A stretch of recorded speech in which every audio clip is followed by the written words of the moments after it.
What is up, everybody? Who's hyped for this tonight? Let's go!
Okay, everybody, you know how it goes. We've got 2 more songs to go. Fill this chat with clown emojis and let Death Noodles know he is not funny. Clown emojis, everybody. Let's go. 2 more songs.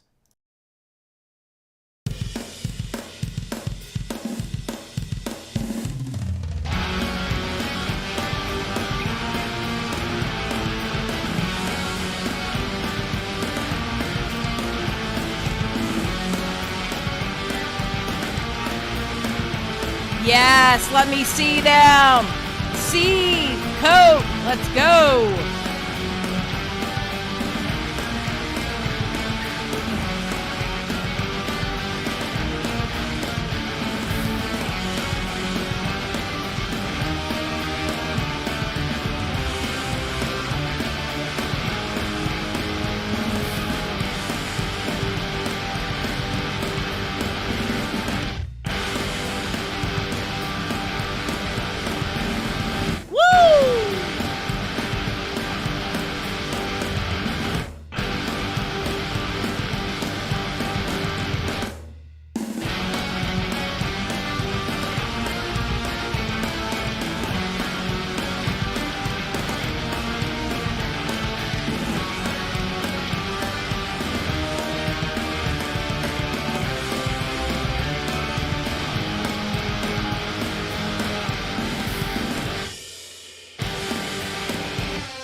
Hey there, True Horror Stories, baby.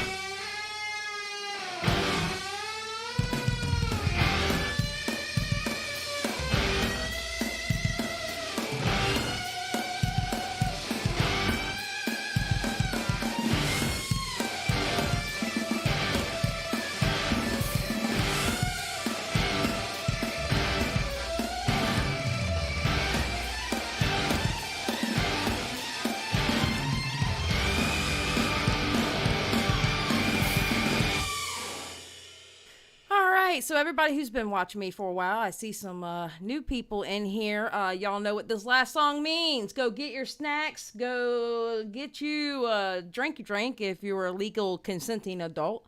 Or go get some of that green if you need to, because this is going to be a ride. Let's go.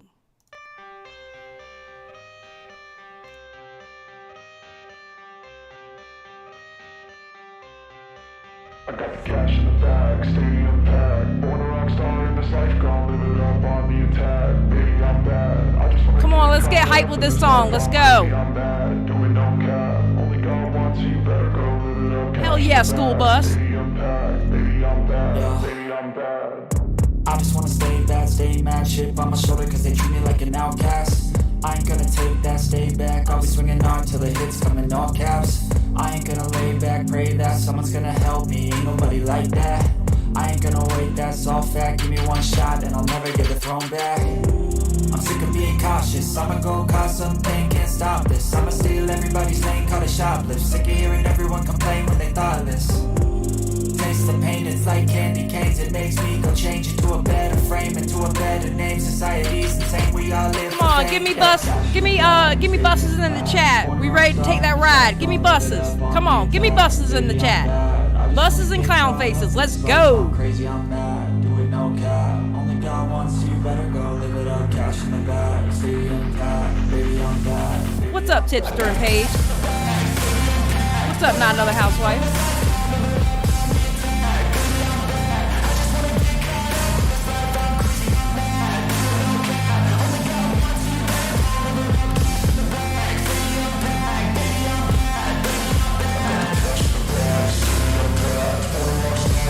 We are going to let this man know he is not fucking funny.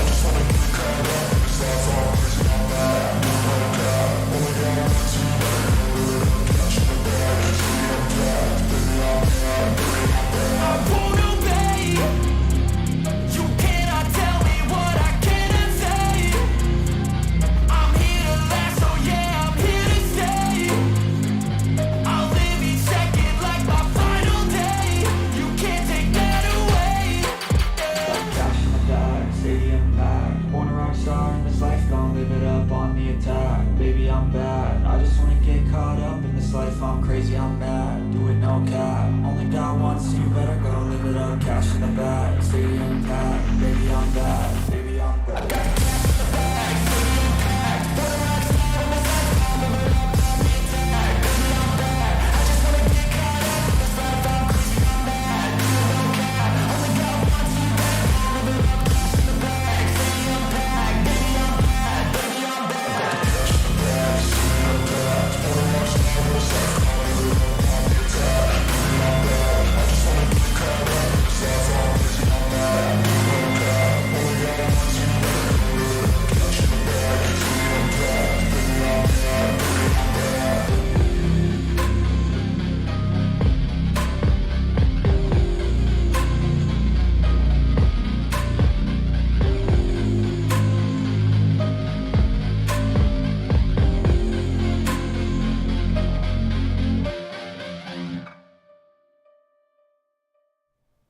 What's up, y'all? How y'all doing?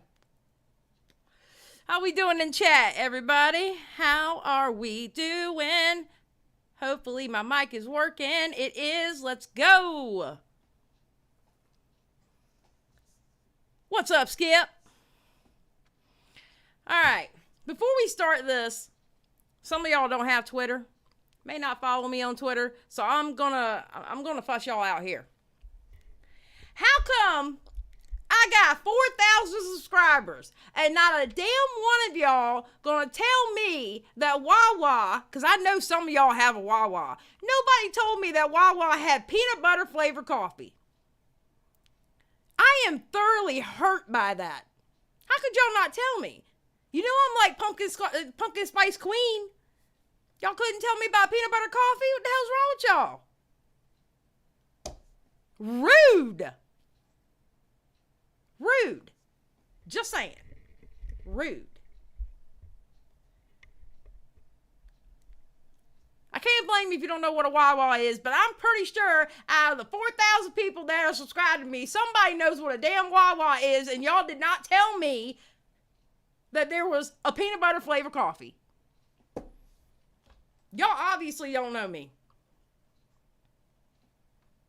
Wawa is like a 7-Eleven or like a Sheetz or like a Buckeyes or something like that. You know, it's like they got really good lunch food and shit. It's really good.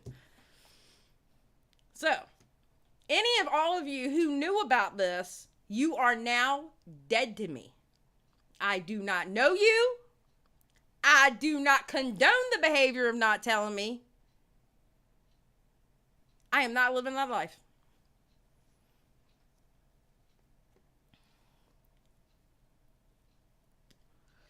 Just saying. All right. Now, I'm kind of doing this backwards because I was supposed to do Paige's video on Saturday. So we're actually going to react to Paige's video tomorrow. It gives a good background on what led up to the 184-hour Twitter space that Def Noodles held on Sunday. Oh my God. It was crazy. I don't know why my camera is like not angled correctly, but that's all right. We fix it. So we're reviewing that. We're reacting to that tomorrow because I think she did a really good job on that video. All right, so we're doing that tomorrow. So Def Noodles. Okay, put a 1 in the chat if you even know about this Twitter space that he did on Sunday.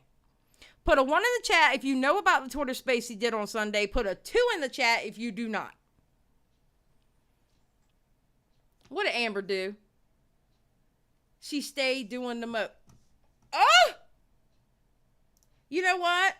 I was damned and determined. I am no longer going to stop talking. I'm no longer going to talk mad about my mods. And y'all keep pushing that button. You keep pushing that button.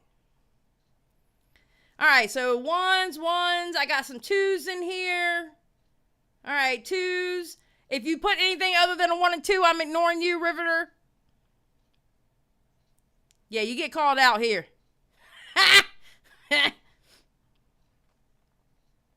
Oh, I wasn't traumatized at all. Okay, look. Again, we're going over Paige's video tomorrow. But I have never seen communities come together. I have never seen communities come together. The closest thing to this was Eugenia Cooney. When Paige Christie did that live. And you saw people in that live stream from all different communities coming together going, okay, this is horse shit about Eugenia Cooney. Y'all need to stop. Okay?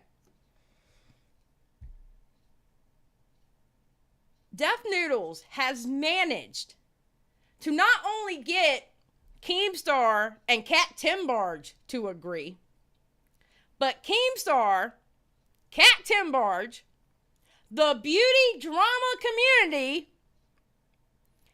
and the commentary community to come together and go, okay, dude, this is a bit too much. Now Dennis, aka Def Noodles, he was riding the hate for a few days. He finally decided, to do a Twitter space that was 6 hours long. Now, I wasn't there for the first, I'd say I wasn't there for the first hour and a half, because I was in there about an hour before I got up there.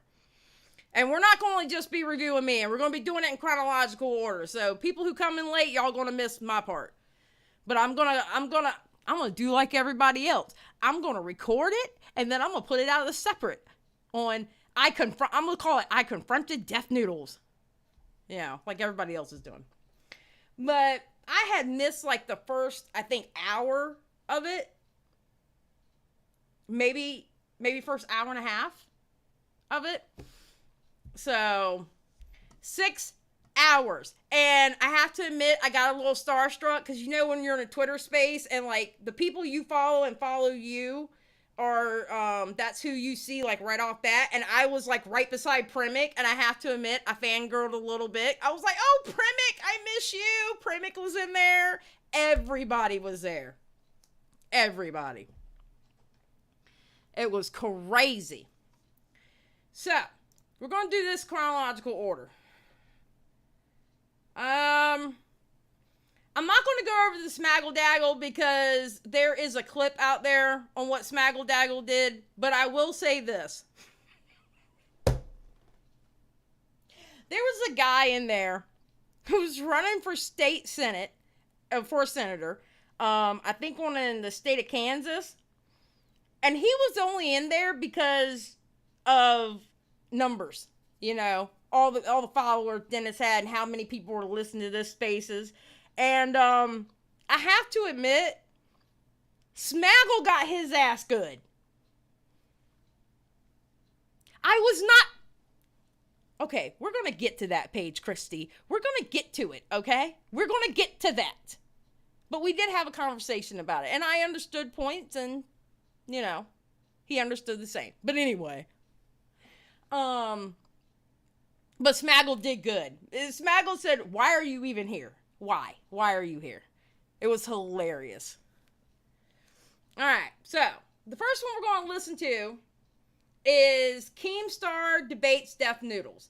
Now, the reason why I think this is significant, and we're going to listen to it, is y'all know that Dennis, or Deaf Noodles, I'm going to be calling him Dennis because it's easier to say Dennis. Dennis is suing Keemstar for calling him a pedophile. I know, girl. I know. We had a conversation on Days Live yesterday, Paige. I know. We had a conversation about it on Days Live yesterday.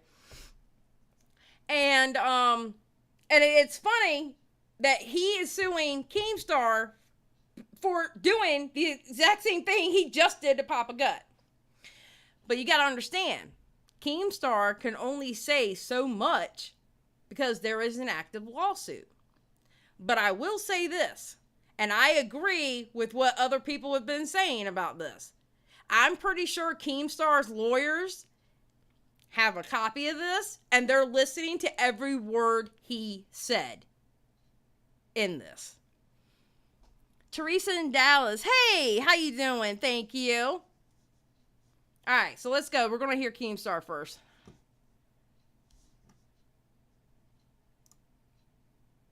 All right, there you go. Why, hello. I've heard my name mentioned multiple times, and no one Absolutely, would Kim. let me talk. Okay, that one that says absolutely Kim, that's the senator.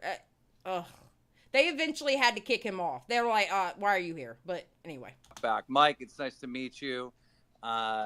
I think we actually have done some podcast work before. I believe. I may be wrong. I know you already shared a stage with me, and your career wasn't ruined. So little b incorrect. You know, Def. I know we have some legal issues that we need to settle. So let's try to. He gonna get that play button. He gonna get that play button. Oh God, I can't. I hope he gets that play button. To avoid that conversation for both of our sides. But I've seen you recently messing up on the internet. And I think that you need, a brand new pair of rollerblades, and you need to go rollerblade like 5 miles a day. Okay. Now I was out shopping for the vacation I'm about to take in about like a week, right? And I forgot to take my phone, so I didn't know what was going on. I came home, we put up the stuff that we went shopping for. I came home, and the first tweet I see is a pair of pink rollerblades that Keemstar put up. And it's just a picture of rollerblades. And I'm like, why is Keemstar putting rollerblades up here? What's going on? Something's going on. Brianne, thank you for 5. Def the we can't tell if you're serious or not Noodles. Yes, 100%. Thank you for the 5. I appreciate it. And I was like, why in the hell is he putting roller skates up there? What the hell is he doing? Well, now we know why. Thoughts? I mean, dude, I just took my dogs on like a I'm going to speed this up a little bit. Hold on. Give me a second. All right. Let's do it. 45-minute walk. I'm getting ready to go and exercise. So if your suggestion is to exercise, hey, I appreciate it. I'm on it. My suggestion was more rollerblading. Rollerblading is good. You can feel the motion. Mm-hmm. You can get into the groove, and you're just soothing through the streets of LA. I think you need rollerblades. Yeah, I support Kim in recommending Venice Beach. I love Venice Beach. Hey, I can't wait to go there. I don't live near Venice. It's like a 45-minute drive. I live in WeHo, so. But how long of a rollerblade ride is it? How about WeHo's not quite the same. You really need that Venice Beach kind of action to get what Kim is talking about. This is how bad that senator or person running to be a senator or whatever, this is how bad they don't need to be there because they don't understand what's going on.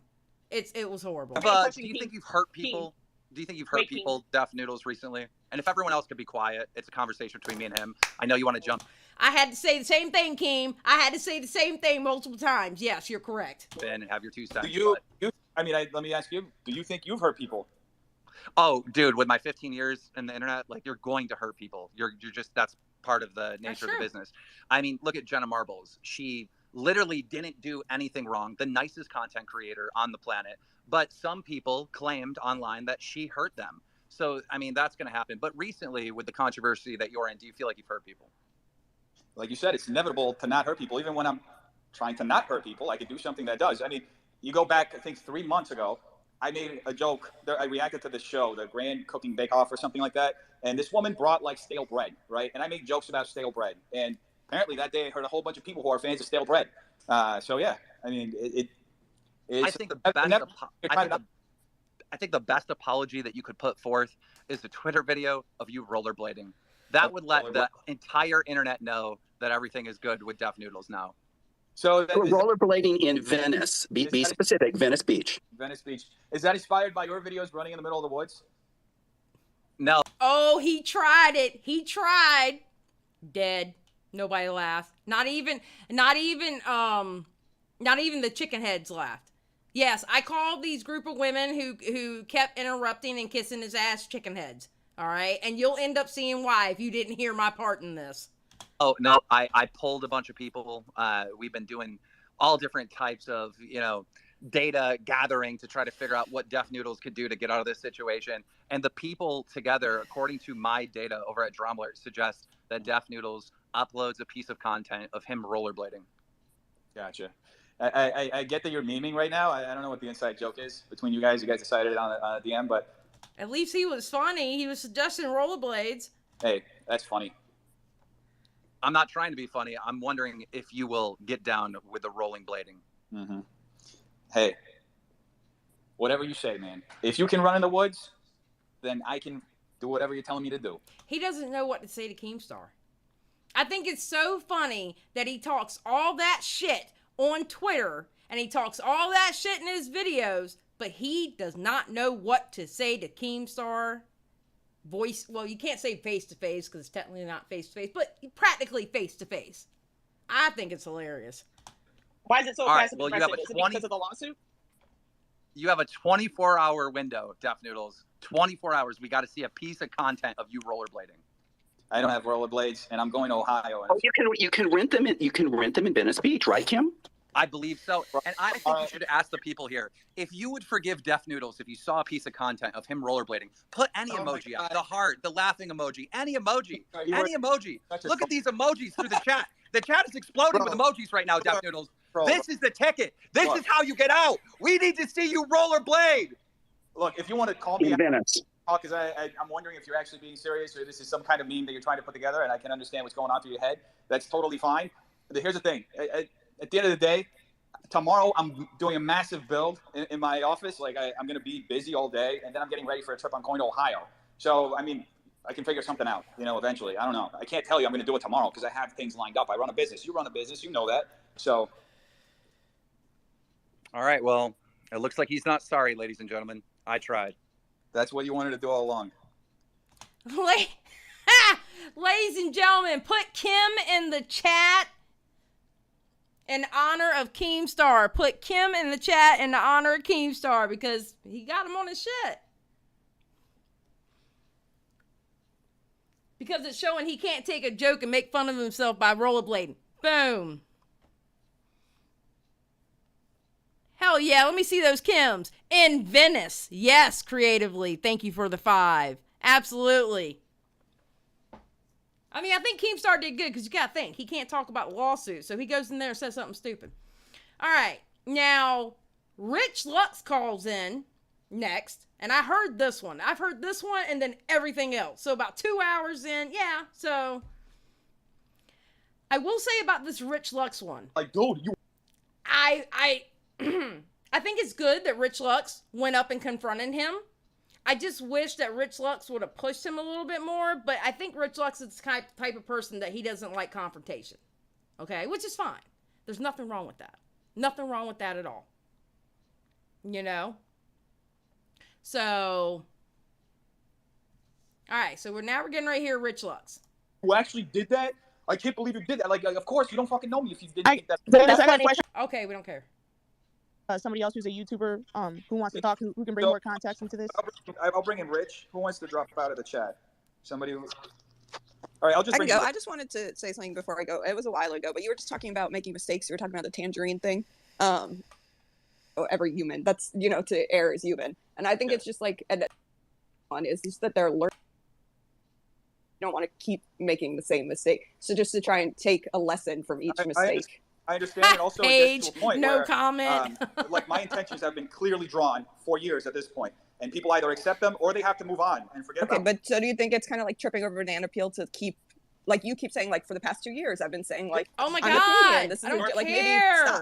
maybe stop.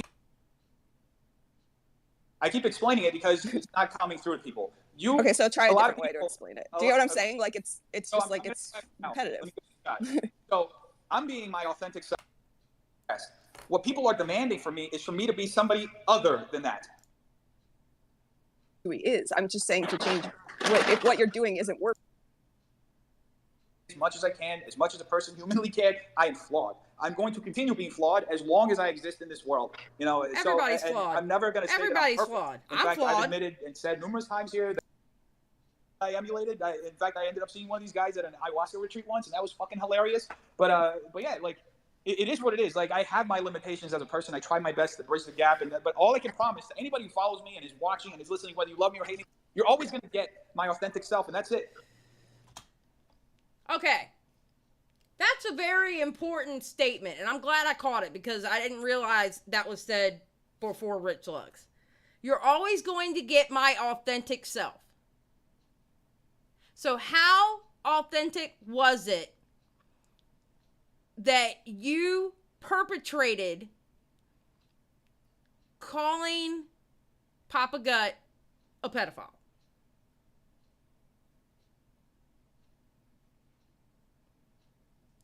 Authentic self doesn't mean you're always joking. I honestly believe you were pissed he was making those videos and you decided to take it the step further because you were mad. People do stupid shit all the time when they're mad. Oh, it's been very entertaining. Hell yeah. There's not enough authenticity online and even in person anymore. So I appreciate you for that reason. Never change that, honestly. That was one of the chicken heads.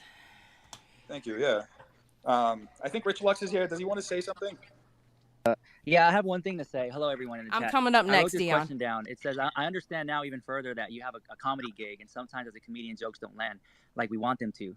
And sometimes jokes hurt people's feelings. And with that being said, would you ever apologize to Papa Gut privately or publicly for making him cry due to your joke? I already apologized. Okay, first of all, Rich Lux, Papa Gut didn't cry due to the joke. Papa Gut cried because he was having a response to what he was talking about telling Dennis, what have you done? I've worked for people, or I've worked with people, and I have friends that have been viciously R-worded. Okay? That's what Papa Gut ended up breaking down over. Once. I mean, after our debate, he one of the things he said is he didn't like that I called him an incel. So I apologize about that joke. I mean, as far as hurting people's feelings, I feel like that there's, like I mentioned earlier here, I made a joke 3 or 4 months ago about stale bread, and I never imagined that so many people would be offended by that. And they got offended. So, I mean, stale bread isn't calling somebody a pedophile. And putting quotation marks around joking to indicate they weren't joking. But the bread thing isn't personal. Telling someone they look like a pedophile is personal. Yeah, I don't think he was offended that you called him an incel. I'm just going to throw that out there. That is totally fine. I see that he tweeted. Somebody pinned his tweet up here. But I've looked several times through here. I don't see him in here. I see Keemstar's requesting once again to be on. I see several people requesting to be on. But I don't see him in here. So, there's only so much I can do. The guy, he says he wants to have a conversation. He's not here. He doesn't, if he wants to DM me and talk it out, that's fine. My DMs have always been open. They're open. I talk to people. I was just booking a bunch of other creators who are going to go this week on the podcast through DMs, so it's like, I'm always talking to people. So there's that. Hello? I hate him so much. Hello? Yeah, I feel like, first off, I'm so curious to Keemstar's in this chat. And why he's blocking everyone who's has any ill things to say about him. It's hilarious. It's like, Blossom? Let's go back to that for a second, because no. Let's go back to what Blossom just said just for a second. We're going to take a quick detour real quick, okay? But I'll get into Blossom more when we get to my part. But let's take a detour real quick with Blossom, a.k.a. an honest conversation. Hold on. Let me reverse that a little bit, because I got something to say. Nah, girl. Hello? yeah, I feel like, first off, I'm so curious to Keemstar's in this chat. And why he's blocking everyone who's has any ill things to say about him. It's hilarious. It's like, what's the point of being on here? I'm curious. Yeah, Keemstar. Pot meat kettle? Girl, what? Pot meat kettle? Oh, ma'am. Oh, ma'am. I'm not going to get into the drama. You know, it was a little snippet of a drama that we got into. But, you know, several of your viewers, or a couple of your viewers, were my viewers in that same live stream that you know what I'm talking about. And you thought me and you had kind of gotten into it. It was what it was, all right? And on this live stream, you were saying some false stuff. And you were like, but Xylie, you blocked me. I said, no, I unfollowed you because the way I have my Twitter DM set up, if I unfollow you, you can't DM me anymore. And a couple of those followers, I know one in particular was in there, and they were like, you know, unblock, you know, I think you and Xylie could talk it out. Maybe you should unblock her. And Miss Anonymous Conversation was up there going, oh, yeah, I'll unblock you. Yeah, I'll unblock you. I didn't know that you had your stuff set up like that. I'll unblock you. How many months ago was that? I'm still blocked. Oh, ma'am. Ma'am. Remember that blocking spree you went through the whole Hello Leash stuff? Ma'am. Come on now. Don't be sitting there talking big just because you're in front of your Lord and Savior, Deaf Noodles. I'm just saying. I'm just saying. Okay? I'm still blocked. I mean, not that I care. I'm just saying, it's funny you're saying that when you go on blocking sprees all the time, ma'am. What?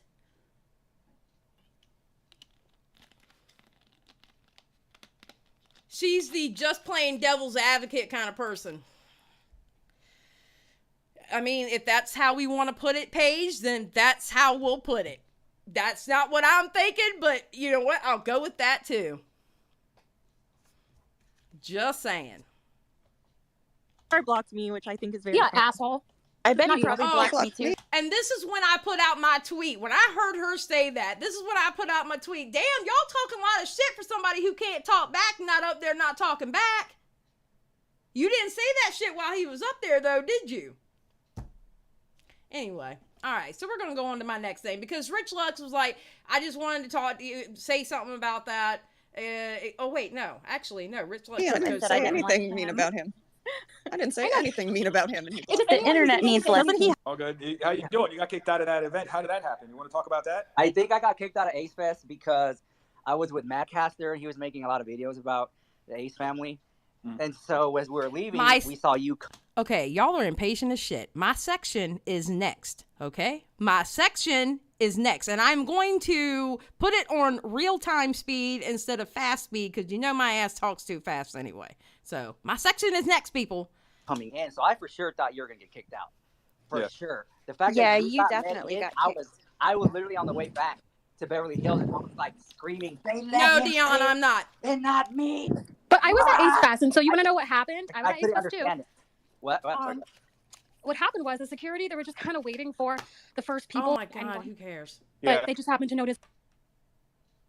Yeah, I don't think it was you. It was Matt Caster. I honestly thought that when you. I'm glad I got you up here. Uh-oh. No, I just wanted to say I wanted to get that clarification about the alt-right thing with Dennis. Dennis, thank you for clarifying that. I thought. Hi, Rich. I'm glad I got you up here. I guess she got bumped. So if you wanted to bring her back. All right, screw it. All right. Now.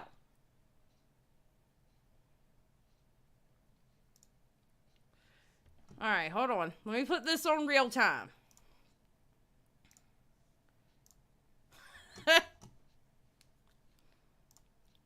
Okay. So this is when I got pulled in. All right. I put it on Twitter. I'm in. All right. I'm like, yes, I made it in. Because I was sitting there and I was like doing the hands emoji like crazy. I was doing the laughing emoji. I'm like, notice me. Come on, pull me in there. Pull me in there. Pull me in there. All right. Yeah, I was surprised I got pulled in there, to be honest. But yeah, so this is what happened when I got in there. He fell down the alt-right okay. pipe. I misunderstood. Okay, then all right. I accept that. I misheard. But like, you're going after Dennis. Just to let you know, Xylie, she's been waiting to speak. Just to let you know. Yes, turn your TV down. You guys should actually Yes, like I do. go told. I'm glad that I had this little opportunity, and you're gonna look into it. So I'll leave. You know. So continue on. And she didn't, by the way. She didn't leave. I'm just saying. Appreciate Lena, right? Yes. Thank you so much. Awesome. How you doing, Dennis? Good. How are you doing? I'm doing good. I have a couple questions though. Mm-hmm. Okay, one. You said, okay, so I came in late to this party. I came in when you were talking about what you were doing with Papa Gut wasn't vindictive, right? Mm-hmm. And now I'm pretty sure you've already covered this because I believe Keemstar came up here at one point or whatever. Aren't you doing the same thing Keemstar did with you? So I mean, am I wrong? Am I wrong? I want y'all to put a 1 in the chat if you think I'm wrong by that statement. Put a 2 in the chat if you think I'm right. 1 in the chat if you think I'm wrong about what I've just said. 2 in the chat if you think I'm right.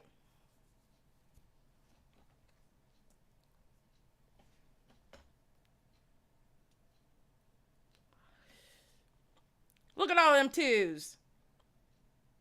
Thank you. I thought so too. Thank you very much.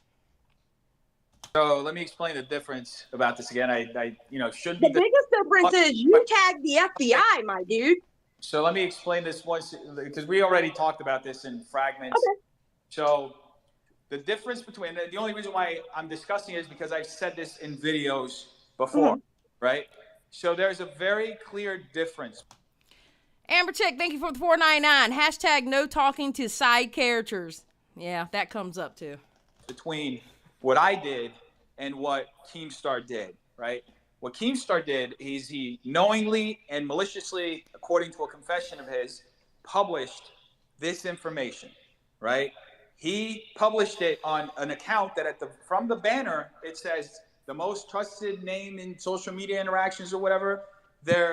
He said this numerous times throughout the years that he is also a person who's literally put people in jail as a result of these accusations, right? Of putting out accusations like this. So Keemstar has a track record of putting out these allegations.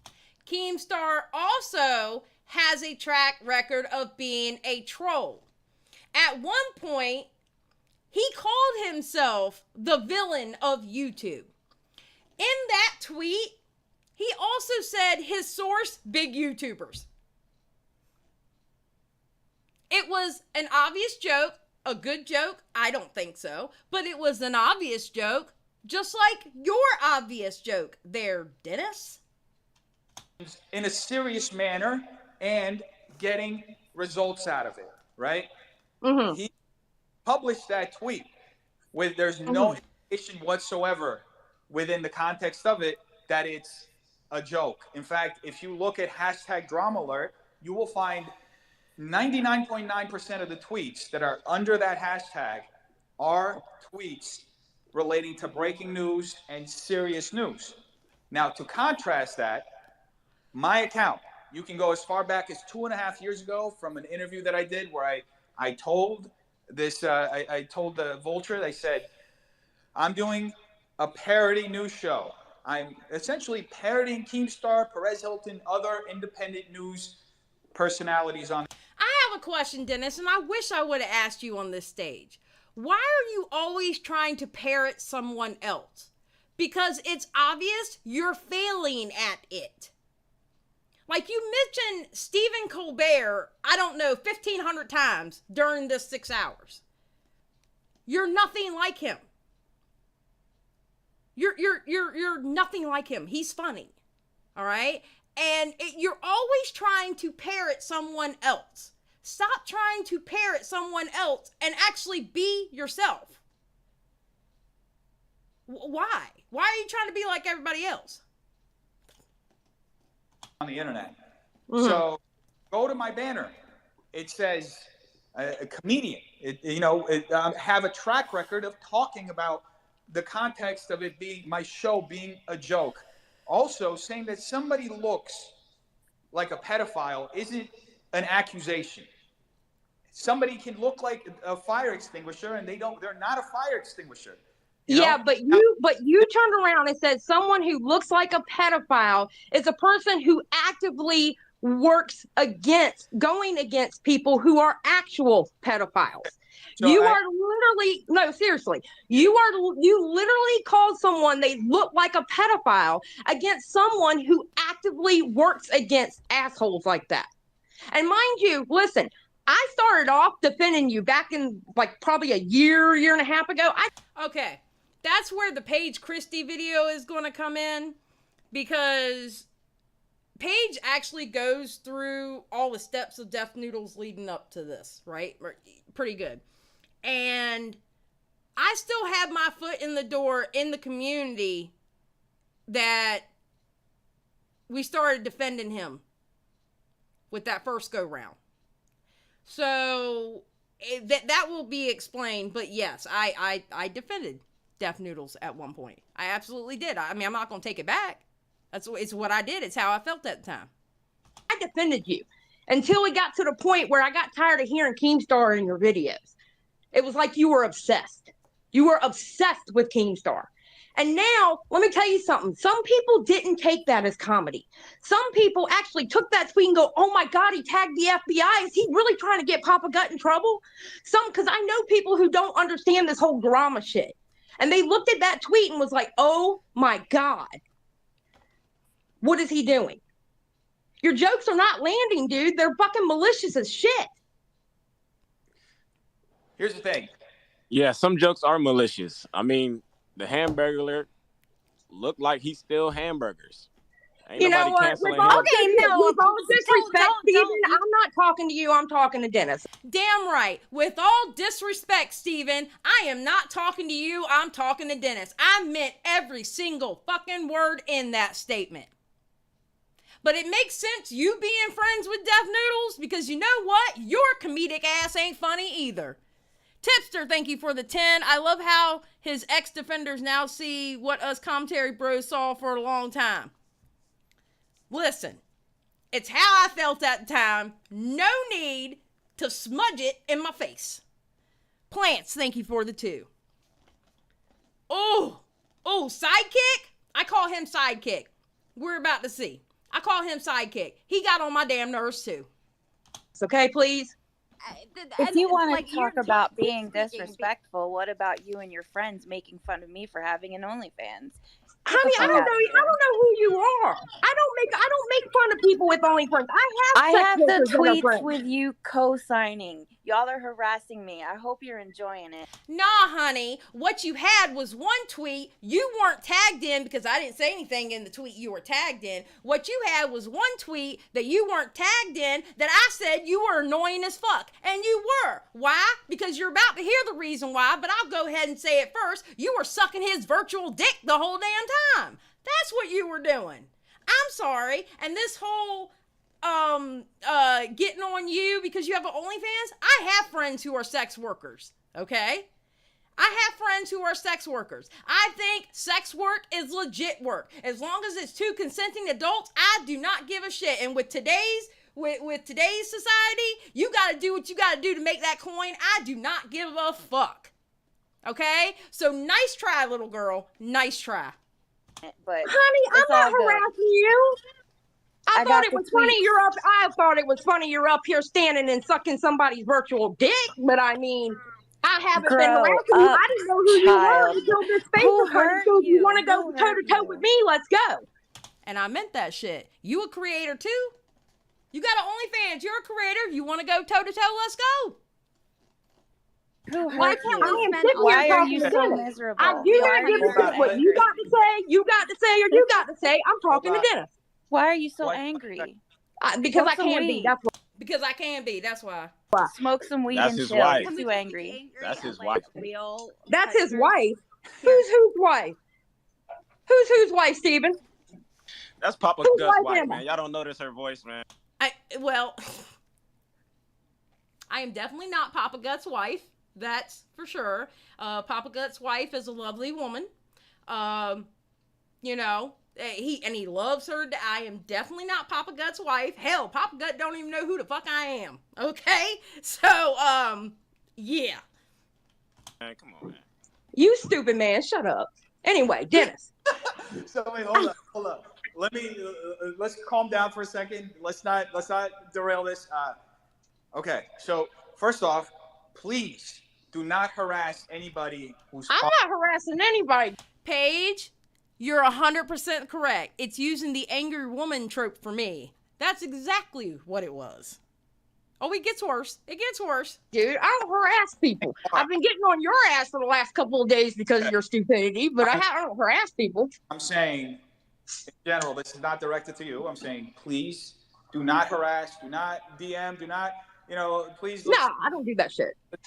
Let's be nice to people right now. It's not easy to be right here doing this. I'm sorry. I'm not going to be nice to a bunch of chicken heads and a sidekick that keeps trying to cut me off while I'm trying to talk. Okay? I didn't push their button to talk. I was there to say what I had to say. Period. Point blank. And a period. Amber Chick for $1.99. Who is that chick? I do not know. I do not know. I do not remember her name. That's how much I do not know her. So let's be nice to everybody who's here, who's taking their time to have this discussion, and So next thing, as far as FBI, I mean, what do you think logically? Tell me, what do you think the FBI is going to do if they were to see that tweet? Skip, honestly, you're not lying. Skip says, Xylie was talking with a whole mouthful of a Pall Mall. I really was. and I'm on my cell phone like this. And I want to go ahead and preface this. At one point, I see, I'm talking on the phone like this, okay? Here's the first problem. I'm already a loud bitch. I should have the phone out to here, okay? We all know I'm a loud bitch, all right? At one point, I moved it closer to say what I was going to say, so it kind of made me look unhinged. But then again, if you've seen a live stream of me, I do that shit. This is how I am. Take it or leave it, baby. This is how I am. Okay. Do I think? Okay. Let me finish. Among the thousands of notifications that they get in a day, if they go and look at my tweet, you're an FBI agent. Tell me how you react to a tweet where somebody who's like, you think of my profile, nobody takes me seriously, as several people have said here. Tell me, how do you think an FBI agent going through that, seeing that I said somebody looks like a pedophile, they're mad, sus, do something about it. How, as an FBI agent, do you react to it? Hey, Dennis. I get exactly what you're saying with that. I do. I don't think they're going to do anything, but I'm talking about the optics of it. Okay. The optics of it is you're trying to start up the optics of... Now, you see, I had to repeat myself because, once again, a chicken head was trying to interrupt me. Okay? He literally asked me a question. I'm trying to answer it, and I have to repeat myself to overtalk this bitch because, believe me, I got the power of these fucking vocal cords, okay? And if I have to overtalk a bitch to get my point across, I will. Okay? It is that you are trying to start some major shit with somebody, and now all of a sudden you're on a fucking Twitter Spaces trying to explain your jokes when you have been malicious. What about the T-shirt? But come on, dude. Come on, dude. You didn't see the reason why he was crying? He was crying Why are because you so angry? he was crying because one of his good friends had gotten maliciously raped, and it hit him like a ton of bricks talking about that shit. Okay, let's address Blossom here. Let's address Blossom here. Why are you so angry? Miss Honest Conversation. Ma'am, before you and I fell out, I particularly remember you have been on a podcast of mine. You have been, I know at least one live show of mine, but I do remember you giving me super chats because you love my energy and you love how I keep it real. And quite honestly, the whole time I was talking, I am talking no different than I do on a live stream. And guess what? I talk no different than I do in real life too. Fun fact, I had my husband listen to this. And he looked at it and he was like, because I had, Nicholas DeOrio had some things to say about how I presented myself, okay? And I told my husband that. And he listened to this Spaces, and he listened to my part.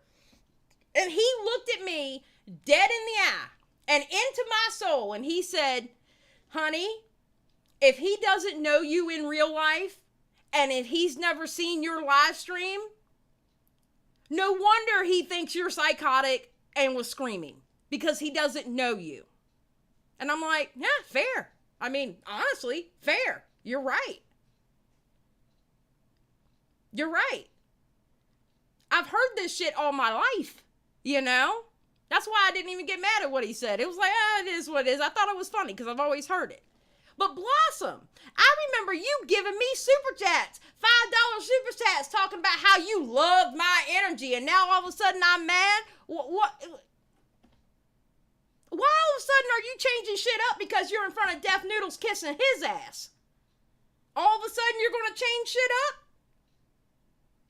You act like you don't know my delivery? Just because you're in front of Deaf Noodles and you trying to gain some kind of, I don't know what kind of clout you're trying to gain off of that because everybody hates his ass. What? What are you doing? Thank you for your money, though. I mean, that's this is why so, he was like, crying. legit, but like, as from a standpoint, I am an advocate because I am a survivor. Hold on a second. Yeah, I got it on 5 seconds right now. I'll move it up. Hold on 1 second.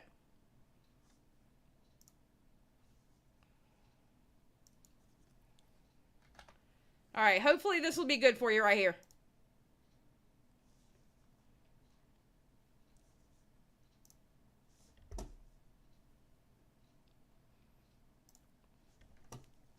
Anyway, but yeah.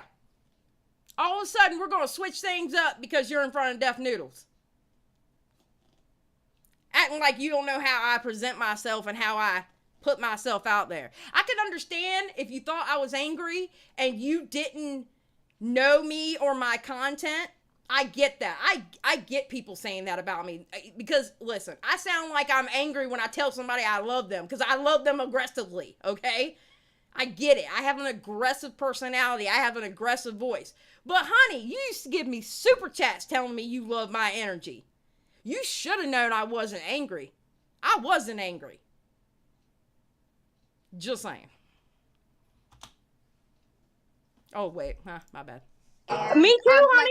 Yeah, and everything you're saying, legit. Like, and the thing is, Dennis, when you're asking what is the FBI going to do, there is somebody who has to respond to any allegation as if it is serious. So you are wasting government time. I mean, not that the government is great, like, fuck the government, you know, but you are wasting by making an allegation. It is something that will be followed up. Do you think the FBI considers saying somebody looks like any tip, any side? Okay, this woman right now that's talking, apparently there's a documentary on Netflix, and I think she's in it. I'm not 100% sure. She had asked him to cover it. She's the one that said she was leaving, but like I said, she didn't. So we have to get through this. Cyber tip? Allegation. Any cyber tip? Like, so if somebody, like one of your followers, for example, or one of his followers, you know, okay, they're being stupid, right? But it only takes one crazy person to use their time to look that up.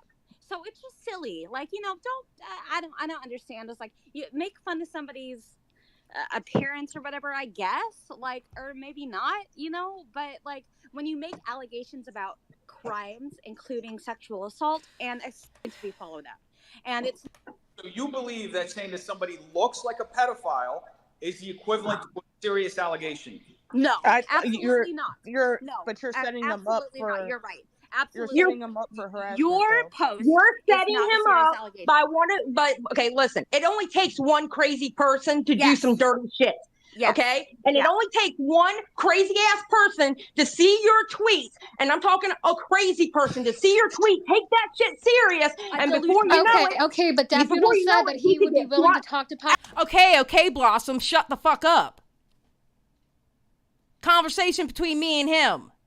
I am not finished. I did not finish my sentence.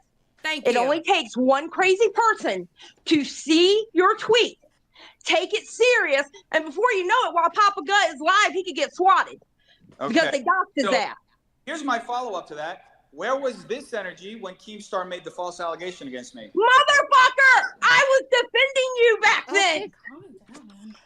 Don't tell me to calm down. Please, you need to chill. Talk out the fuck I want. I know, but this isn't like your YouTube channel. Chill. Blossom, go like your own tweets. I ain't talking to you.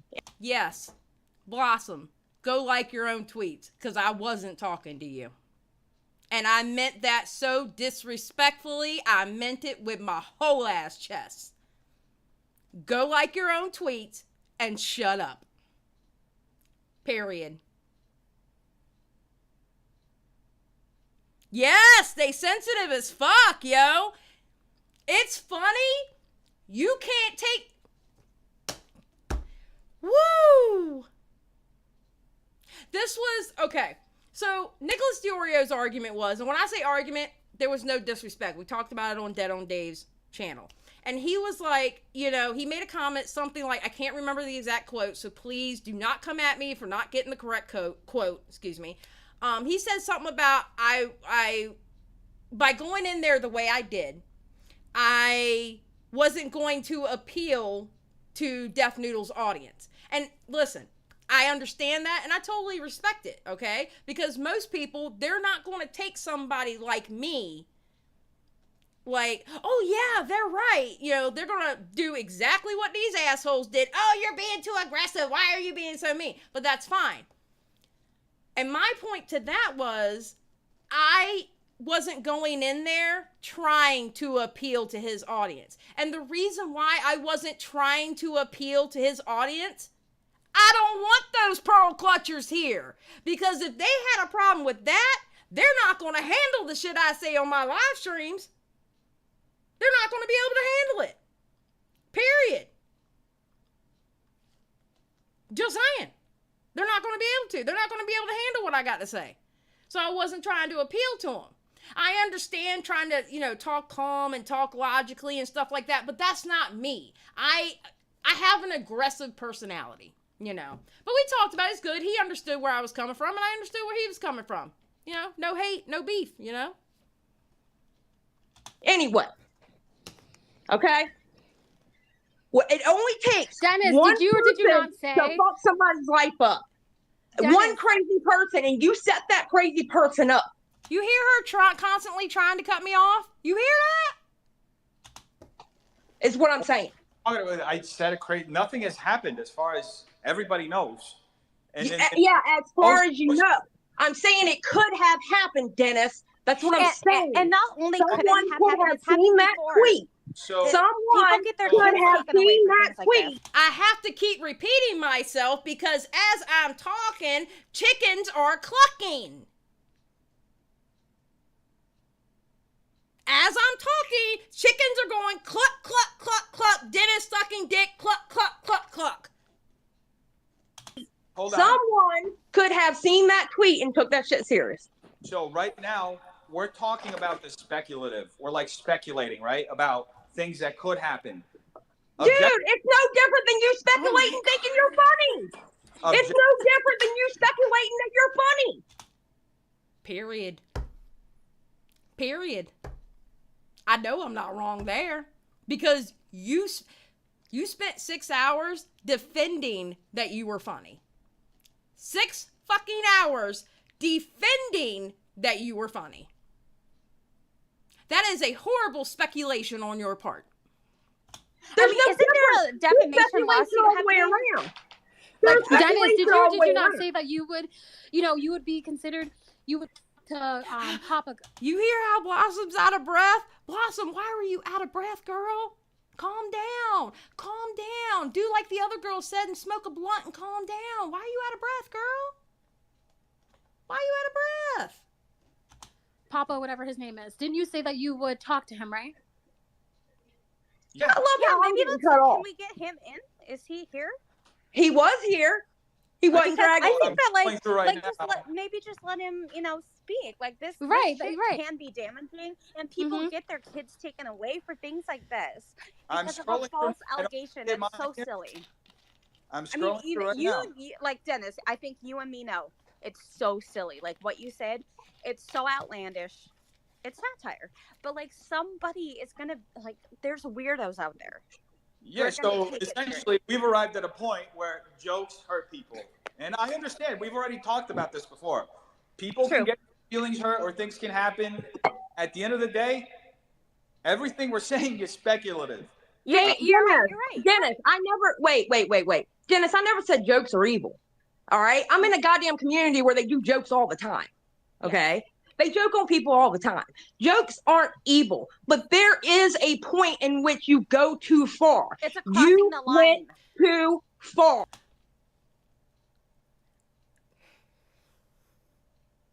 I understand. I started getting a little bit more aggressive because I wasn't mad, but I was getting agitated that every time I was speaking, one of these assholes were trying to cut me off.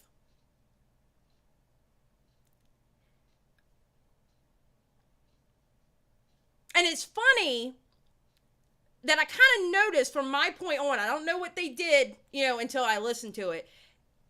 I was the one that they were really trying to cut off out of everybody else. Before, with everybody else, they would let them speak and then they would insert themselves. But I was the one they were trying to cut off. Now, here's the stupid shit. Y'all are talking about how I was angry and how I was aggressive and, oh my God, girl, smoke a blunt. Could you not tell by my fucking personality of how I was talking I wasn't going to take that shit? Could you not realize that at that point? Are you dumb? Are you unaware? But then again, you people think Death Noodles is funny. So yeah, you might be dumb. Yes, is it's what a I'm crossing saying. of the lines because, like, there's real people that you can be, like I said before, and I'm gonna bow out. But like, there's real people that you could be. I'm looking him up. Trust me, I'm gonna make a video. I have Good. Good. I'm glad. And, I like, don't think wanna people sit here understand roasting comedy. You know, like, I don't want. Oh my God, I don't think people can understand comedy.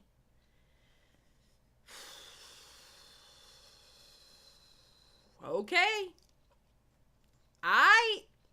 If that's how you feel. I don't want this to seem like I'm just like hating on you. That's not it at all. It's just that, you know, like some of these allegations, like, they can be super serious, and it is wasting time. It's wasting time because, you know, somebody is going to be like, oh, I'm going to send a bunch of cyber tips of Papa Guts tweets, and somebody is sitting there like, what the fuck? Why am I having to shift through like this bullshit? That's nonsense. Okay, real quick, can we get past this pedophile part? Because I got another question. Can we get past this pedophile part? Because I have. And here I go again, having to repeat myself because bitches don't know when to shut up while someone is talking. Okay?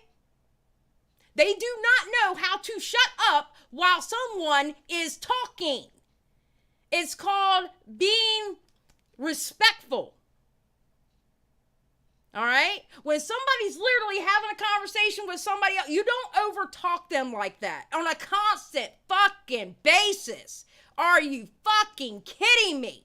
You don't do that. Another question. Hold on. Can we get past this pedophile part? Because I have another question. In the beginning of this, I just want to say in the beginning of this, Dennis, you did say that you were willing to talk to Papa, whatever his name is, to work it out. Now, you notice I didn't cut off Out of Breath Blossom when I said that, though, right? Or when she said that, right? You notice I didn't cut off Out of Breath Blossom when she was speaking, right? Because it's called respect. Right? So you were, so you said that in the beginning, so could we see that happening in the future? I just looked through again. I don't see him on here. I know his tweet has been pinned up here for, I guess, half an hour now or more. I don't see him on here. I'll bring him on if he wants to talk offline, whatever it is. Notice I didn't cut off the chicken heads. Notice that. Deb, I got another question that has nothing to do with the pedophile joke. Go ahead. Okay. How come you're limiting your come see me to people with to people with 250K or more? That's the people I'm going to pay for their tickets to come over. I mean, okay. That is. I mean, I actually extended it to Nicholas DeOreo yesterday. He said he didn't want to come because of XYZ and, you know, a bunch of excuses. Whoever wants to come, they go up. This is going to be open. I'm actually in the process, once they finish renovating the space next week, my business address is going to be public. So the location, Okay, let me insert something here. Dennis, that's a dumb move, dude. If you're going to put your business address, that's where your studio is, you're asking for something bad to happen to you. And believe me, listen, as much as I dislike you, I don't want anything bad to happen. All right? I don't want anything bad. Let's revert back when I said crazy people and it only takes one. If you put your business address out there for people to come by your studio, like I said, it only takes one crazy person to do something stupid. You are literally setting yourself up to possibly get hurt. That is dumb. That is dumb. That was my little insert with that, because that's crazy. Oh, Willie would be fantastic. Fly out. You know what? I'll tell y'all. Hold on. Anybody can stop by anytime they want, whether we're having shows or whether we're not having it. That's why I got a business location. Kind of like, No Jumper used to have a shop on Melrose. No, I know. So yeah. This is going to be the same thing, except the front end of my shop is going to be a stand-up venue. So but I think it's funny. But I think it's funny that you're paying for people who have 250K more or more subscribers. But like for me, example, you could fly me out there, and I promise you, everything I said about you in a video, I will say straight to your face. Okay, the whole point of me saying the 250K, which I was dumb and I didn't say. The people with 250K subscribers that get good views and everybody knows them, they can afford to fly out there. It's the smaller people who can't afford to fly out there. So why are you offering it to people who can afford to fly out there? Because if they really want to come talk shit, as soon as you put the address up, they're going to come and talk shit. And yes, I would tell you in your face. Oh yeah, you want to fly out? All right, I'll fly you out for one of these. So DM me and I'll arrange. Exactly, Skip. Yeah, and Adam at No Jumper had hella guns pulled on him and shootings at his studio. So bad example, bro. 100%. I'll fly you out. I'll say everything I have said straight to your face.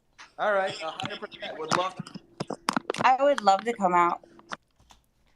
That's that girl who didn't leave. All of a sudden, I would love to come out. I bet you would. Okay, so the story with that,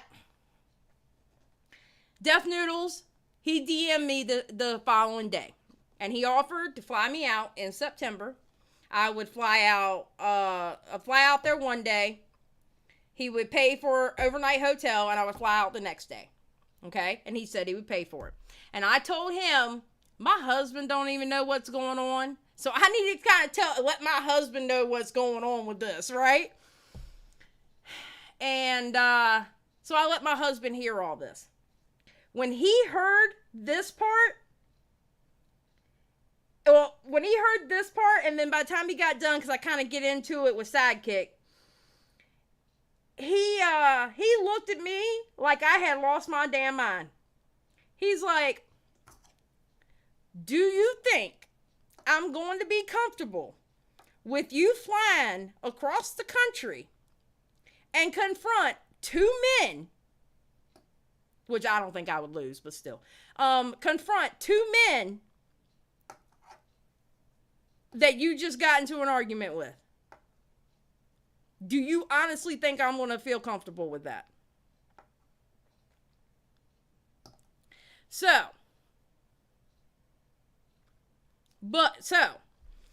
I'm going to say it now, and I've already DM'd him and told him, but my respect for my husband is greater than getting to own on Death Noodles. Okay? We all know it's going to be a setup. It's going to be what it is. It would be different if I'm just going down the street to go whoop somebody's ass real quick. Oh, my husband's not going to stop me at that point because he can get to me. You know what I'm saying? It'd be different if it was just down the street. But across the country, I'm sorry, I'm going to respect my husband. I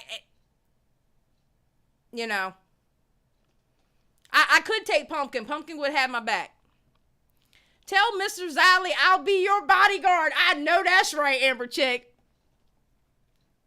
Edwin's like, I'll go with you. Let's go. But no, seriously. In all seriousness, I mean, I told him I appreciate the offer, but the respect for my husband is worth more to me than getting to own on you. So, thank you for the $4.99, Amber Chick, by the way. So, yeah. I'm not going. But I tell you what, either one of you, and it could be together or one-on-one, I don't give a fuck, but you or Steven, y'all are always invited to come to a live stream, especially Steven. I'm just saying. Because I heard what you said about me the next day on Twitch. Okay? So I obviously, folks, I can't pay for everyone, okay? I can pay for, like, some people. I can't pay for everyone, all right? So, well, like, I'm not, like, rich, you know? Like, I can pay for some people. We'll like arrange it so that we have it on a schedule and everything, and then you can All come. right, I'll DM you because I would love the opportunity to tell you everything I have said about you to your face. And you know what the sad part is?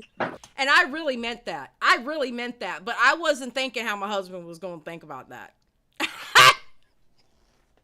Because listen, the type of bitch that I am, if you throw an opportunity, look, the way I look at it, there's nothing but air and opportunity between us. I've always lived my life like that. Nothing but air and opportunity. And being the fact that I had that opportunity thrown at me, I'm like, air and opportunity, let's go. But I wasn't thinking, okay, Xylie, you're a married woman now.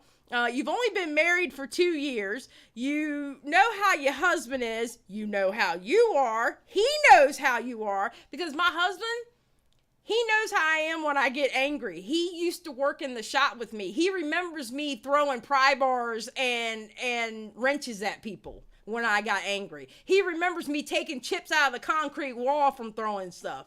So he's like, nah. You know what I'm saying? So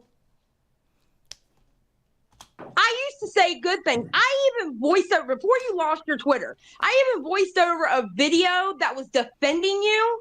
And you literally have changed so much. I regret ever voicing over that video because you have changed for the worst. And it's sad to fucking see. It's sad to see.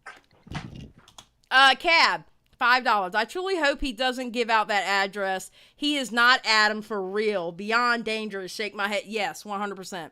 I agree, Cab. And thank you for the $5. I'm sorry to hear that, Xylie. You're welcome to the roast. It'd be great to have you. Just make sure you make it funny. That's all that matters. Oh, I'm not worried about being funny. I'm worried about just telling you exactly how I feel. I don't claim to be a comedian. I claim to be somebody that'll tell you exactly how I fucking feel, but I don't claim to be a comedian. I wasn't worried about being funny.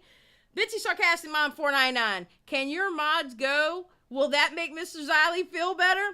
Lord, if my mods went, I'd be walking up there with a crew, wouldn't I? Lord have mercy. If you know what? Tell you the truth. If I walked up in there with Amber Chick and Skip alone, just us three, I have a feeling that I would get in even more trouble if it was just me by myself. Okay? So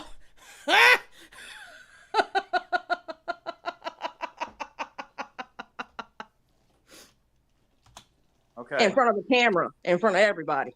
Okay. That's all I care about. I don't give a fuck about being funny. I don't go around saying I'm a comedian. I go around saying I tell it how it is.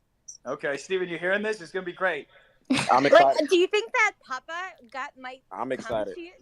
to like debate you live? I mean, that would be really interesting because I feel like part of why this is. Oh, and by the way, Edwin, I saw what you said, and I appreciate that. That's a homie move. I appreciate it, Edwin. 499 Amber Chick. It would be the first door I've kicked. It wouldn't be the first door I kicked in. I know that's right, Amber Chick. This whole thing like popped off is because you saw a bearded man online and was like, "Oh, this is he looks like a pedophile," but there's no way for a pedophile to look. Ghislaine Maxwell is a Dennis woman, won't do it and, like, live. It's Dennis so won't silly. do it live. He won't do it live on fucking YouTube. He won't do it live. Why? Because I'll tell you why. Because he looks like a damn fool when he does it live. He did look at it like a damn fool with that little engagement he had with Papa Gut when they were debating. He looked like a damn fool. He looked like he lost his damn mind. I know I'm not wrong. You're right. That's why. I He can't- looked like a damn fool when he did it live. I just Hold don't on. understand because I- it's like this is so ridiculous because the people who abuse me, they don't look like Papa Gut. They look like ordinary people because Quite pedophiles honestly, they are look like ordinary Dennis, people, to be for you know? real. Just saying. Here's the thing. It's just like nonsense. I'm sorry. I wanted to throw that in his face because he said Papa Gut looked like a pedophile. I wanted to throw it in his face. Guess what? You look like one too. But you know, it is what it is. Like I don't understand Whether- why you saw like some white guy and you were like, "Oh, he's a pedophile." 1 It's second. so silly. The question about whether I'm gonna do it live or not is absolutely irrelevant because not only have I done it live, but I'm about to have literally a bi-weekly show that hopefully I can build every single night, where it's going to be a roast battle every single night live. But maybe we can like focus not on the roast and like the live shit. Maybe we can just not focus on that. And like, why did you? Oh my God! You said you would leave. With a platform, did you decide that you would say that somebody is a pedophile? I am live right now. I have right. So why did you? I'm looking through the. And you look like a damn fool. You looked like a damn fool for 6 fucking hours. I'm looking through the room right now to see if he's in the room. I see Lux. I see. But didn't you say the same thing with Keem? A bunch of other people. I do not see him here. I think Keem is live. Isn't Keem listening? And Nick. Yeah. Nicholas, he's listening. Didn't you say the same things about them or no? Keemstar was on earlier. I said. Oh, okay. I missed it. I'm sorry. When did I? You know what, Dennis? Do this. That girl right there, give her the flight to go see you because she said she wanted to go see you. Go give her that flight. Please go give her that flight. Please. Please do. Because she didn't leave when she said she was going to leave. She likes to interrupt people and she loves you. So give her that flight. I gift it to her. Say the same things about them. No, I'm asking, did you or did you not? Because like they're the same type of content creators that Papa got. What? Oh yeah, I saw that comment, Edwin. She was there 6 hours later. Yeah, Paige. Right or no? So I just don't know. Maybe I don't. Maybe I am missing. Maybe this is something I'm missing, and you can explain. You are missing the whole context of what's going on. A random guy with a beard, and you saying because he looks like this, he must be a child predator. You're attributing something to what I said that wasn't there. I didn't say because he looks like this, he's a child predator. I said he looks like. Oh dear God! Some people took it. You were saying that, Dennis. It's called context. Yeah, it's called going too far, my dude. It's called going too far. Taken out of context, man. Again, disrespectfully, I'm not talking to you. Disrespectfully, I'm not talking to you. Period. And I meant that shit. Every single fucking syllable. Disrespectfully, I'm not talking to you. I meant every fucking syllable I said. I'm talking to him. That's on y'all for taking. Can you stop yelling, please? Can you stop yelling? I'm not talking to you. You need to stop yelling. And if y'all can listen. Whatever. I've already said it. Fuck it. I've already said it. There's so many people listening, and you're just yelling like crazy. What you need to do? Go smoke a blunt and chill. You'll feel a lot better. I mean, just like maybe explain because like maybe I'm no. It's fine. I'm just saying, just stop yelling. It's like you're yelling, and there's so I'm many not people yelling, listening. honey. Listen. This is how I talk. Now this is where I'm starting to get agitated when she said what she said. Because again, you used to give me money because you loved my energy. But all of a sudden now, we're different because we're in front of Deaf Noodles. You understood my energy before, but we're brand new in front of Deaf Noodles now, aren't we? Again, disrespectfully, you need to shut the fuck up too. I'm not yelling. This is just me being loud. Okay?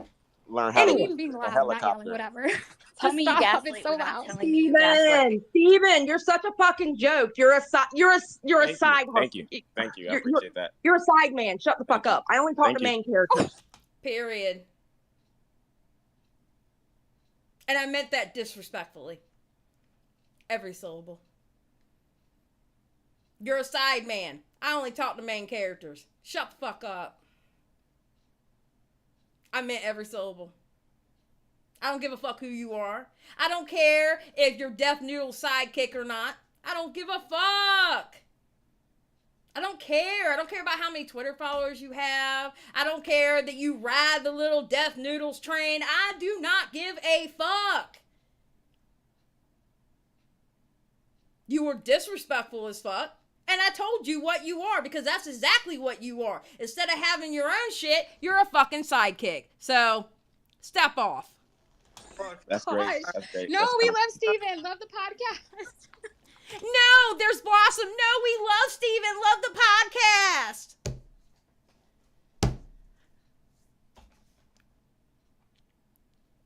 Frau, and I mean that disrespectfully, should be merch. You know, it might be. It might be. I'm still working on some shit for merch. And stand for $1.99 for the best line of the whole 6 hours. Thank you. I appreciate it. Steven, I'm really sorry. Look, Like, what I'm saying that's is, not what I intended. like I was before, asking for an Dennis, explanation. Can we leave like what we're trying to Griffin explain before, out of Dennis, this? is that people can take it serious. I know people who actually took that shit serious. I knew you were joking. I knew it was a bad joke. No, I'm you saying one of the other people. took it. Is your No, name I'm Karen? not. So wait, And hold again, on. disrespectfully, I'm not talking to you. Disrespectfully, I'm not talking to you. I do not give a fuck. You know what that means when I say disrespectfully, I'm not talking to you? That means the sounds out of your mouth. That means the sounds that are generating out of your mouth. I do not give a fuck about. I do not care. Latchkey Goth Boy, thank you for joining Just Saying Crew. I do not care. I do not give a fuck. At this point, you might as well shut the fuck up. Because to me, you're worthless. Because I'm only up there to talk to him. I do not care what you have to say. Stop for a second, okay? I'm going to bring in new people. I appreciate all the people who are here. Xylie? Yeah, I have people to actually entertain. So yeah, you're right. Look, hold on. I'm just going to bring in. And that was about like a minute before the live stream was supposed to start. So that's how I spit my however long it was before the live stream. Yeah, Steven was the one, I don't know where he said it, but Steven was the one saying that he didn't care about Papa Gut's white man's tears.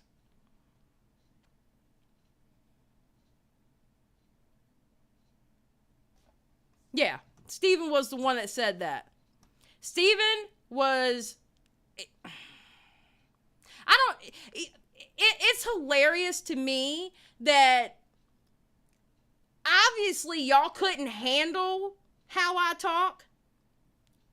Now, like I explained, that whole thing there, minus the chicken heads and minus the sidekick, sounded like one of my live streams because that's my delivery. Sorry about it. I'm not a quiet girl. I'm not a pretty cutesy girl, which there's nothing wrong with them at all. There's nothing wrong with them. But I'm not that girl. I'm not that woman. I am passionate or aggressive, whichever one, whether you like me or not, however you put it. I'm passionate. I'm aggressive. I say what's on my mind. I do not give a fuck about sub count. I do not give a fuck how much money you have. I do not care. And the thing is, it's not a shtick just for YouTube. It's how I am in real life too. I wasn't trying to play a game.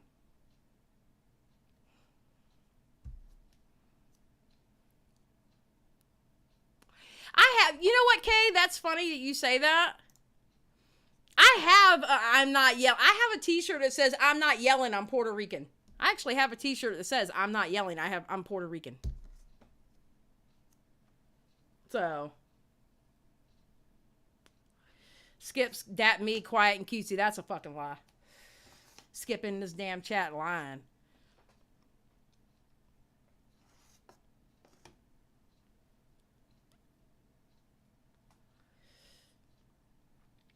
And let me tell you something about Danielle Starry in the chat.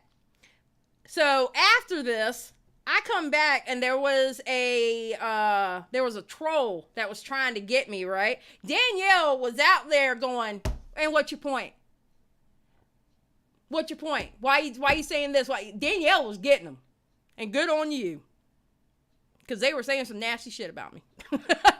Joe Mega for $4.99. You really dodged a bullet by not engaging that NPC going off about white tears. Yeah.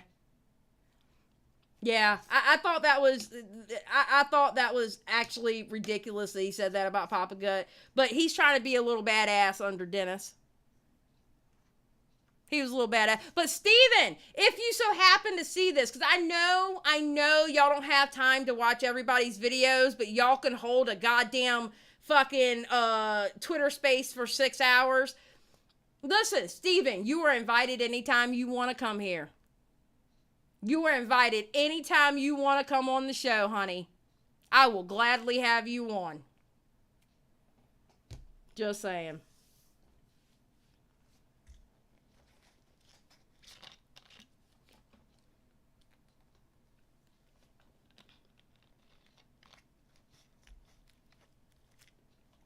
Make Edwin a moderator. Danielle, how you gonna tell me what to do on my channel?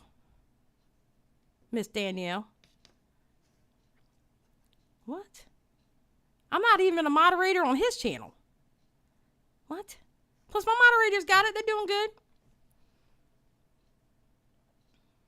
good. Side character Steven is his name now. Yeah, all right, so that was my segment. All right, so what did y'all think about my segment? Was I over the top? I will say this, though. I do regret this. I regret when I said, motherfucker, I defended you back then. I do regret that I put the phone, as I was getting a little louder, I put the phone closer to my mouth. I do regret that part. I do. I regret that part because it's not like I was on a microphone, okay?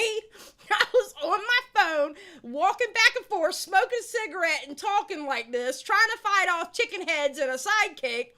And when I went in for the motherfucker I was defending you, I went like this.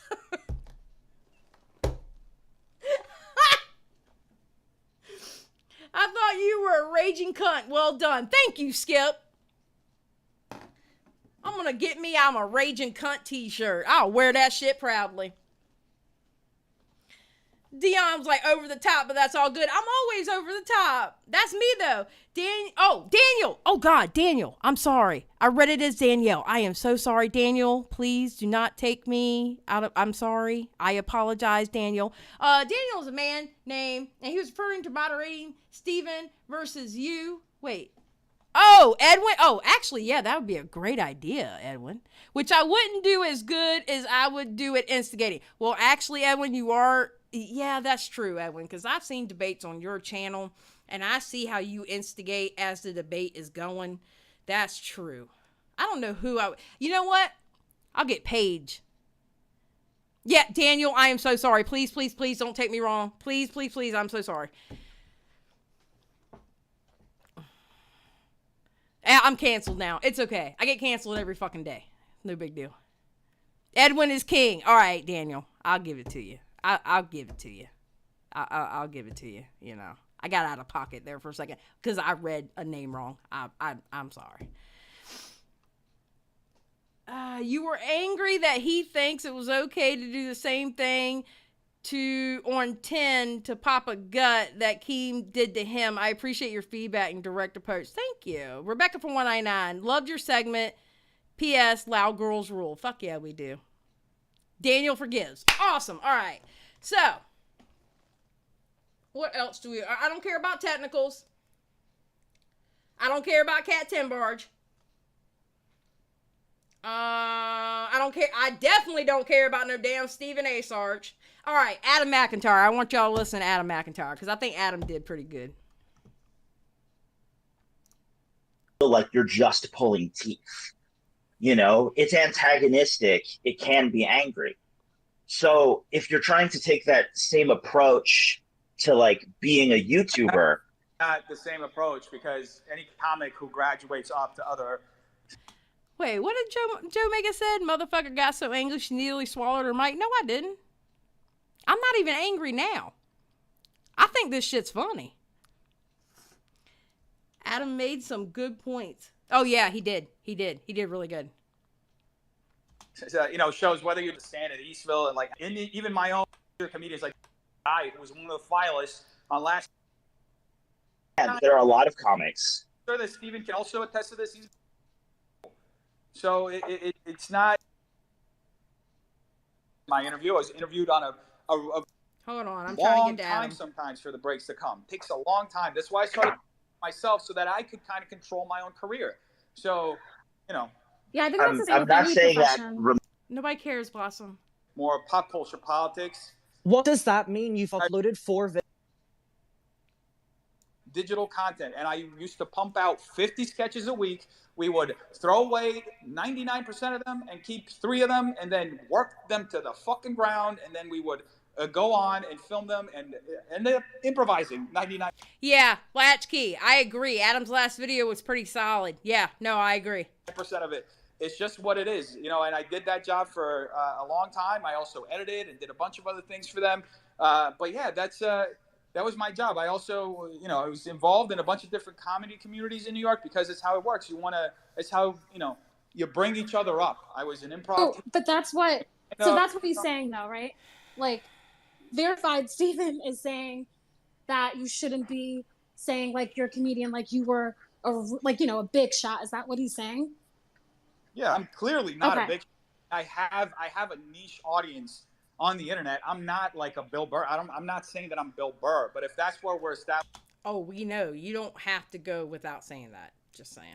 Establishing the line of what a comic is, I mean, you're just doing a great disservice to a lot of really talented comedians who have hard business, and the breaks come like, you know, it takes a.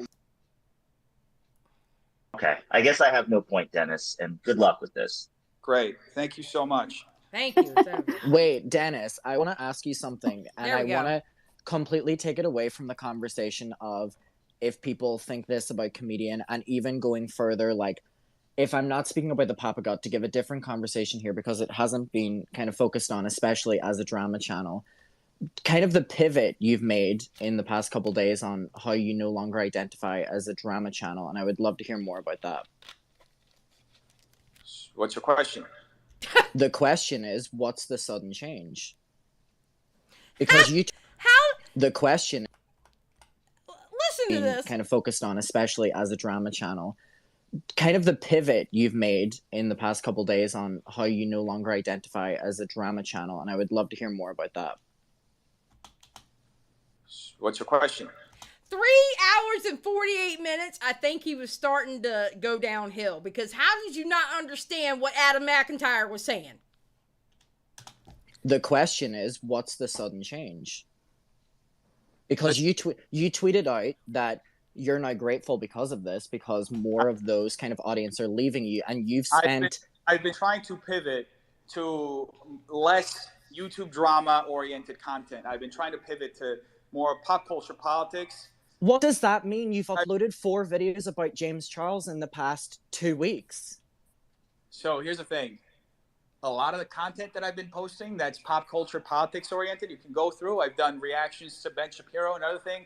It just hasn't picked up yet on my channel. I haven't been able to bring in this new audience. It takes a while. So I have to still cater to the interests of my audience who's there presently. You can cater towards them, but you're fully making content for that. So to say fuck you, like, oh, all those people are leaving anyway, that's what you built your channel off of. Agree or disagree? I completely understand what you're saying. Okay. The same way you could say this, you know, when I first... You can tell that Dennis is starting to break down. Yes, please like this live. And if you're not subscribed, hey, if you like my chaotic energy, please subscribe. Thank you.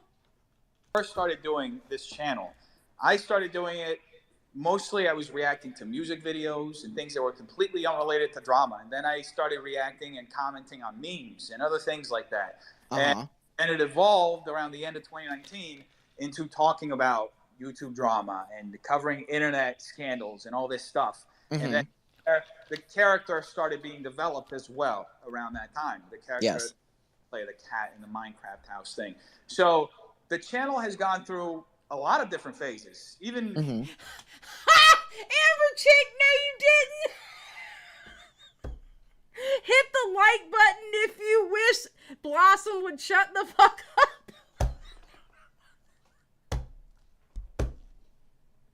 That should get the likes up right there. Hit the like button if you wish Blossom would shut the fuck up.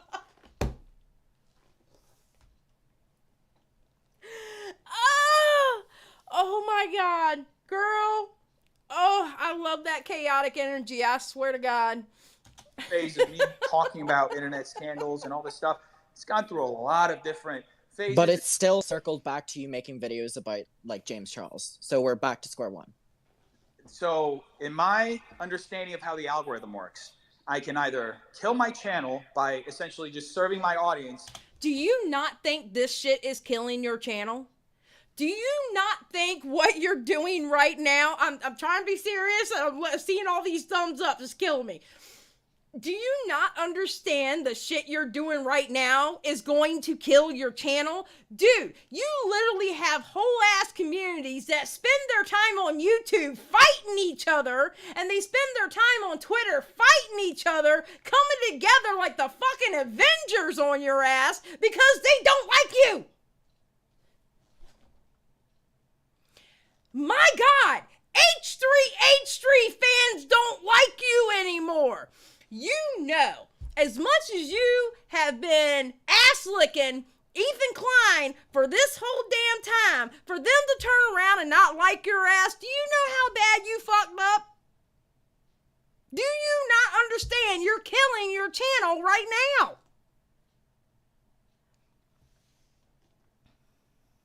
Shit! And exactly, Ethan did it, I did it, you have to make a full transition, period. Guess what, guys? Well, of course, I'm not a big channel, so I really can't talk. All right, I don't count. But Ethan Klein did do it. Not Petty Paige, Paige Christie, she did it. It is possible to change your fucking content. Yeah, are you going to go through a slump where people aren't going to like the new content? Of course, but you'll gain a new audience. But this bullshit that you've been doing on Twitter is what is going to kill your fucking channel. And the people who aren't on Twitter, they're going to see the 1,001 fucking videos on how you've been acting. With none of the content that they want to see.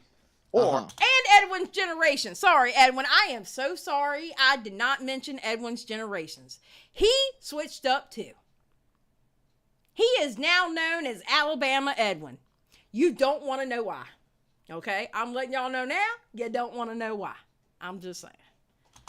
I can do a slow pivot, which is what I did when I was moving away from the other content I did. It took like 6, 7, 8 months for me to start getting picked up by the algorithm.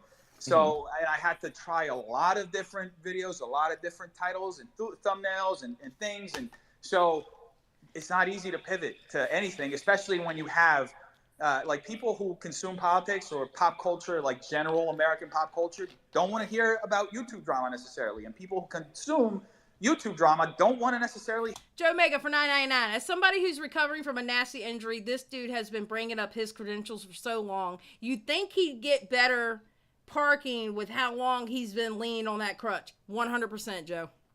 100%. Thank you for the $9.99.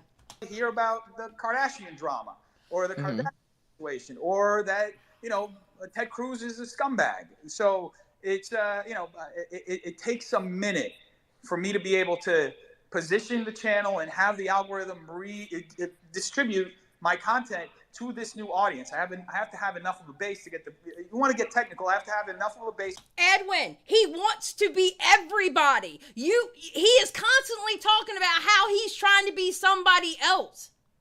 He's constantly. So does he want to be Philip DeFranco minus the Real World News then? I guess so. He is constantly talking about how he is being someone else. Dude, maybe that's your fucking problem. Maybe we cracked the case. Maybe we cracked the case here, okay? Maybe the case is you're trying to be like everybody else and you're miserably failing. Maybe that's your problem.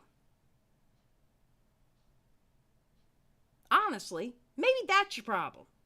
You're trying to be like everybody else and it's not working.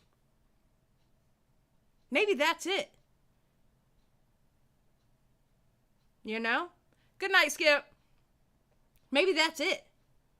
Maybe that's the problem.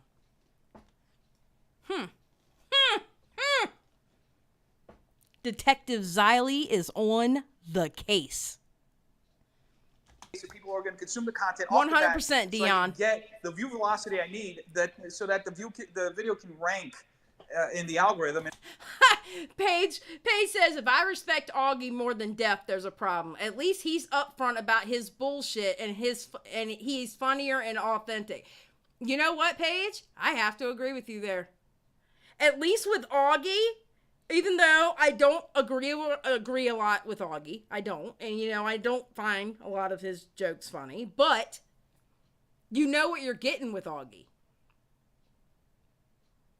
You know what you're getting.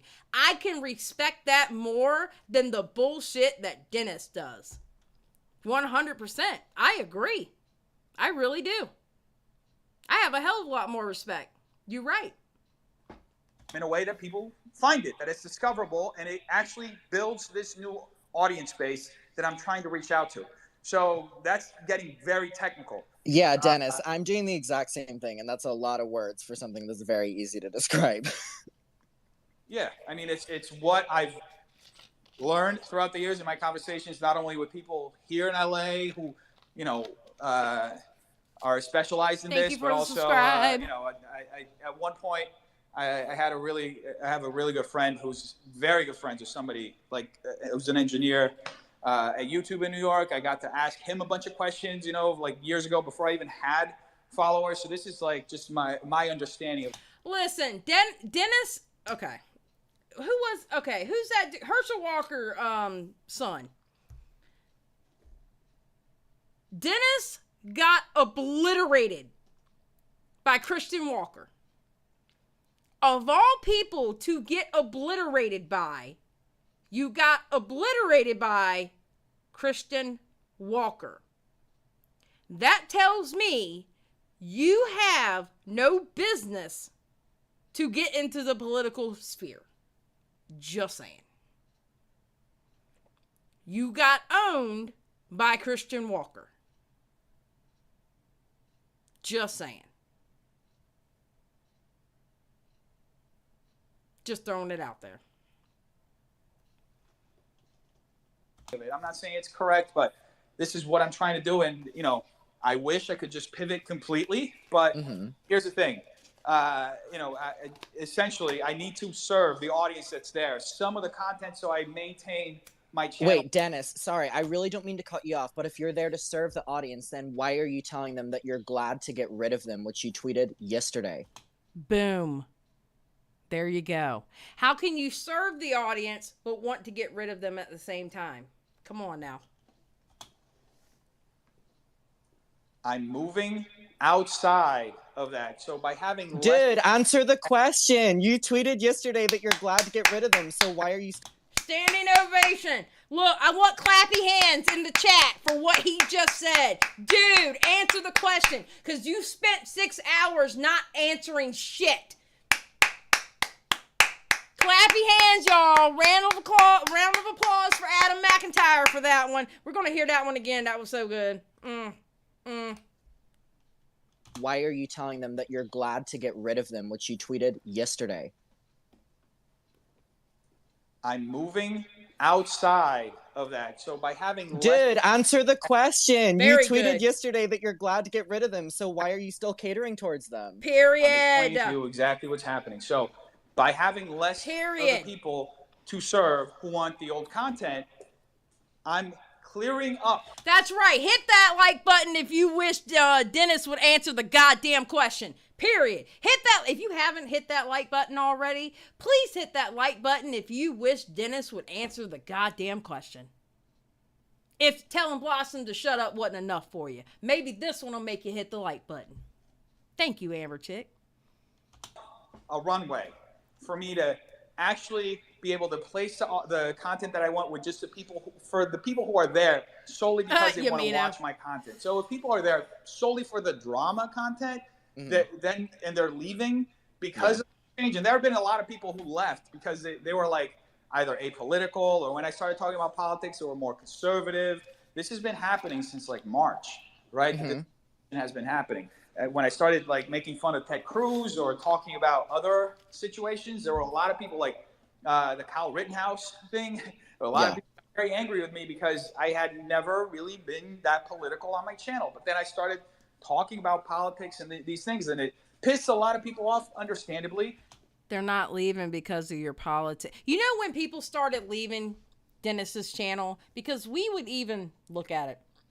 They started leaving your channel because they got tired of hearing about Keemstar.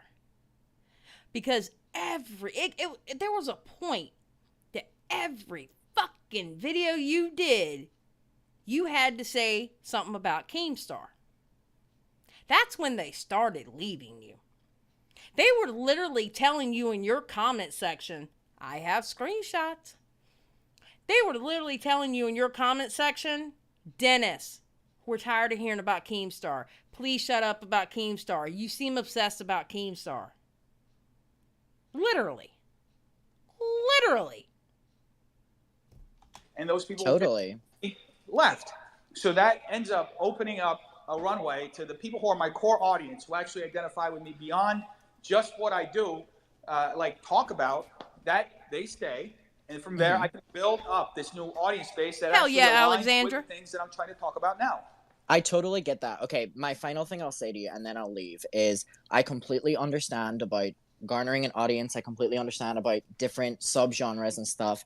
In terms of you now building up this new audience, and you have this runway of old audience, why would you still, especially this week, like clickbait, like YouTube drama, like Jenna Marbles coming back when she didn't? That's gaining a new audience of the old content, which is contradicting what you just said. One sec, you cut out because I just got a phone call. Sorry, can you say that again? My dogs are like, my friend's coming here to pick up my dogs. So. Okay, don't worry, I can repeat. So whenever you said about that you're now making content that's catering towards the new audience, and the old audience can watch videos when you put it out, why would you even this week clickbait like Jenna Marbles coming back, which is YouTube drama, which didn't happen, which is almost gaining the old audience a new version? Period, point blank, period. You sure did clickbait the hell out of that, which is fine. Clickbait's fine. It is what it is. But if you're not trying to do the drama anymore, why are you clickbaiting Jenna Marbles being back? That's a damn good question. We're kind of going around in circles a little bit. I explained this. We're not. You say that to everyone. Like, Dennis, I've been listening for a while. You're saying that to everyone. Okay. So. And he did. It was so funny to hear Dennis tell everybody. I tell you the truth, I kind of feel like I was the only one he didn't say that to. I really do. I feel like I was the only one he didn't say that to. But he said we're going around in circles so many times to so many people. It's like, dude, you're the one going in circles. Are you kidding me? Explain then to me. What is going on? What's your deal? I'm now repeating this for a third fucking time. So hold on. I'm trying to understand what you're saying. You're telling me that you're annoyed that I'm posting the same content. I wish Adam McIntyre would have yelled out, "Let me speak." I wish he would have pulled a oh my god, I always fuck his name up when I say it. Bo Black's move and scream, "Let me speak." Seriously. Just to get his fucking attention and jar his brain to answer the fucking question. Content that I said that I'm moving away from. I explained why I'm doing it, and I'm trying to understand what your point is. You want me to stop posting the content that I post, and you want me to post just the other content? That's what I think no. What the hell? I think he's trying to understand why you're clickbaiting drama if Yes. you don't want the drama viewers. Exactly. Well, you said that you're trying to get new videos on the newer content, but you're not. I am. In fact, I am. You can go back and see how often I've been posting videos, and go through and see that when there are things that I can legitimately cover, and I've been experimenting with a format, I do cover them. No, it's not, Dion. Debating is not his forte. I don't understand specifically how you want me to. He can barely have a fucking conversation. Because Adam is literally just talking to him. He can't even have a fucking conversation, let alone we've seen a debate. The debate with Papa Gut was a fucking failure. Do it. So is your whole point basically? Is the whole point like if you made your statement of how you're moving on? Is the whole point like stop posting about YouTube drama? Is that it? Hit that like button, folks. Hit that like button, folks. No, the point is you just said that you like introducing new content to gain a new audience, and you had this runway of the previous audience with older stuff. So why would you continue clickbaiting drama, getting more of an audience of the older content that you no longer are making because that's the runway. So just to clarify, I'm not really gaining a new audience because I'm losing subscribers. So that's yeah, because of this. Yeah. Yes. Don't you want to gain a new audience as the people who don't like the new content goes away? I'm just saying. Yeah, there's a switchover point. When I switch from covering certain drama to more commentary issues, I lost people. I've lost people after doing a series on crime or a series on a creator or a series on something other shit going on. I've had people that come and subscribe to me just for that, and then when I was done and I said I was done, they've unsubscribed. Okay, bye. I've gained more. I don't care. That's fine. So the reason why is because there are people who are there. I have over 500,000 people who still, and I look at the analytics and I know this, still want to. Yeah, guys, let's get those likes up. There's 269 of y'all. Get those likes up to, like, I don't know, 100. Let's get it to 100 likes. Let's see if we can do that. Because I know y'all are getting tired of Blossom. I know y'all are getting tired of Deaf Noodles. So basically, by hitting the like button, you are saying for both of them to shut the fuck up. It's a win-win situation. I win by getting the likes. You win by telling them to shut the fuck up. I'm just saying. It's a win-win situation. There's 177 likes. Oh, shit. Okay. Well, let's get it to 200. Okay? 23 more of y'all can like this shit. I'm sorry. I saw 40. Somebody say 49. I'm not looking at my likes, okay? I don't have a like counter in front of me. Hell yeah. Watch that content. So I'm still serving them to the best of my abilities while on the other side covering pop culture stuff. I just covered the Will Smith apology. That's more broad pop culture stuff. So he's trying to do a slow transition rather than a cliff breakaway. Okay, Chickenhead, we don't care. Essentially, it's a slow, gradual transition until I can build that new audience. Because if I just go jump off a cliff in that sense, it'll just kill my channel. It'll kill it. You're killing your channel now! Dude, you're killing. You are actively killing. You know what you're doing? I'm telling you, I bet you, because of this shit going on, I bet you that you're actually losing true viewers more than what your social blade is showing, and you're getting hate watchers right now because they want to see how you're going to cope and seethe off of the shit of everybody talking shit about you. Mr. I don't watch anybody's videos, but I always have something to say about it. Okay? I guarantee you're gaining hate watchers because they want to see you cope and seethe and get angry. Spicy, hit the like button if you want Dennis and Blossom to hush up, or if you want Xylie to hunt them down. Oh, I ain't hunting nobody down. I'm too old for that shit. I ain't hunting nobody now. The hell? It did, to some extent, it has been part of the reason why I've been losing subscribers and viewers over the last few months. I started talking about politics and talking about topics that I didn't cover before. And naturally, that's going to cause people to go and look for something else. You know, that also changing the setting. That was also something that, you know, caused a lot of people to leave. Reading off of a teleprompter, which is, you know, something that I've been wanting to do. Yes, Deaf Noodles. You reading off of a teleprompter is making people leave. That's what's making people leave. You're 100% correct. Damn you for doing that. Damn you. How could you? How could you? How dare you read from a teleprompter? Jesus. For a while, you know, typing out my scripts and reading it off a prompter, that's all things that have caused people to want to either stay or just go. And at the end of the day, look, I'm doing my best with the knowledge that I have. If you know something better than I do, feel free to recommend and I'll try it out. I don't really know, you know, like what you specifically want me to do. If you want me to stop posting videos about a certain thing. And Dennis, it's not that dramatic. I'm not emotionally involved with your content. I'm just answering something that you literally just said. Yeah, and I answered that to the barely. Melodies, you Yeah, but you are super aggressive, baby. Explain to me how Adam was. No, we're gonna go backwards a little bit on that bullshit that just came out of her mouth. Answering something that you literally just said. Yeah, and I answered that to the Barely. Melodies. Yeah, but you are super aggressive, baby. How is he being super aggressive? I was super aggressive.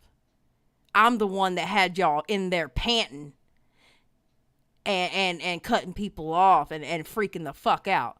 How is Adam being super aggressive? Honey, if you think that is super aggressive, I damn sure didn't go in there to cater to y'all because I don't want y'all's asses here. That's for damn sure. Because if you think Adam is being super aggressive, you sure as fuck can't handle me. Like, what? He wasn't even being aggressive. Exactly, Cass. He wasn't even being aggressive. What? What? Like, how is he being not only aggressive, but super aggressive? Let me tell you chickenhead something, okay? Let me tell you chickenhead something. Life is not about a circle jerk. Life is not about sucking a virtual dick.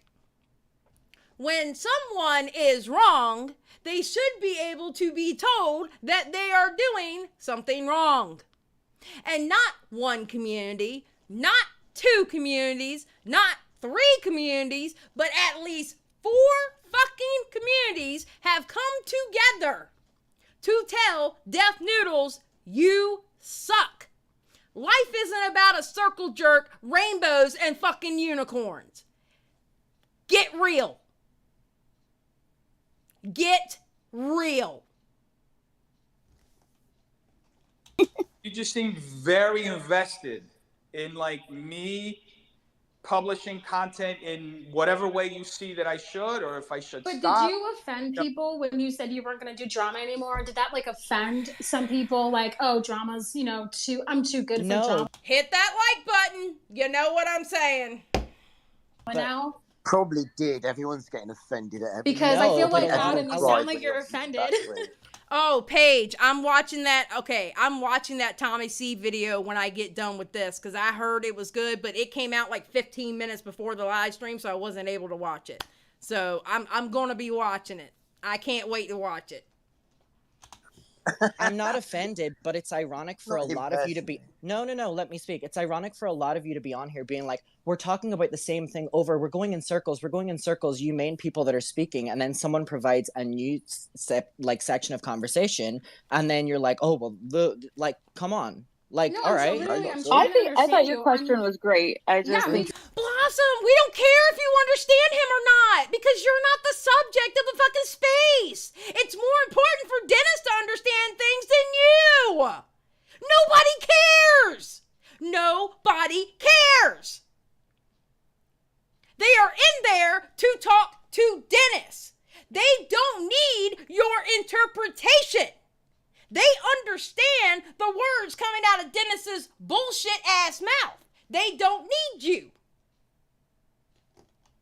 you're a little aggressive. I thought your question was nothing rude too, horrible. Adam. I'm actually like talking about your question. I'm trying to figure out like, were you offended, by like when he said he's not doing drama anymore? Were you like, oh, are you too good for drama, Deaf Noodles? Like, I apologize to the headphone users for that one.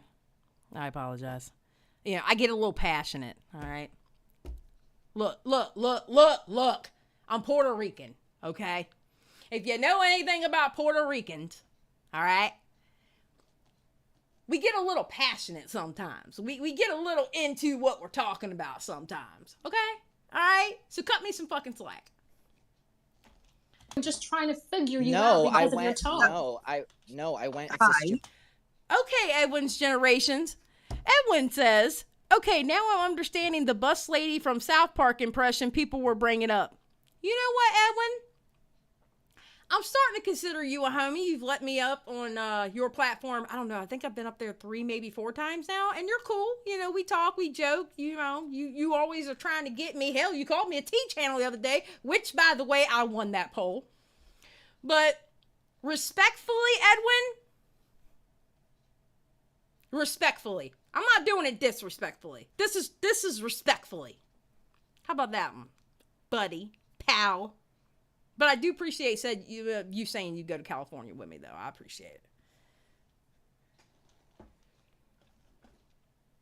But it's fucking sweet. Also, Hell yeah, tacos in the chat for Edwin, everybody. Tacos in the chat for Edwin. To clarify, I just went. And don't feel bad about that, Edwin. I'm always flicking off my audience, all right? And I'm always telling them to, leave me the hell alone and shit. That's right. Let me see them tacos for Edwin. Edwin is definitely a friend of the channel. Let's go. Hi Noodles. I just went on your page because I was like, I follow you. And I was like, what is he talking about? He's making a change in his stuff. I pinned it to the top of the space. Sorry? I pinned the tweet to the top of the space. I don't know if you can refresh it. Nobody cares. So cares. when I just went to your channel, the only two changes that have happened on your channel is you talking about the allegations that were made to you and you apologizing. And everyone here, I hope, has seen them and knows that that's why you've been losing followers. It's not because you're changing your content. It's because you went on an insane rant on Twitter. Okay, I understand. So I think that's Sage talking. And I understand that some people had a problem with Sage. I think Sage's approach to Deaf Noodles was actually trying to be more like in a friend way. She wasn't, to me, when I heard her speak and what I've heard from this, to me, she wasn't really kissing his ass. Like, she wasn't making the comments, people just don't know what drama is. Or, oh my God, Xylie, why are you being so dramatic? Or why are you so angry? You know what Sage did? Sage was in there. She heard me talk to Deaf Noodles. We now follow each other on Twitter. Okay? I like her. She was cool. I like her. Huh. And then we go to your normal content to see if you're still okay. And you're not okay there either. 100%. So I've been losing followers because of this, 100%. But I've been losing followers for months, since March. Of course. When I started losing them. I'm not debating that. I'm just debating that you are now losing so many followers because of the behavior that you're showing. There have been several YouTubers that have switched their content several times. I mean, you tweeted about Logan Paul today. Like how many? And she had points. All right. Now. Okay, guys. We're going to go into when Nicholas DeOreo went in there. Okay? And we're almost done with this. Because we're not going to go through the whole Papa Gut one. Because quite honestly, Papa Gut threw up his video. Okay? And I know Nicholas did too, but I really want y'all to hear what Nick said. Because Nick was doing very well. I like what Nick was telling him. And I almost feel... One, about my part, I forgot to add when Deaf Noodles did that joke on Twitter, okay? And he put the joking in parentheses. Yeah, when you say joking, what does that mean? That means, oh, they weren't really joking. And I didn't bring that up. And I am so glad that he did. So, because that was one of my concerns, but I didn't bring it up. And I kind of regret not bringing that up. But then again, I was fighting off fucking chicken heads and a sidekick, so. Oh, yeah. It's fine. Perfect. I don't think we've actually spoken before in like the full year that we've had like an issue. It's weird. I just... That Papa Gut sound check, it was like, oh, dude, come on.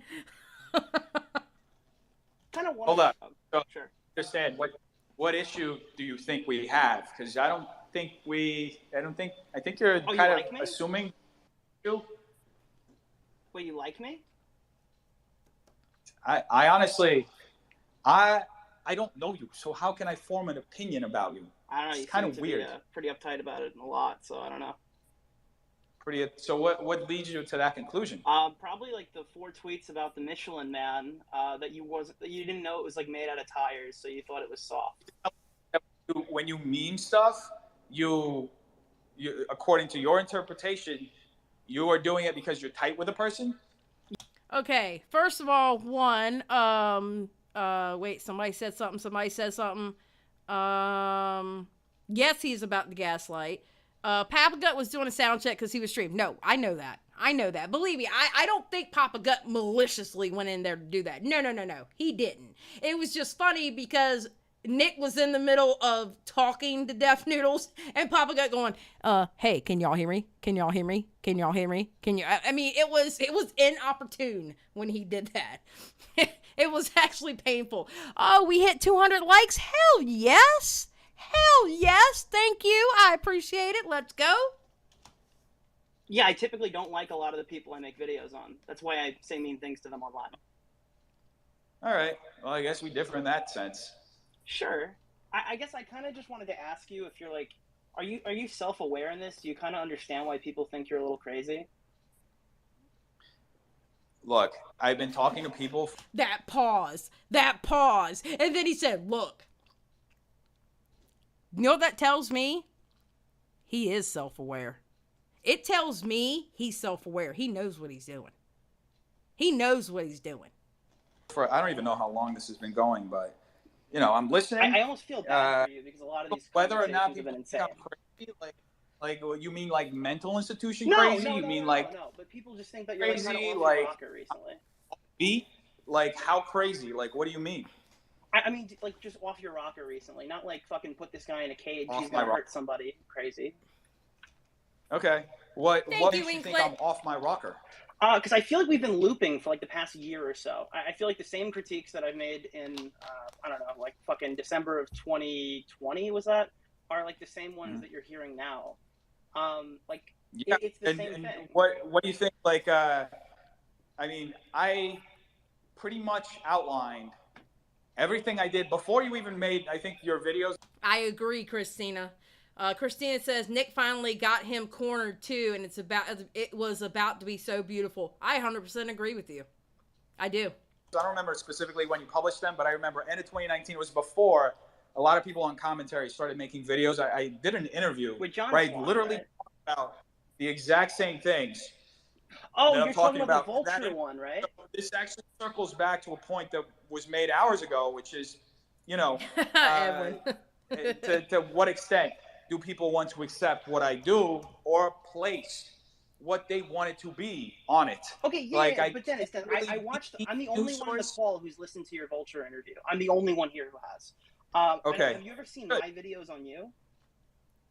No, actually I haven't. Okay, because I covered this in the second one. I have a quote from the guy that you talked to, from the I think his name is Jesse David Fox. Yeah. Okay. So explain. Paige. All right. So this is the quote that he said. It's not. Okay, that was weird. Hold on one second. I'm gonna go back a little bit because I'm sorry. Paige says he goes on to say he hasn't watched his videos and directly referenced him in the podcast. Yeah. Hey, everybody, put a 1 in. Okay, I only need a 1 for this because I only need the people who watched this. Who watched his Twitch live the day after this?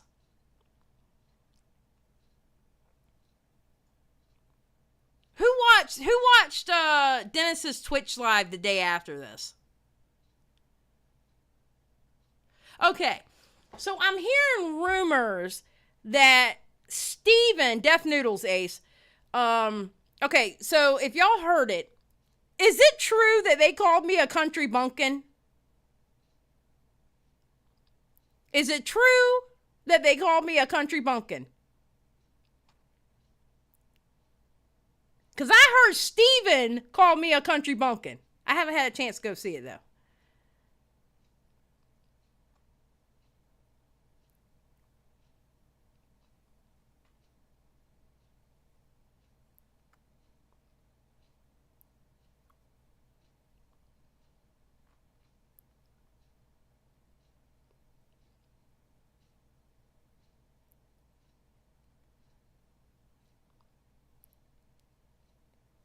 So Observant March says yes.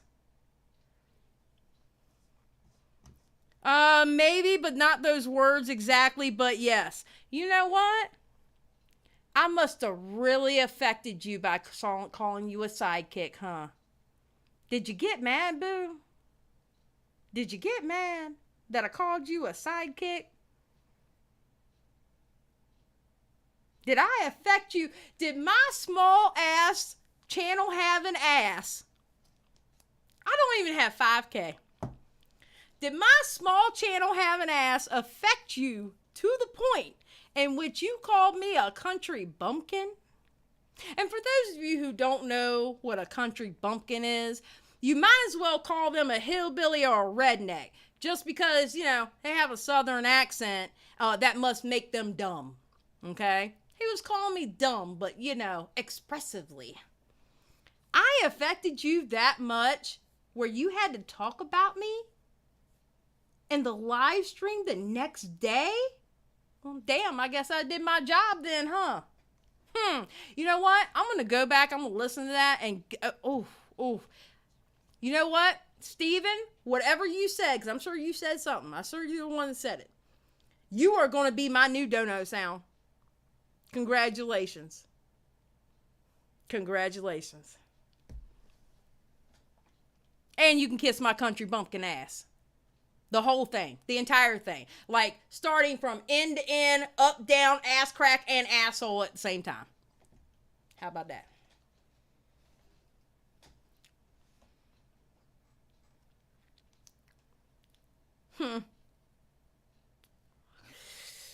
Well, I'm glad that I affected him that way.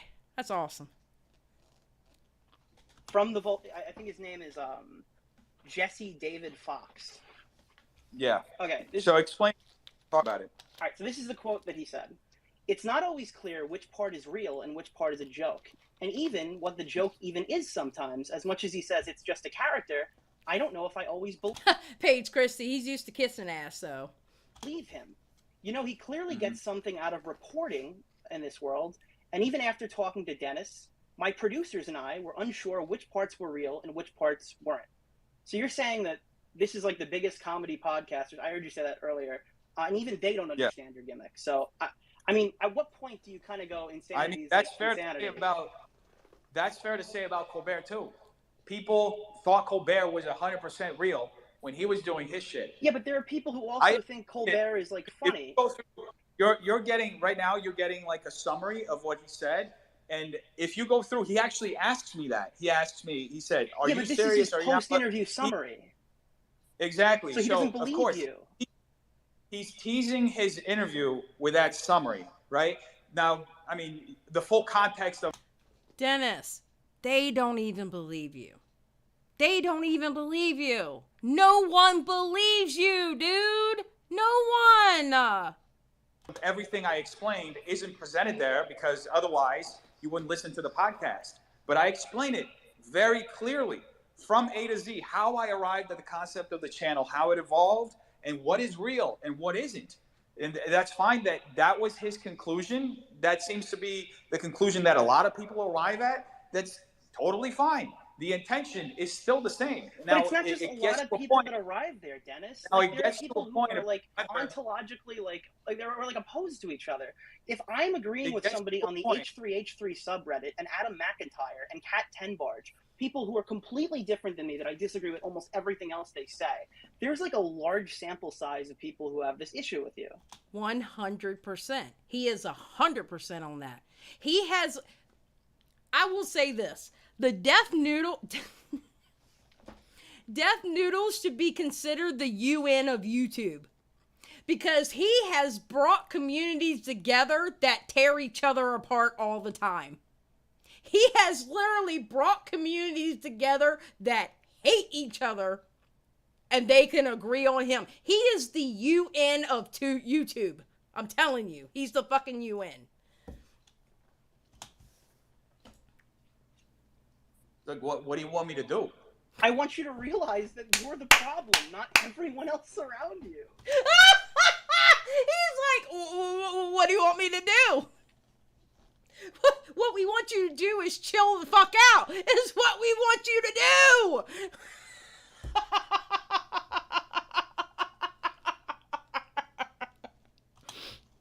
So when did I say that everybody else was a problem? I mean, then I'm the problem. That's what fine. the hope on this stream is. It's like, oh, everyone just doesn't get my jokes. You've been doing the same bit since 2020. If the joke was that everybody else is stupid and I'm the funniest comedian that's ever lived, you know what? Fuck it, dude. Let's start a frenemies and I'll hand you an award right now. I think we'd be great together. But I don't think that's true. I never said I was the funniest comedian that's ever lived. Oh, all I did was say that I wanted to tell jokes every day, and that the news made it easy because there's news happening all the time. So here's the thing. And you talk about news, but real news. I think my intentions are. Like I said earlier, I created a Dilbert sketch. If people want a Dilbert comic strip, if people want to see it as Hemingway and expect it to be Hemingway, then that's on them. That's my problem for creating the Dilbert comic strip and only being talented enough to create a Dilbert comic strip. I wish I was Hemingway or F. Scott Fitzgerald, but I'm not. Okay, now, I will say this about Dennis. The Dilbert comic strip, that's old school shit. And when Tommy C on his channel, I believe it was him and Matt Pitt that were talking, they were like noticing that he comes up with these old references. Stephen Colbert was a comic for my group of people, for my age. The Dilbert comic strip, we remember watching those when you actually got the newspaper. Or not watching it, reading that, when we actually got the newspaper. So I understand it's a conspiracy theory. I'm not putting my stamp of, yes, that's true. But I can understand at this point where people were thinking that. And what they're thinking is that he's actually older than what he is. Now, apparently Tommy C came out with that video today, which I need to go watch. But yeah. But I can understand where they first thought that. So this is what I'm giving people. And this is what it is. I mean, Homeboy got receipts. Is Def pulling a Taylor Lorenz on us? Stop! Who was it? Somebody else. Oh, yeah, that was Flamenco. I'm sorry. I was about to reference Flamenco there for a second.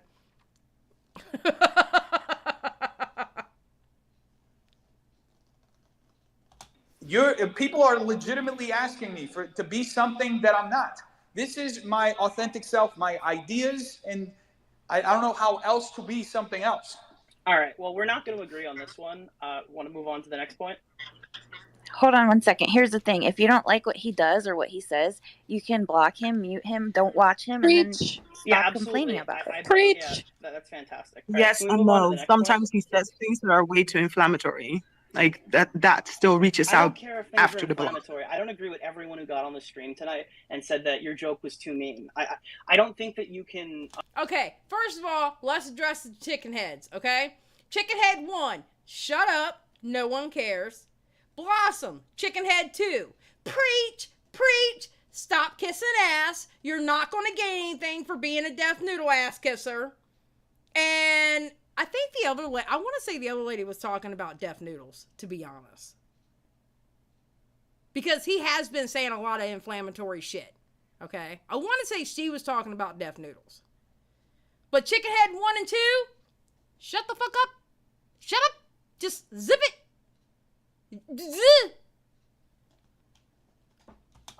Condemn him for calling Papa Gut somebody who looks like a pedophile just based off of that one comment. I totally disagree with the allegedly Angelo guy. I think that he sounds the way that Deaf Noodles thinks Papa Gut looks. So I'm not condemning Dennis for that. I'm not condemning Dennis for any edgy jokes. My problem with Dennis is that the joke, quote unquote, that he made isn't just, oh, Papa Gut looks like a pedophile. Right. I'll read it to you. Motherfucker got famous on TikTok for, quote unquote, joking about fucking 14-year-old girls. Then he got offended that Did he though? About him. So bitch, nobody asked you. He's talking to Dennis. He didn't ask you. He was talking to Dennis. He was reading the quote for Dennis. He's not talking to you. Shut your mouth. Shut up. Who are you?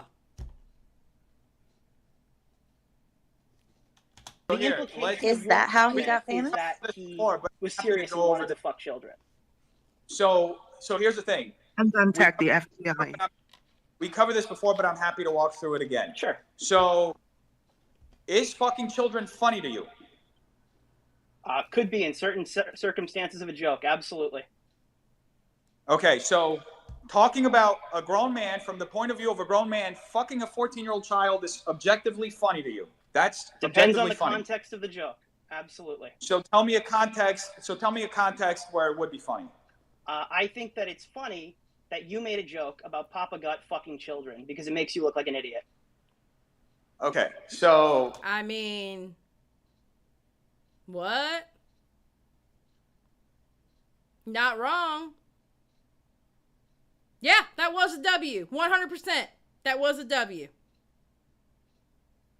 Listen, when Papa Gut made that joke, okay, and Papa Gut has said he wishes he hadn't made that joke. He understands where he got in trouble for making that joke.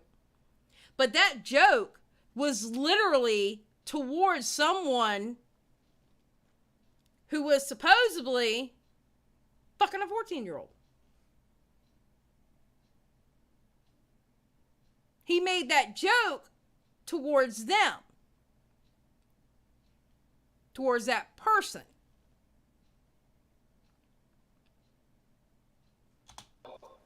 here's the thing. First off, I didn't say he fucks children. I said no, he you said looks. that he was quote His unquote joke- joking. The his implication joke, however- is that he wasn't joking when he made a comment about fucking a 14-year-old girl.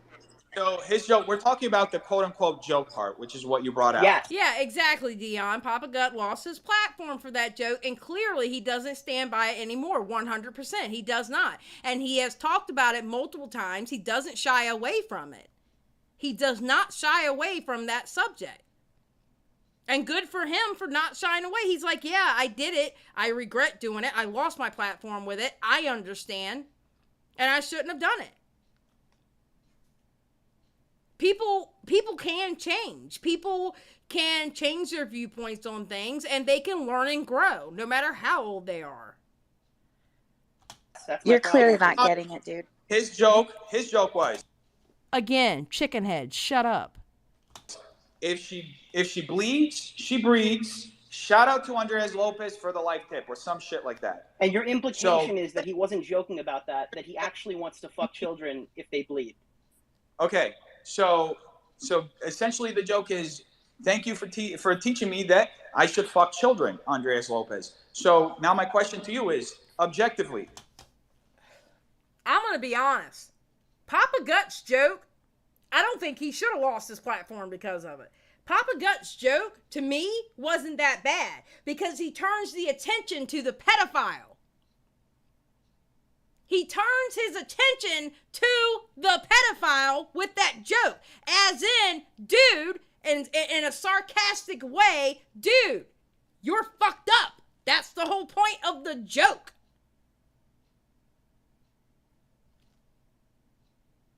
He's not tagging the FBI. He's not doing all that. It was a joke towards the dude who was doing irreprehensible shit.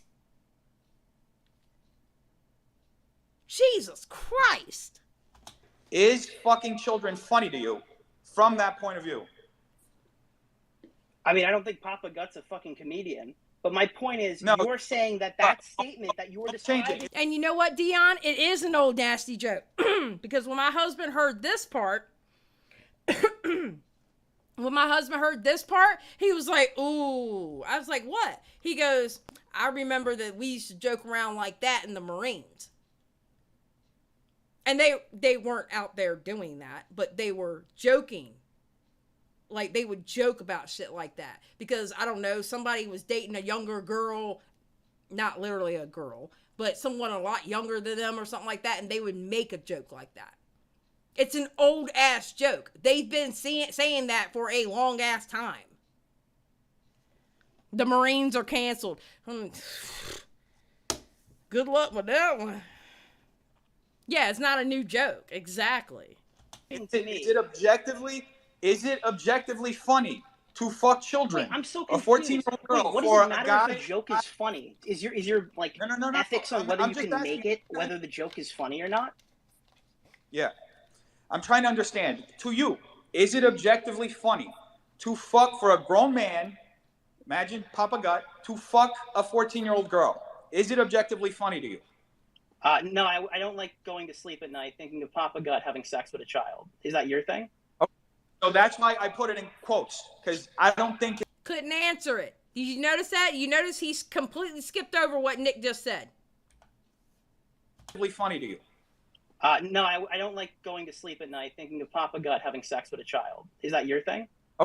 So that's why I put it in quotes, because I don't think it's funny. I don't think it's a joke to say that. So why didn't you put fucking a 14-year-old girl in quotes? Why did you put joking in quotes? Because the obvious implication is that he wasn't being serious when he said he was joking. 100%. You're calling him out for joking.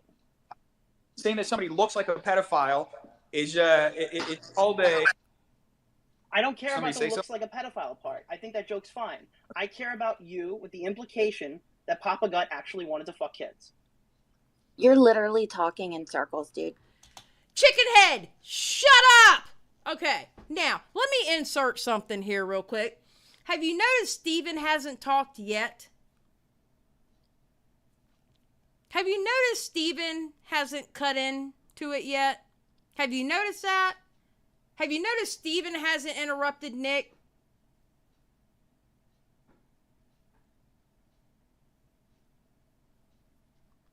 Have y'all noticed?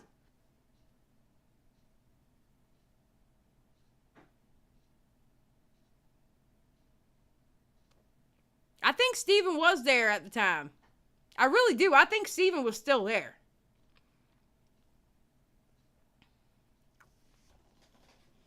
Steven was gone at that time. Well, then that'll probably be the reason why. But I will say this. When he was there, he wasn't... I don't know, dude. He irritated the fuck out of me. Yeah, he's letting Blossom do all the heavy lifting. Yeah, Blossom. Preach! Preach! Fucking pearl clutcher, dude. I hate that fucking pearl clutching shit. Yeah, because he's not answering the question. That's how the fucking circle goes. He did get to a point where he said he doesn't think it's funny. Now, so I'm trying to understand jokes literally, where we're going. Jokes aren't like created whether someone thinks they're funny. There are going to be people who find every single joke not funny. Objectively, you would laugh at every single joke like that if somebody told it from that point of view of a grown man fucking a 14-year-old girl. If it's a different one, if it's like written differently, you would objectively find one that's actually funny. Whether Papa Gut's who looks funny. like Papa. Yeah, the Steven dude is Death Noodle's sidekick on his podcast. How did these people function IRL? Killer Miller, I think that is the question of the fucking century right there. That is the question of 2022. How do these people function IRL? Like, what is your point? Nick, what is your point? My point... Oh, she got her big girl panties on! She put her big girl panties on! What is your point, Nick? What is your point? If it's like written differently, you would objectively find one that's actually funny. Whether Papa Gut's who looks funny. like Papa Gut fucking a Like, children. what is your point? Nick, what is your point? My point is he accused Papa Gut of being a pedophile because he was mad that Papa Gut was making videos on him. It's pretty fucking How obvious. was that an accusation? How is that an accusation when you yourself said you don't think it's a joke for him to say that he's fucking a 14-year-old girl? What are you talking about? You're putting parentheses around joking. The obvious implication that everyone is drawing is that you're saying he was serious about wanting to fuck kids. And when people are saying this to you multiple days in a row, you've yet to correct a single person on it. So, I mean, like, I'm not the only person who came to this conclusion. He's tearing them up. I love it. I love to fucking see it. He's tearing them up. Why is Nick being asked what his point was when Def was the one trying to make a point against Nick? Virtual dick sucking. That's why. Virtual dick sucking. That's why. That's why she did that. So wait, you came to the conclusion that he was fucking girls? No, I little came girls? to the conclusion that you're saying he wasn't actually joking and he actually wanted to fuck girls. Where in my tweet did it say that? Motherfucker got famous on TikTok for quote-unquote joking about fucking 14-year-old girls. The part that you quoted is joking. Yep. I explained my logic behind it, and you supported it by saying that you don't think it's a joke. Yeah, so I what's think your that. point? Wait, I said I don't think it's funny. I didn't say I don't think it's a joke.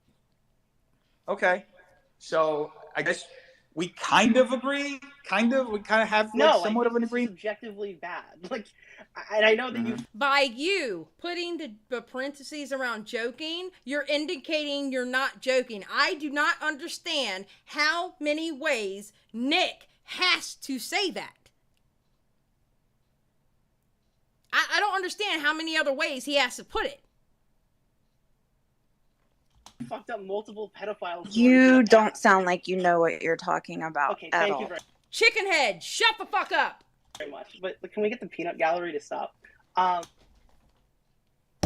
feel you on that. They didn't interrupt you as much as they were interrupting me, but I feel you on that, Nick. I feel you, because the fucking peanut gallery wouldn't shut the fuck up the whole time I was up there and let a bitch talk. I feel you. I feel you. I guess we kind of agree. We kind of have somewhat of an agreement. Subjectively bad. Like, and I know that you fucked up. Hell yeah, GG's in the chat for Nick. I want to see GG's in the chat for Nicholas DeOrio by calling her out, period, point blank, period. Multiple pedophiles. You don't sound like you know what you're talking about Okay, at thank all. you very much. But can we get the peanut gallery to stop? So GG. You're also categorizing. Can this you guys hear me? Not like a spite-driven move. Can you guys So, like, hear me? Yeah. So you were complaining previously be- on this stream. Can people hear me? Yes. Hello? Yeah, Yes. thank God. Can you still hear me right now or no? Yes. Yes. Okay. Can you still? I'm just testing my microphone. You hear me still? Good. I'm testing. Yeah. Can you still? Okay, loud and clear. It works great. And that was the cucking of Nicholas DeOrio. But there's still a little bit more talking going on. Hold on. Okay, so what's happening in here? What are we doing? Like what's up? We're in the middle of talking about the tweet. Yeah. Well, I don't. Is that where you want to start, or maybe the two of us should start like fresh here, Def? Like, where do you want to start here? I don't know. You just dropped in. What do you want to talk about? Okay. So, what do I want to talk about, Def? Probably that you've been once again trying. Yes, I want y'all to hear Nicholas DeOrio's own on Blossom. It's beautiful. It's something that I don't bring up because she actually apologized for it when she was a guest on my podcast, when I used to do my podcast, and she explained it and apologized for it. So it's something that I don't bring up because I know that she felt bad afterwards, or at least from what she said. But then again, an honest conversation isn't exactly an honest conversation. So I'm just saying it's something I don't bring up, but you know, hey, she didn't talk to Nick, so. To slander me on social media as a way to silence me rather than engage intelligently in what we've been talking about. Hi, Anna. Okay, so first off, let's break that down. How have I slandered you? By heavily insinuating that I'm a pedophile. Oh, Thought, you missed my rant on Blossom. My rant on Blossom, I'm pretty fucking proud of it. Just saying. How was that insinuation made? Constantly through constant harassing tweets insinuating that I look like a pedophile. That quote tweeting, like, what were you saying, that you think I got famous on TikTok for quote unquote making jokes about children. Saying that, So well, I'm not done talking. I'm not done talking. So talking about how you're going to go live on the street, prime people by asking them if I'm a pedophile. And then, of course, you're going to edit it up so that you're only going to cherry pick the people who say, oh, sure, and then make a slanderous video about me. You've been obsessed with me for no reason other than I can assume is that you saw that Ethan Klein said something nice about me, and you've been on a meltdown since that's like your guy. I don't know why. What the hell are you talking about? You're the one who re-engaged this entire thing because somebody said Papa Gut owns you. Hold up. And you decided to like come out here saying that you created my entire career, despite the fact that I blew up on TikTok. Hold on, let's talk through my. Wait, is Blossom still live? I don't know. I don't know if Blossom is live or not. When she went back on her word, trying to bullshit one of my audience members that shares the audience with me, telling her, "Oh, I'll unblock you," and she never did. And she went back on that. Oh, I unsubscribed, so I don't know if she's live. I can give two shits if she's live. So, I don't know. Was she stream sniping me?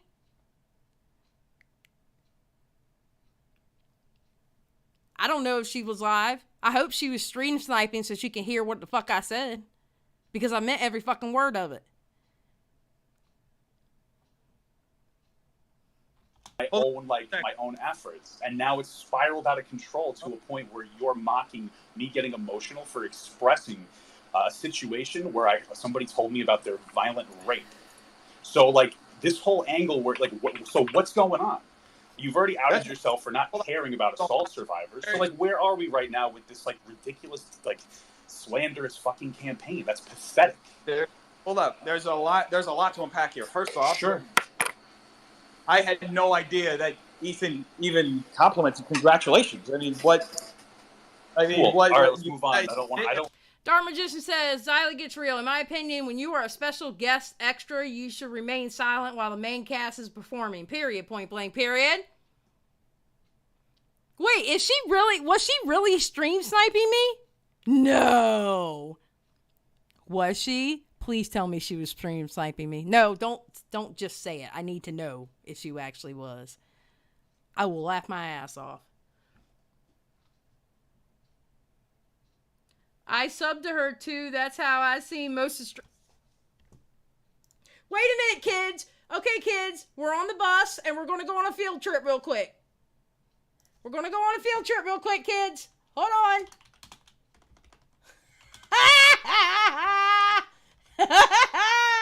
Woo! No! No! No. Wait, she wasn't stream sniping. No, she wasn't stream sniping. She's in there with I don't know who that person is. Y'all lied. She was not stream sniping. Look at this. I'm going to show y'all proof she was not stream sniping. My live is nowhere in there. Look at y'all. Look at y'all being dishonest saying she was stream sniping. Because I know she's not playing, fucking, she tried it, though. Let me cut it off. I'm not giving you a view. Anyway, all right, let's continue. I don't really want to play the Let's Be Friends game. We tried this before and you spit on it. So waiting for that's kind of weird. She's bragging about her bull. I mean, let her brag. I'll brag that she used to I'll keep bragging that she used to give me money by giving the same energy I went in there for. Thank you for the $1. Or actually, it was a couple of $5 ones, but you know what I mean. Anyway, congratulations on that. I don't know why you would think that's like because you're obsessed with Ethan. That's your entire moral focus is what people think about you online and what Ethan Klein thinks about you. If you actually had a moral center, you wouldn't be going through this like ridiculous disinformation campaign about me. So wait, I gotta understand what you're. Comment, shut the fuck up. We are there. No. Okay, listen. Don't go into her live stream and don't go harassing her. And to the spies that are watching this live stream, make sure you go ahead and you go and be little snitches and make sure you tell her I said, and I got, I don't know, how many likes do I have right now? Somebody tell me how many likes I got. How many likes I got?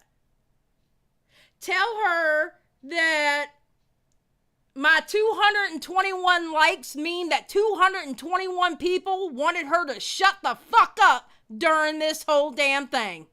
220. I have scientific proof. 221 people wanted you to shut the fuck up during this whole damn Twitter space. Okay? Scientific proof. Right there, thumbs up. So to the spies, thank you. I appreciate you pushing the message along. Thank you very much. I appreciate you, and thank you for the view. God bless. Let's go. Thing with Ethan is because that's like really. I know that weird you're trying to change the whole frame to make it seem like I'm obsessed with Ethan, but we all know that you're very much obsessed with what he says. Why did you even bring him up? Because I can't explain any other reason for you to have an Yes, and I mean that disrespectfully. absolute unhinged meltdown for a week, obsessing about me as a content creator. So let me ask you a question. Sure. When you run your business, do you base your business decisions on someone else? No, because I'm not a bad businessman. Okay, so there's your answer. That's an answer for Why me. would you assume that I'm basing so my what's the- business? Okay, now this conversation goes on for a while.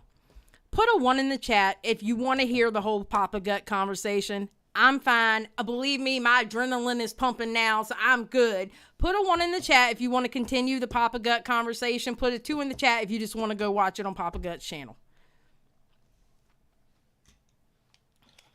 Because I'm down. I'm down to ride. Whatever y'all want to do.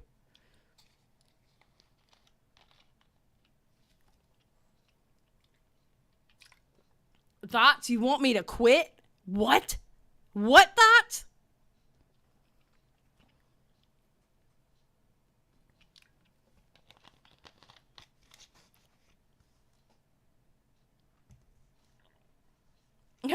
Three for neither or more Xylie show. Well, I mean, there's nothing else for Xylie to talk. Edwin, you want to call in? You want to call in, Edwin? Because we can talk about this shit, because I know you probably got some points to say.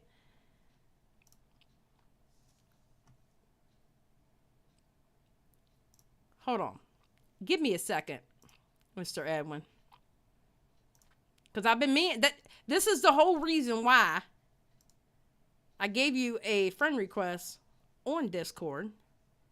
So, where are you at? There you go. Take this, enter.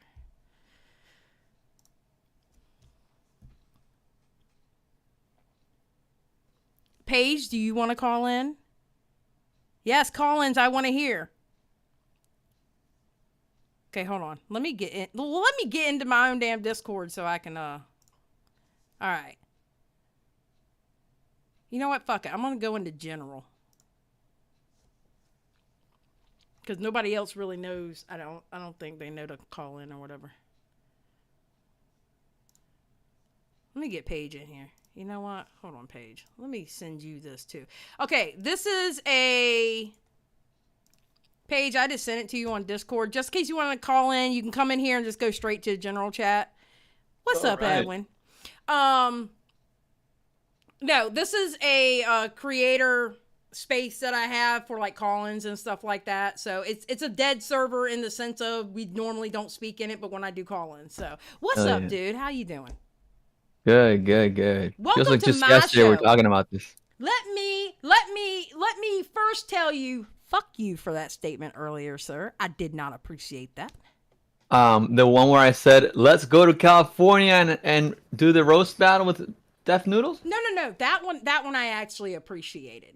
Okay, let's go then. Woohoo! Let's go. No, All right, then. It's settled. I was talking about the one where you said that I'm the fucking bus driver from whatever the hell that Southport. I don't know about that. I somebody else said that, not me. No, that was you. That was definitely Well, you. I see why they said that, but I didn't say it first. Wait, who said it first? Dave on Dave?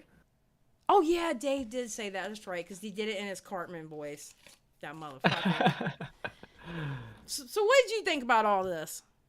Yeah, I don't know. I don't know why he would volunteer himself to get owned for 6 straight hours. Like, I just like that it was called doing this for the first time, right? He's like trying out, hey, what's up, guys? My first Twitter Spaces, and everyone just shits on him. Yeah, no, dude, for 6 hours, he was literally doing the same talking points over and over and over again. And then he turns around and blames everybody else for talking in circles. Like, sir? Really? Yo, Paige in the house. Oh, is Paige here? Did Paige join? She's doing Yeah. a mic check. Hi, Let's see. Miss Paige. Well, you're supposed to join with a Papa Gut mic check. Oh yeah, Paige. Like, can you hear me? Can you hear me? Yeah, I can hear you fine. Can you hear me? What? Oh, I get the joke. Fuck off. We can hear you. Yeah. Okay, Paige. You keep going. Now that you I'm just testing my mic. Can you hear me? Yeah. Sounds good. Sounds good. Sounds good. Okay, Yeah. good. Sounds good. We were in the middle of a conversation, but sounds good. No, you good. No. So Paige, now that you heard my part of the spaces, what'd you think?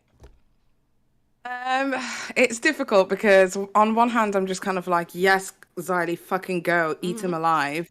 And on the other hand, I'm like, I know he needs to be handled like a baby with kitty gloves. You have to massage the ego just a little bit to make it feel comfortable and then hit him with the questions. That's why Nick DeOrio's approach was perfect, if you ask No, me. it really was. His approach was perfect. And that is approach. Okay, here's the thing. If all right, say you did something or Edwin did something that I didn't like, all right? And y'all are going too far. My approach with you two would be hella different than it was with me going up in there with Deaf Noodles. You know what I'm saying? Yeah, I because hear that. I have that respect factor, okay? I was getting frustrated hearing the chicken heads kiss his ass. I was getting frustrated with everybody being nicey nice with him. I feel like, which I agree, you have to stroke his ego 100%. That's why I think Nick was doing a perfect job. I do agree with you on that. But at the same time, sometimes I feel like a motherfucker needs to get slapped. Seriously. And that's what I was trying. I was trying to jar his, like, dude, people are literally angry at you. They're just being calm for the sake of being calm, you know? Yeah, I didn't like the fact that they were able to pull the whole, oh my God, she's so emotional, she's so aggressive, gosh, you know, her reaction is just so out of this world and all this kind of stuff. I didn't like that because it's like, now whatever comes out of your mouth is diminished. And I said the exact same thing to Papa Gut, is that like, when he, you know, started... You got to remember, you got to work with these people in a language they'll understand. At this very moment in time, Deaf Noodles is trying to go with logic, a flawed logic, but logic nonetheless. He's trying to go with the narrative. Well, do you think that it's okay to joke about these kind of things? He wants you to take things on a logic base so that you'll run off the notion that, oh, yeah, no, I wouldn't think that that's okay. But when you go at it from an emotional point of view, then that's when it changes, because now he's looking at you as an emotional being, somebody who can't handle their emotions, which was exactly the way that Papa Gut was viewed originally. Deaf was viewed originally because he was not able to keep a handle of his emotions. I think there's also a reason why he decided to do a Twitter space, because he's a quote unquote comedian. All of those physical social cues, you know, when he was agitating in his seat and he couldn't stay still and all of that kind of stuff, and he's rubbing his hair and his brow and he was getting frustrated and he's pushing his chair back. All of those things people can see, they could only hear in his voice. And I think that's a huge reason as to why he chose Twitter spaces and not did it on a live stream. That's actually a good point. What do you think, Edwin? How do you think I did? Edwin, you never told me how you thought I did. Oh, I think you did fine. Cause like. Oh, so you got me? You want? Yeah, no, I mean, like, you obviously had a mission. You know, you didn't go there to make friends. You know, like, what else is there? Yeah. I'm curious to see. He said he's doing bi-weekly roast battles with people. I guess that's like his plan. And he's like, has you scheduled in mind for September? So like, does he already have runner-ups, or like, what's going on there? Apparently, someone, oh God, who was it? Chris the Narc or whatever. Him and John he's supposedly doing one in a few days, or like next week or something. I have no idea who that is. He's supposedly doing his first one like this month. Supposedly. Oh, that's right. Yeah. Well, there's going to be quite a few people on the podcast and on the show. There's going to be a drama influencer who's going to be there in a couple of days as well. So I think Wednesday. So we'll find out who that is. Okay. Oh, and they're supposed to do it live too. So if they're going to be there Wednesday, it's probably going to be Wednesday. Yeah, that the person reached out to me and basically said, like, do you think this is a good move at this time? And I'm like, well, you know, you can always ask them the questions. but obviously you're in his house, essentially. Not like his home, but his house. It's his, Yeah. place. So you're going to have playing to field. kind of somewhat play by his game, which is going to make your audience think to themselves, oh, he didn't go hard enough. So it's kind of like a catch-22. What do you do? Yep. Well, I'm going to be honest. If I was still had this been 2 years ago, like in the sense of not being married, I would go. Now, Xylie, you're missing out on something. Paige has an exclusive here. Are we not going to pressure her to spill the beans? Wait a minute. Spill the tea? Hold on. No, I'm not going to. I've been sworn to confidence. Absolutely not. One. You'll know who it is on Wednesday. Anyway, okay, wait. so. Okay, You don't know if you don't try. Wait. Let's ask 10 questions, okay? You don't have to give a name. You just say yes or no, okay? Do we know this drama YouTuber? Yes. Does this drama YouTuber have over 100K? Yes. I have no questions. Motherfucker, ask a question. Believe me. I was surprised she wanted to play. This is funny. Let me think of something. Wait a minute. Did this drama YouTuber cover Gabby Hanna a lot? I mean, we all did, so that's a yes. That's not true, because I used to be part of that community. Girl, I did about 7 videos in that time. Come on now. Wait, audience, while Edwin is thinking of a question, do y'all have a question? Try to figure out who this is. You're on question 3, so you Male got or 7 female? left. I got 7. No. It's yes or no questions. Yes or no questions. Is this drama YouTuber a female? No. Okay, boom. All right, we're going there. All right, we're going there. All right. Question number 4 down. All right. Does this no names? We're not going to do names. Does this drama YouTuber who is not a female live in the United States? Yes.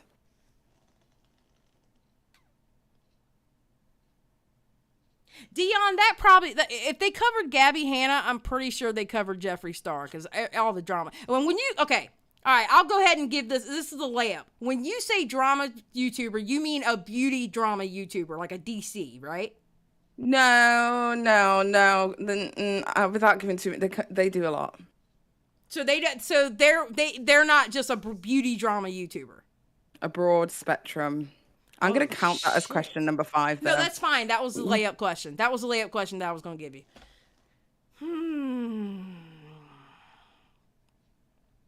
Oh, True Horror Stories asks, does this drama YouTuber wear a hat a lot? No. Keemstar? I don't think Keemstar he doesn't wear hats anymore. He wears possibly Peter Mon. I see where they're going. No, it's not him. That was a good question. Okay, that's number what? 8? No, 7? What number was that? Okay. We're about 7. Okay. It's not, I can't beat Killer. It can't beat Adam because Adam doesn't live in the United States. Yeah, Adam's from Brighton, so it's not Adam. Oh! High Priestess. Ooh. Don't look at answers. We gotta keep the game going. Is this drama YouTuber who does not wear a lot of hats, who is not a female, that lives in the United States? Whoa. Do they have anime hair? No, it's not Repzilla. Damn! Damn! Okay. Damn it! Okay, yeah, guys. I mentioned Repzilla. Lips in the chat for Repzilla. They do a spectrum.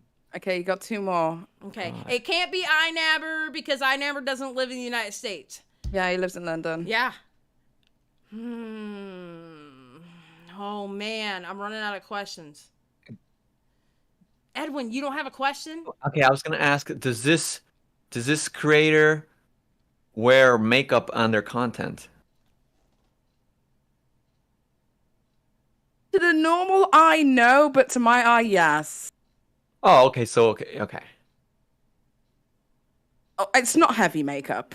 Right. Yeah. Maybe a bit of concealer or something. But do they mention it? I guess is what I was getting at. No. Okay. So no, it's not Nick Snyder. No. God. Could you imagine that? That would be. Oh, that would be somebody. The cops are going to end up getting called. The shit that comes out of his mouth. Oh, okay. Last question. Is this drama YouTuber who wears light makeup, not a female, doesn't wear a lot of hats, they cover a broad spectrum, and they live in the United States? This is the last one, y'all, so hopefully this will do this.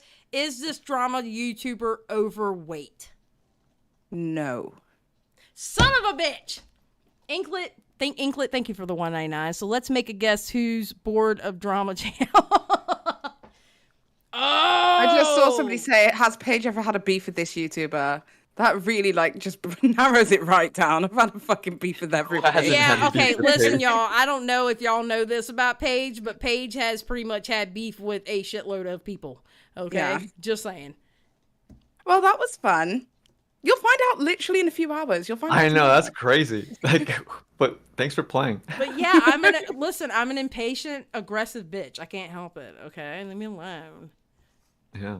But yeah, so that's going to happen. And I think, obviously they're a bit like worried about what's going to happen with that. So we'll see. Honestly, okay. So Dead on Dave yesterday told me, Xylie, I wouldn't go because it's a setup. It's going to be a setup to have a bunch of Death Noodle stands there, to have the sidekicks there. It's a setup. Have you said no? Right? I wouldn't say it's a setup at all.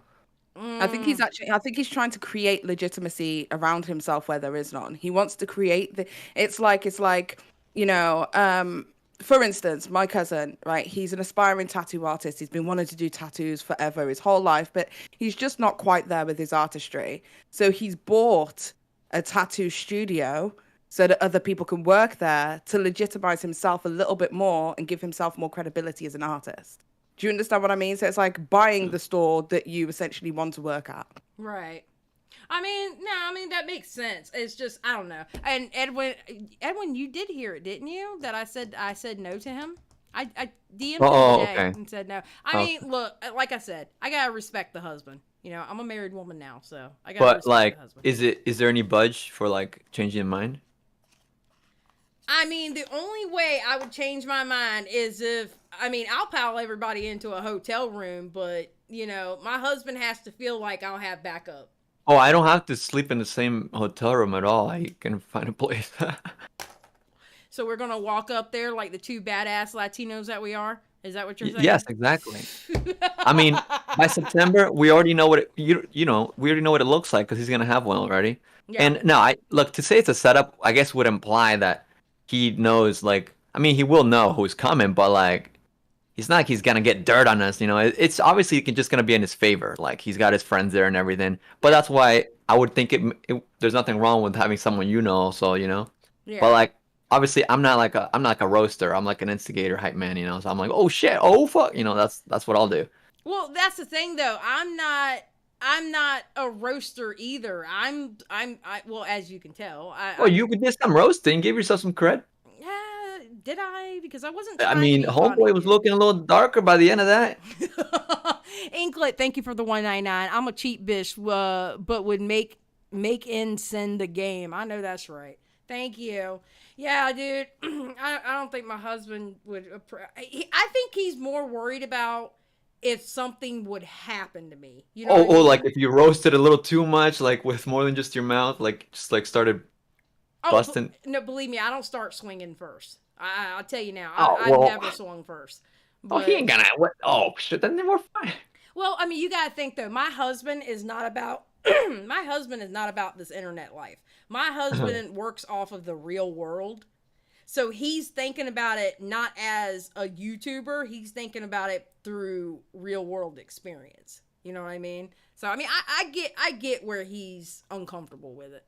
Mm-hmm. Also, I think obviously as a husband, he's going to probably want to step in if things get out of hand and defend his wife's honor. Exactly. Mm-hmm. Exactly. Mm-hmm. So hence the reason why I'm going to respect my husband.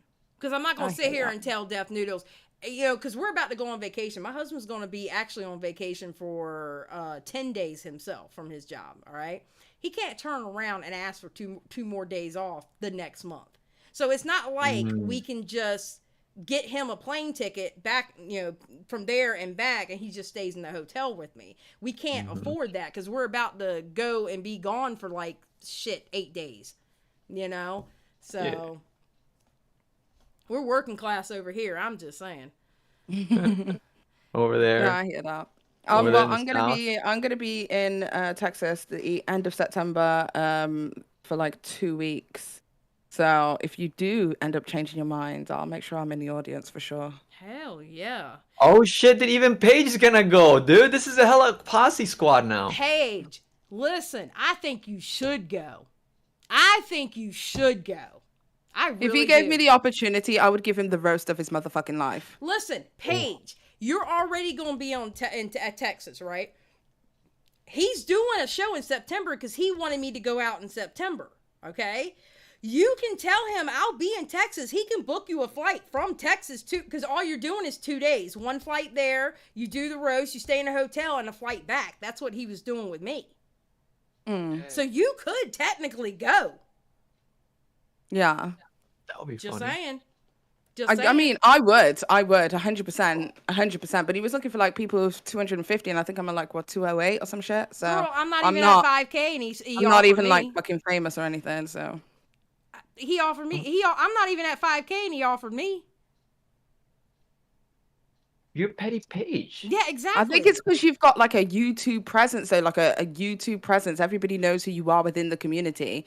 You know what I mean? Paige, you have 209,000. That's only 41K away. You can make it by then. what in 2 months now? Yeah, oh my God, that would be rises and then ridiculous. it just stagnates for 5 years. That's how my channel goes. I think you should DM him. I really do. I think you should DM him and do that because you're already going to be in Texas, so he doesn't have to. He can't use the excuse that I'm going to pay for a flight. I'm not going to pay for a flight from Great Britain to here. You know what I'm saying? He can't use that excuse at that point. I mean, I say we wait to see how the first one goes. Make sure it's worth it because I want to tease it. And I appreciate you saying that I have a YouTube presence. I don't think I do, but I appreciate you saying that. Thank you very much, ma'am. It's a large community presence. Everybody knows who Xylie is. It doesn't matter what part of the commentary spectrum you're on. We all know who you are. Yeah, and if they don't know, they're gonna know. Is that right. the Xylie in the chat right now? Oh my God. Me and Tipster still joke about that to this day. It's literally my favorite fucking meme. Oh my God. I was so angry with him when I put that as my dono sound. Yeah, I need to go back and I don't know if he has the VOD up for that podcast he did the next day on Twitch. Because if he does, I'm going to go back and listen to it. Because I want to get that soundbite of him calling me a country bumpkin or whatever he called me. He said something, I don't know whether it's specifically country bumpkin, but he said something. I think Def was speaking about you, but didn't reference you by name. And he said, oh, and there was that girl, she was screaming. What was her name? And he was like, oh yeah, the country bumpkin or something along those lines. That's how it went. And I remember sitting there thinking, ew, fuck you. I'm sorry, I don't like that guy. Whoever fucking Stephen is, I really fucking don't like him. I don't either.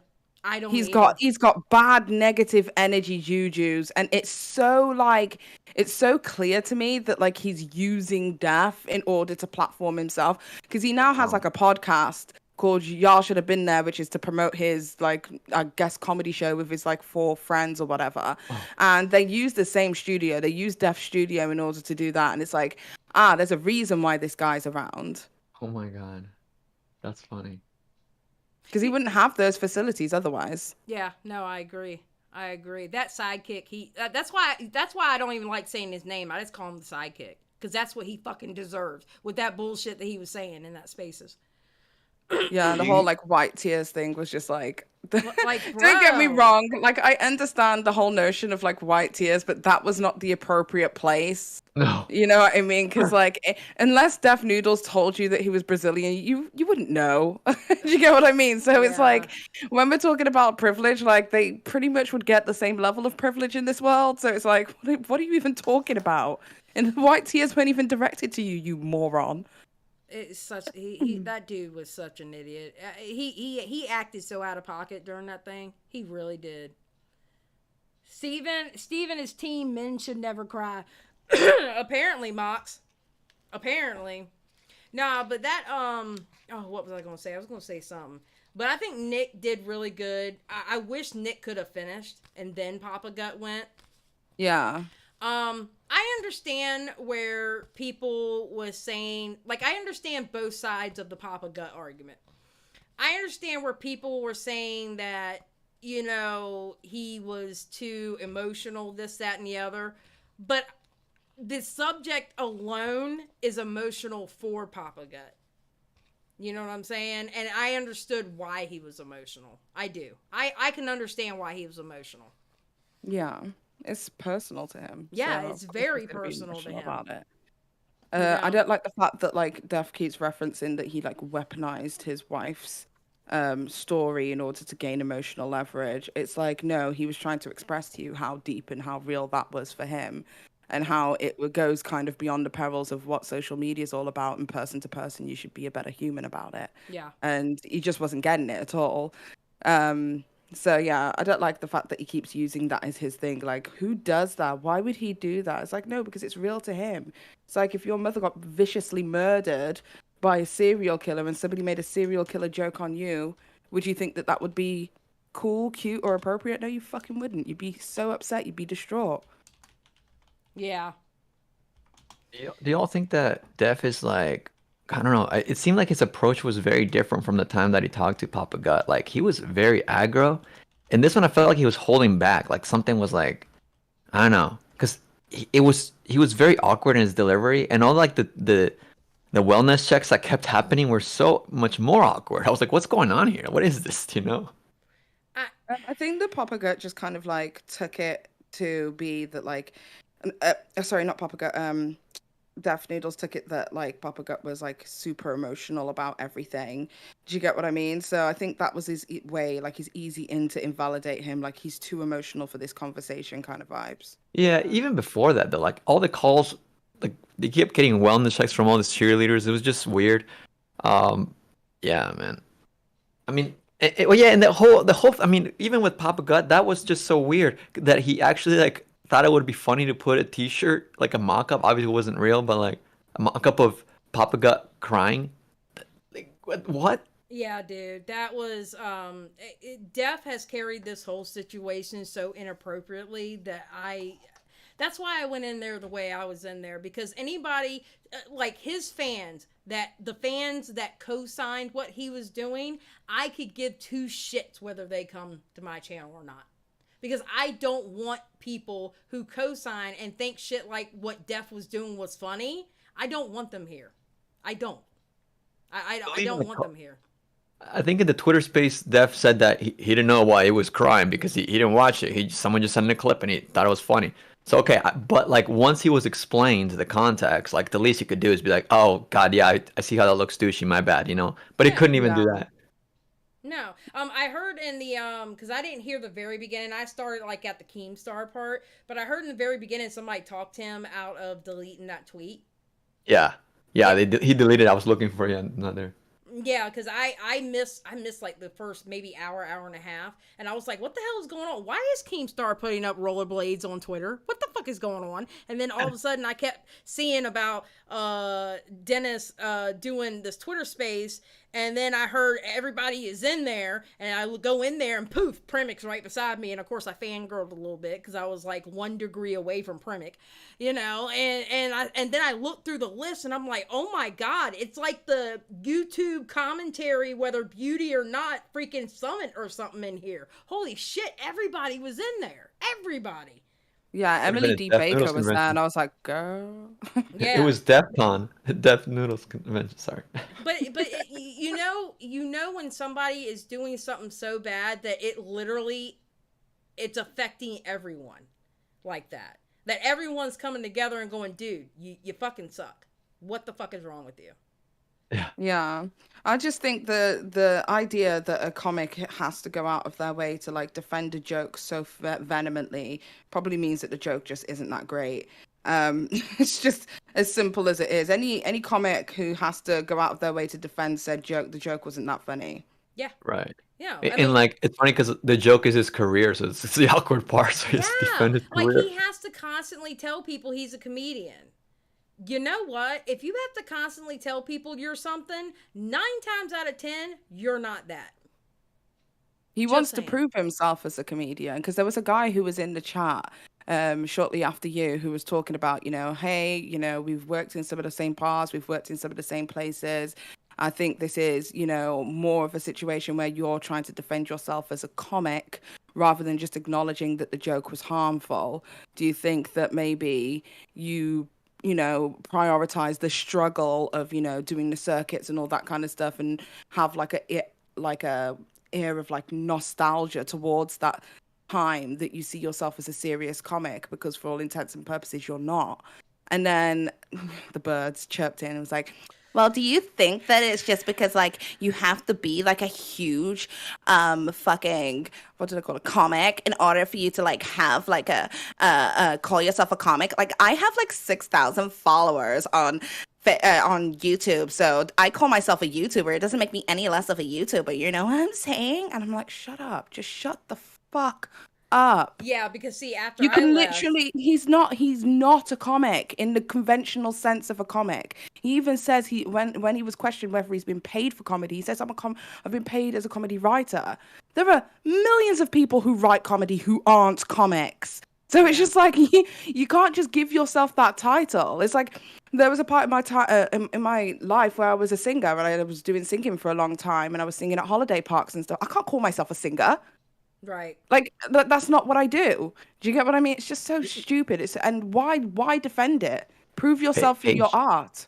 I totally get what you mean, but we need to have a moment of silence for that impression you just did. It was really fucking good. It really was.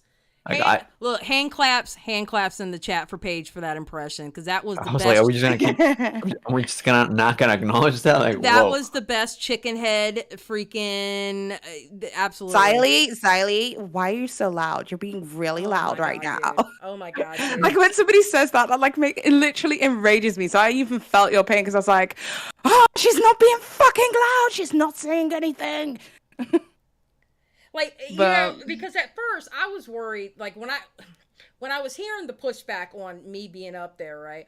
I was worried that, oh shit, did I sound worse than I thought I did? And I listened back to it and I was like, oh shit, it sounds like one of my live streams minus the chicken heads and the sidekick. It sounded like one of my live streams. So I mean, I was like, okay. But listen, people make those kind of comments all the time in my comment section. You're too loud. You're too this. You're too that. And I'm like, okay, well, I mean, thanks for watching and putting a comment down for the algorithm. I appreciate it.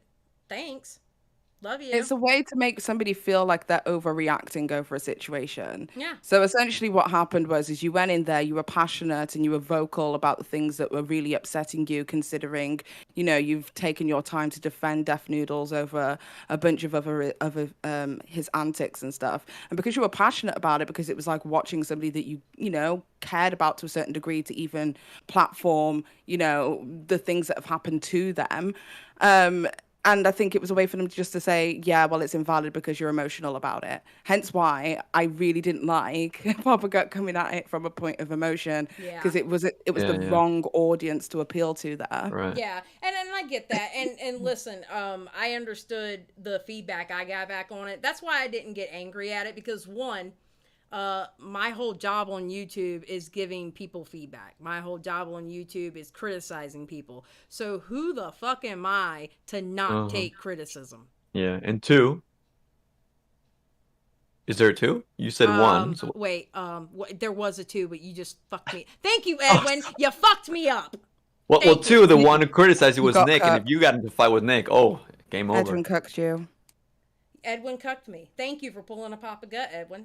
I appreciate it. No, I mean, okay, listen. Okay, hold up. Wait a second. Don't think that I didn't fight because it was Nicholas DeORio. It wasn't because of that. It was because I would literally be hypocritical if I didn't take criticism. And it wasn't disrespectful criticism to me. It wasn't. To me, it wasn't if it was disrespectful, like bad, okay, then I'm going to fight. But it wasn't disrespectful criticism. It was literally a criticism. And I would be a fucking hypocrite if I couldn't take it. Yeah, I think it's quite telling that in your segment, it was not really him responding as much as it was his, flock of birds. Yeah. Yeah. Oh, my God. Bless Blossom's heart. Bless Blossom's heart. God bless her. Something new? It was giving me the very definition of a pick me. It was just like, even after he invited you to go over, just, I'd like to go. Girl, go away. He never said nothing about you. What the fuck do you have to bring to the table? You won't even disagree with him. Yeah, I know. Well, she did the same shit with Hello Leash. You know. I don't know about that drama. Oh I yeah, have no then when she idea. was fighting with their ex mods and shit. That was a funny drama. But yeah, dude, Blossom was just completely and Steven was out of pocket, and it was crazy. It was absolutely crazy. I vote To bring for it back, the though. louder. Hell no. But what now?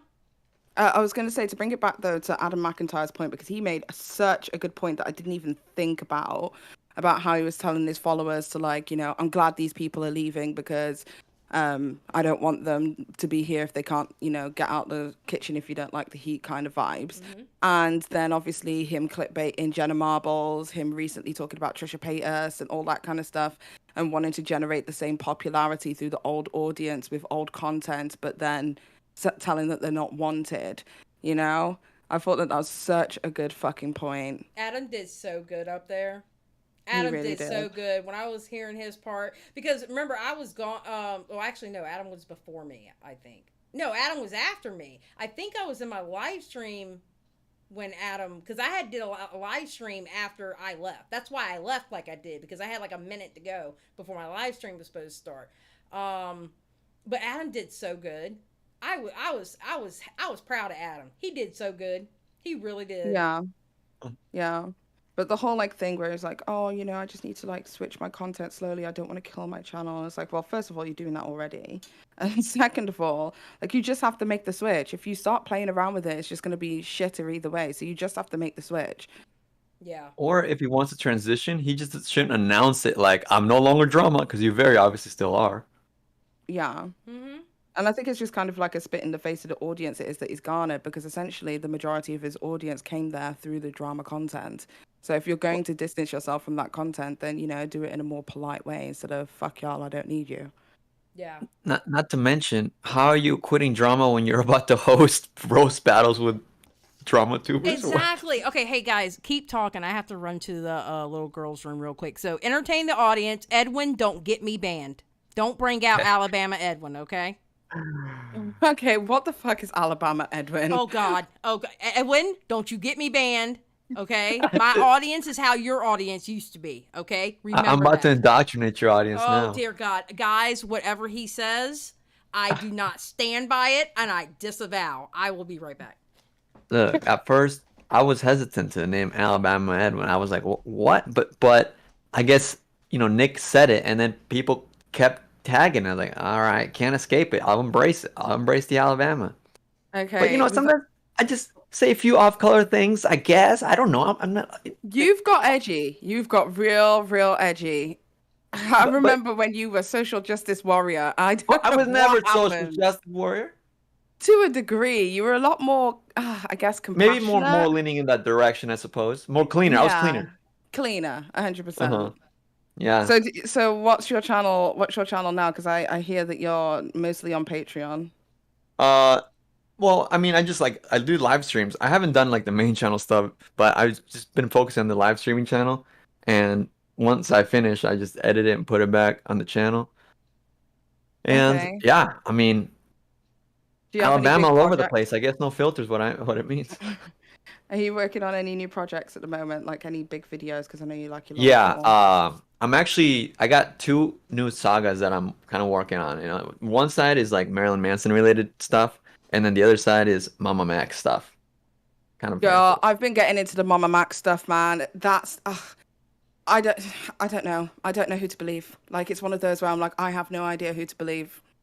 It's a really, really iffy situation, and you know, I could talk about it all night, but I feel like maybe something. It's a pretty it's a pretty dark subject. I get it, but I remember Xylie told me about it. I was like, what the hell? Because she's like, Max has put a video. I thought she meant like Mr. Girl. I was like, what's he saying now? And she's like, no, Mama Max. And then I was like, what's going on with Mama Max? And then she started. I was like, girl, what? Oh yeah, I had to catch up, Petty Paige, about that Mama Oh, Max. okay. Well, I if you gave look her all into the it, videos. Yeah, it If was you a look lot. into a page, I have plenty to say. I'm actually very critical of Max, and it's kind of like I feel like I got to start biting my tongue. Is basically what I was trying to do. Get hint at earlier because it's like I feel like I want to be if I'm gonna cover it because I really want to do it main channel video. I haven't uploaded on there for a very long time, so I kind of want to reach out to him, but it's like I've already said kind of really critical things towards him, so I don't want to scare him.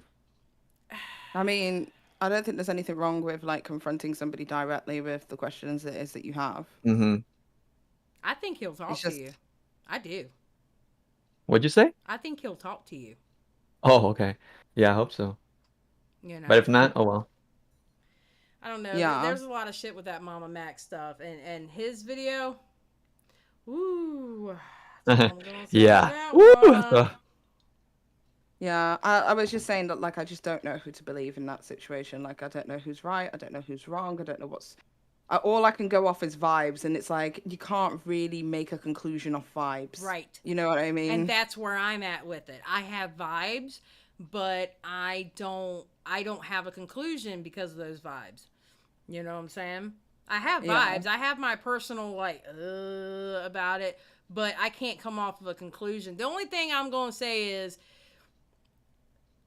I don't know about I mean, I do know about it because of what people are saying and what, like, the videos and whatever, except for we haven't heard from the last two girls yet. But if you leave a trail of exes in which they were not friends before and then all of a sudden they have combined their powers, there is something there. I just don't know what. It could be something as simple as in you're a shitty boyfriend. You know? Well, and like, okay, without actually criticizing the content like that he puts out, the one thing you do notice, because I would agree, anybody can say you got 4 women or 5 women, 4 exes that come together and all have terrible things to say about you. It's like that is a common theme. And what I noticed listening to his video, it's like he doesn't own up to like anything. He doesn't even like, he just puts them down in everything. He doesn't say that he messed up in anything. Like he doesn't like sanctify himself. I don't know if that's a word as like too much, but he doesn't say anything. Like there's no fault in what I heard from his video in the entire hour. That's what kind of weird to me too. Yeah, that video kind of, especially when I stopped and read screenshots and stuff, and I was like, I don't know about this video, but I'm not out here. But I'm not out here in the streets going, oh, he's 100%.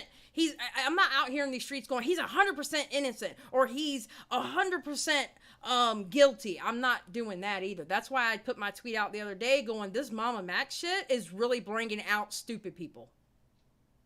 Honestly. Do you know what though? Just to bring it back to Deaf Noodles, do you think that he'll ever be able to redeem himself after this? Do you think that the projects that he has coming up in the future is ever going to be able to, I don't know, garner him back that respect through YouTube again? Deaf Noodles? Yeah. What do you think? I mean, I think it's almost like he's losing respect from different communities as it goes on. If you notice, so I don't know who respect he would gain first. People like Steven that want to get a little bit of clout, I guess. I don't know. Well, I think that I have a feeling. Now, granted, the first one hasn't happened yet, and I can really make this a statement after it. But I have a feeling. Yes, thank you for the 5. Tommy C has a vid kind of showing Def is lying about his age. I know. I heard about that, and I'm going to be watching that tonight when we get off of here. Yeah, I have. Yeah, apparently he's 35. Okay, wait. Okay, hold on. Let me make this statement, and I want to talk to you about that video. And believe me, I don't care about spoilers. I don't give a shit about that. Never have. Okay, my statement is I think this shit that he wants to do with the studio and stuff like that, podcast fine, but those roast battles thing, I think it's going to show how unfunny he really is, and it's going to fail miserably. Yeah. I really do. I think it's going to fail. His joke formulation is just out of this world terrible. Yes. Yes, I think it's going to fail. All right, Tommy C video. Girl, give me the tea. I want the tea. So I dipped in and out of the stream, and I kept going back and taking a quick look at the video and then coming back and all that kind of stuff. And from what I'm garnering, there is a video of his where he's speaking to another creator, and in this video, he details essentially his upbringing, his life, all that kind of stuff. The fact he was from Sao Paulo and all that kind of stuff.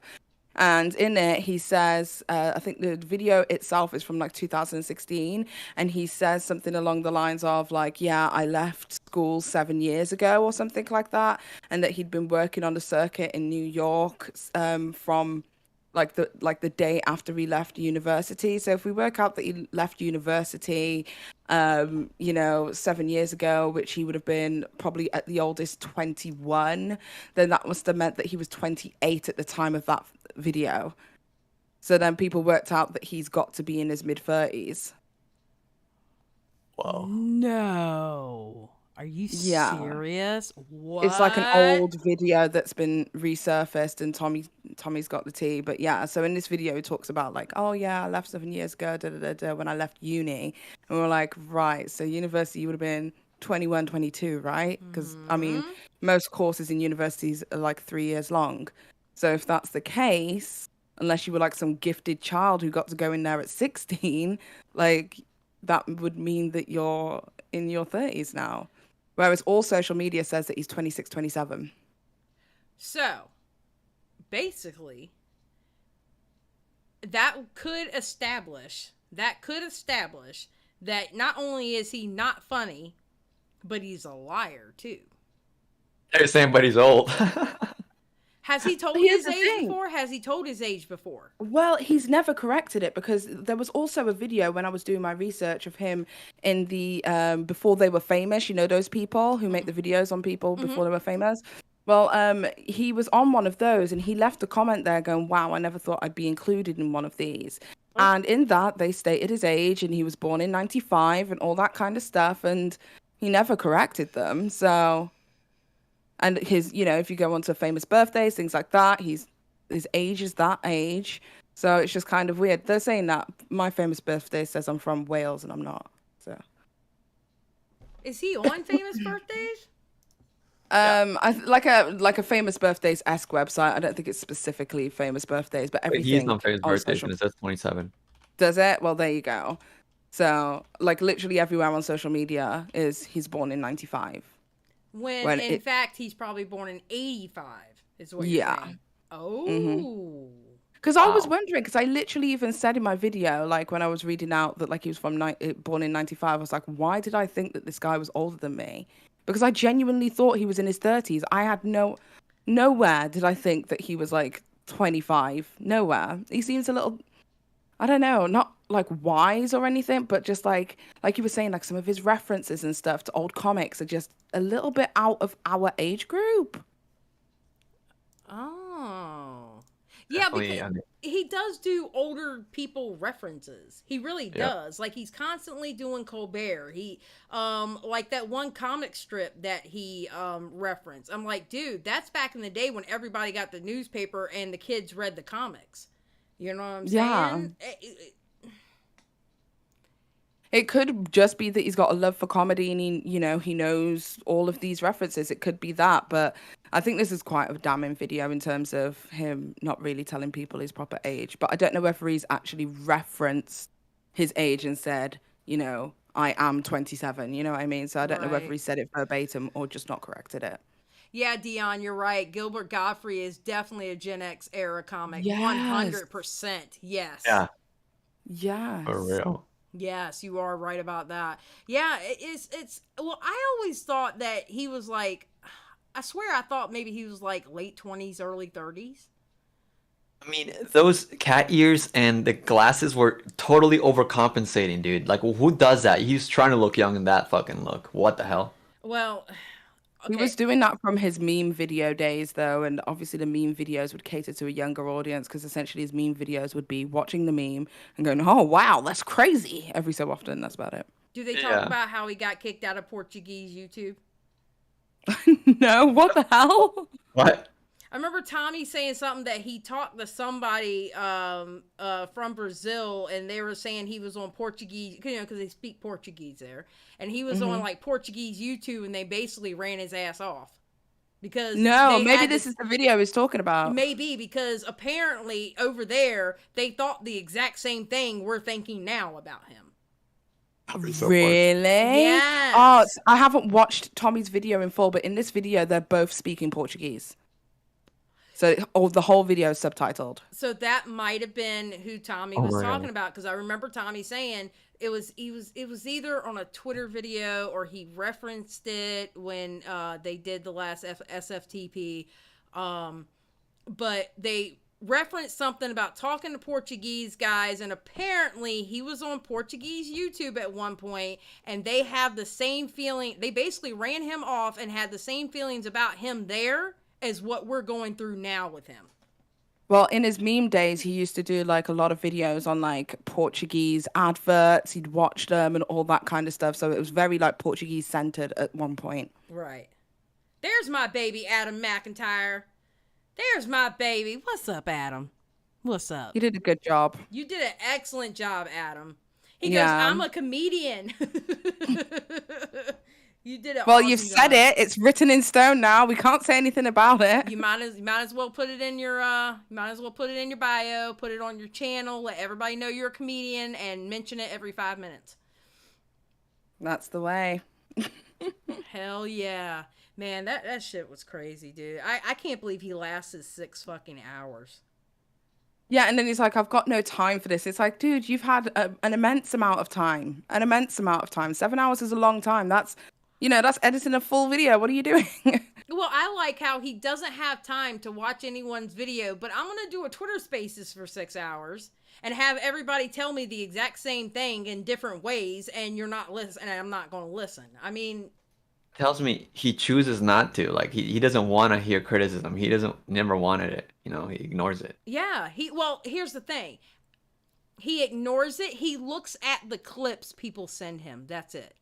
People send him clips, and that's all that's why when he snaps back at somebody, it's based off of a fucking clip, not a full context.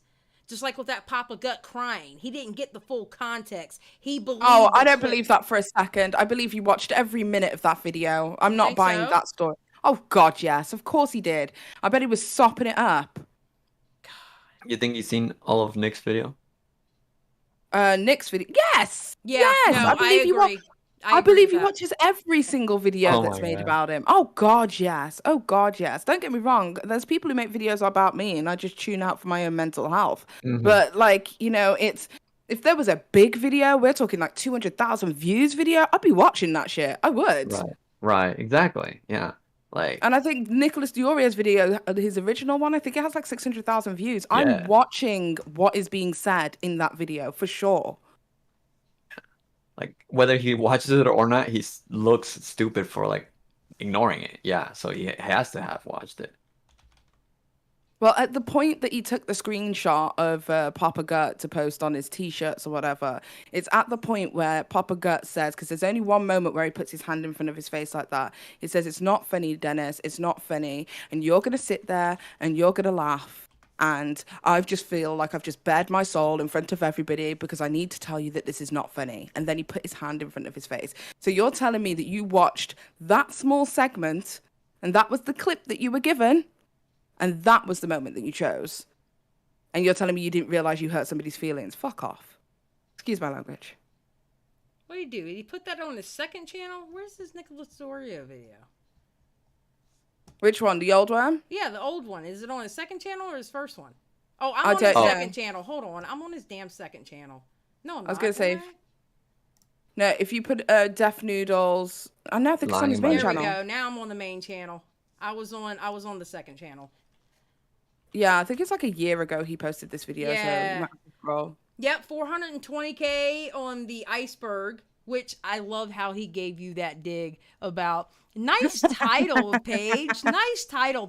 I was dying. When I saw your title, I'm sorry, girl, I'm gonna call you out. When I saw your title, I was like, that bitch named it after Nicholas DeOrio. Okay. Real talk.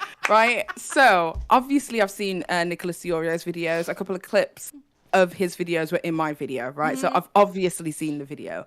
But I've actually started now. I want to transform my content slightly into doing Iceberg Explained videos. So my next Iceberg Explained is to do with a content creator called Miasaura. She has like over 1 million subscribers. Wow. So she's my next one. And I'm going to just continue with like the same thumbnail format, because one of the critiques is that I got from my audience when I asked the audience, hey, how can I improve my content? Is that they don't tend to know when my videos are coming up because my thumbnails differ so frequently. Like they don't all look the same. So they don't know it's a Paige video. So I'm trying to keep the video thumbnails looking similar, so with the iceberg and the person in the middle and whatever That's happens on funny. the left or the right hand side, I'm going to keep it in the same format so they know, oh, Paige is uploaded. Oh my So god. I remember when I thought of doing that and I was trying it. You know what? Viewers aren't gonna get it, but I thought the same thing. So because there like was if you see a Nicholas DeOrio video, like the thumbnail style, like you know it's him, like you Oh know yeah, what yeah, you're yeah. gonna get. Oh, okay, and but I I thought you see talking it. about the genre of videos you're gonna be doing. You gonna categorize that or? So yeah, so we're gonna do like Iceberg Explain videos where I just sit down and go from start to finish, because people like it when I like talk about people's past lives and stuff, like what I did with the Deaf Noodles thing. I'll like sit down and I'll talk about, you know, where they grew up, you know, what their pet Oh, names okay. were, all that kind of Yeah. stuff, and then I'll take it right into up until present day, detailing all of their controversies. So yeah, but what I will say about the Miasaurus video, whilst I've got your audience's attention, Miasaurus deleted all of her content which contained all of the horrible negative shit it was that she was saying. And I searched high and fucking low for the past 3 weeks to find these deleted videos, and I fucking found them, and I am going to be the one who drops this shit, okay? So stay tuned this weekend because I'll be dropping it. I'm the one who has this content, okay? And it took me fucking forever. And since she said that passionately, and I'm the one that's gonna fucking react to it. Thank you. Papa Gut, you will not cuck me. Just saying. Who's Mia? Miasaurus made a video where she basically was apologizing for lying about literally everything that she's ever said in her whole entire career, from lying that she had an eating disorder to lying about her race to lying about doing drugs and promoting it, lying to her audience about being a sex worker, just literally everything it is that she could possibly lie about, being bipolar, all sorts, right? And we have dragged Trisha Paytas forever for that shit. Yeah. And this girl has literally got away unscathed, and people are like, we're so proud of you for coming forward. If you look at her comments, it's a mess. Everybody just loves her, and they're just like, oh my God, we're so proud of you. And it's like, hold on, you did not give other people the same grace. If Tana Moja did this, you would drag her. Wait, what kind of YouTuber is she? She's a commentator. So basically, she used to be a storytime YouTuber, and she switched over her content last year. And I don't know if anybody else knows, but for me, she's been rammed down my throat from the algorithm. Like every single week, I'd see a video from her, and I'm not subscribed. And now she's just deleted all of her previous videos, and apparently she's now going to start like donating to like black charities and stuff because she put on a black accent and pretended to be black. It's just it's bad. Wait, what's her name? Spell it out. Miasaurus, MIIA, and then Saurus is like rhinoceros or whatever. Also, I'd like to say that I believe I saw Steven in your chat, Xylie. Steven? The Steven, the sidekick Steven. Oh, is Sidekick Steven in my chat? What? Yes. Sidekick Steven, raise your hand. Raise your hand. said- if you're in the chat. Well, I don't know. I'm not sure if he's still here. Earlier, I saw him chat. Look, I just found he says, why are you talking about Dennis? Told you he'll fly you out and you was too scared to pull up. You said you would, but you backed out last minute. My husband said, I can't, lol. Y'all get something better to do. So it sounds like it's him, right? Adam. Oh, wait. is he touched? Is he? Oh, And then he also In fact, while Stephen's here, whilst I've got your attention, sir, how does it feel to like be somebody's one black friend that they could use as like a fucking shield every single time he gets criticism? How does that feel? How does that shit taste? Steven also said in Fucking chat, disgrace. Papa Gut is crying. Papa Gut crying is funny and we didn't watch the video. Wait, I need one of my mods to check if that's really Steven. Well, I mean, how did he know what you said in the DM? I think that sounded like it was him. Wait, in DM? He's like in the first chat. He said that you backed out and last minute because my husband. I had said I guess that. you said it. I said that. You're right. though. Well, that is his name. Is he relevant enough for people to be cosplaying as him? I don't know. I mean, maybe it is. Yeah, I mean, mods actually. To troll Go to his me, channel. yeah. I mean, he does have a YouTube channel that's on his what do you call it? His little link me thing. So you can double check. Mods, you can scroll up to the name Stephen Marcus Relaford. Yeah, that's gonna be him. Adam, if you have a Discord already, I can send you an invite into this Discord that I'm in. It's just a creator Discord, and you can call right in. Just join the general chat. You can do it on your phone. You can do it He on says, your phone y'all too, really baby. building. He says, y'all really building a laugh off hate? What type of Monster Inc. shit is this? Of Scully built body haters gathering screams of... Okay, I don't know. Where? Okay, what is the name he's using? Because I do not see him. Stephen Marcus Relaford. I can literally see him. This is He's got so the funny. clone emoji. He's so triggered. Hey, Stephen, how about me and you rap battle? How about that? He should call in. He should call in this time. Yeah, how about me and Stephen do it? Steven, do you want to join the call? If that's really you, Steven, I need my mod to check this Steven out. But if that's really... Oh, there you are. Hey, Bill. Hold on. Hold on. Is that really Steven? Is that the Steven in my chat right now? How many black friends y'all got? Whoa. Oh, we got Paige in here. Shut up, Edwin. Paige is a black friend. Yeah, I'm a black woman. Yeah, that's... Is this sorry, really that's Steven? more power than you. Is this the Steven? Is this the Steven in my chat right now? Is this the Steven? Nobody even knows what he's talking about. It's so funny. That's the Steven. Is that really him? I need a mod to check this out and let me know that's really him. Where's Amber? Okay, you know what? Nation. Okay, you know what? Okay, where are you at, Homeboy? Homeboy, type something in the chat. He's gone. No, I'm talking about Homeboy, Edwin. Homeboy. Oh, right, okay. This is so funny. I know. And, okay, you're now a moderator. Check to see if that's really him. Let's see. I love how people are going, Why did he bring up Scully? Oh my god, that's an X-Files, dude. Come on, he's not in his fucking 20. Well, that's his not. Okay, I don't know how old he That's is. Steven. That's not him. I mean, that's not Def Noodles. Oh, Adam. Okay, oh my god, I'm this falling out of the robot verification on Discord because I'm drunk. Oh dear God, Adam's gonna like get hacked trying to get in here. All right, let me know when you have Discord, and I will send you a link. This account has a bunch of shorts with Steven on it, so I'm gonna assume it is Steven because this is Steven. If it's lots of shorts, then it is Steven. It's from his link tree. it is Steven, do you want to call in? Do you want to call in, honey? Would you like to chat? Would you like Well, to chat? he has to. He can't say no because he just picked on you for backing out. So now he has to. Very true. Very true. Steven, do you want to call in? Are you still here, or did you run like a bitch? Steven, honey.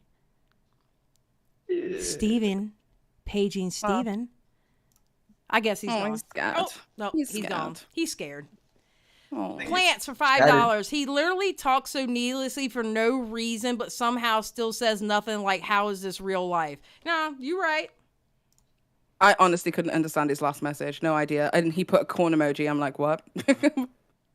No, why did that happen? Okay, there's no way that he was here for like 20 minutes and then he leaves as soon as he gets attention. No, he's just not. Yeah, exactly. That means he's running. He can run. He's talking about me running. I'm talking about respecting my husband and shit, and he's talking about running. Yeah, exactly. Internet Online. He asked how many black friends a black woman and a Hispanic man have to defend a Brazilian. Excuse me, Latina here. A Latina also. Thank you. That's but so no, funny. Steven's being dumb and just being ignorant. Can you Y'all imagine really like that building a question being life asked? off hate. What type of Monster Inc. shit is this? Scully built body haters gathering screams for fuel. Oh, that's what he said in the stream. Oh, he's referencing what it is that he said in the stream. He said that people who make content on death like harvest screams and hate and negativity like Monsters Inc. That's what he's trying to say. Like doing his own joke from like earlier today or something then? Yeah, I guess it didn't land the first time. It's even worse the second time on paper. So and then a corn emoji. So basically, we're having to explain Steven's jokes now too. Yeah. Yeah. Oh, I get it, Internet Online. You're good. Okay, I don't want to scared to go to LA in case this like being painfully unfunny thing might be contagious. Like this hurts. Well, it does make sense that two comics who think they're funny are friends. If you think about it. Mm-hmm. It Yeah, makes but sense. apparently they've sold out shows. Y'all gotta hear this. It's apparently sold out. Can't get no tickets. They're on the up apparently. Oh my god. Yeah. Oh my god. A whole Free room of admission. 20 people. I didn't even see Steven in there. I completely missed it. I'm sad. I am legit Yeah, sad. I've just double checked, and that is definitely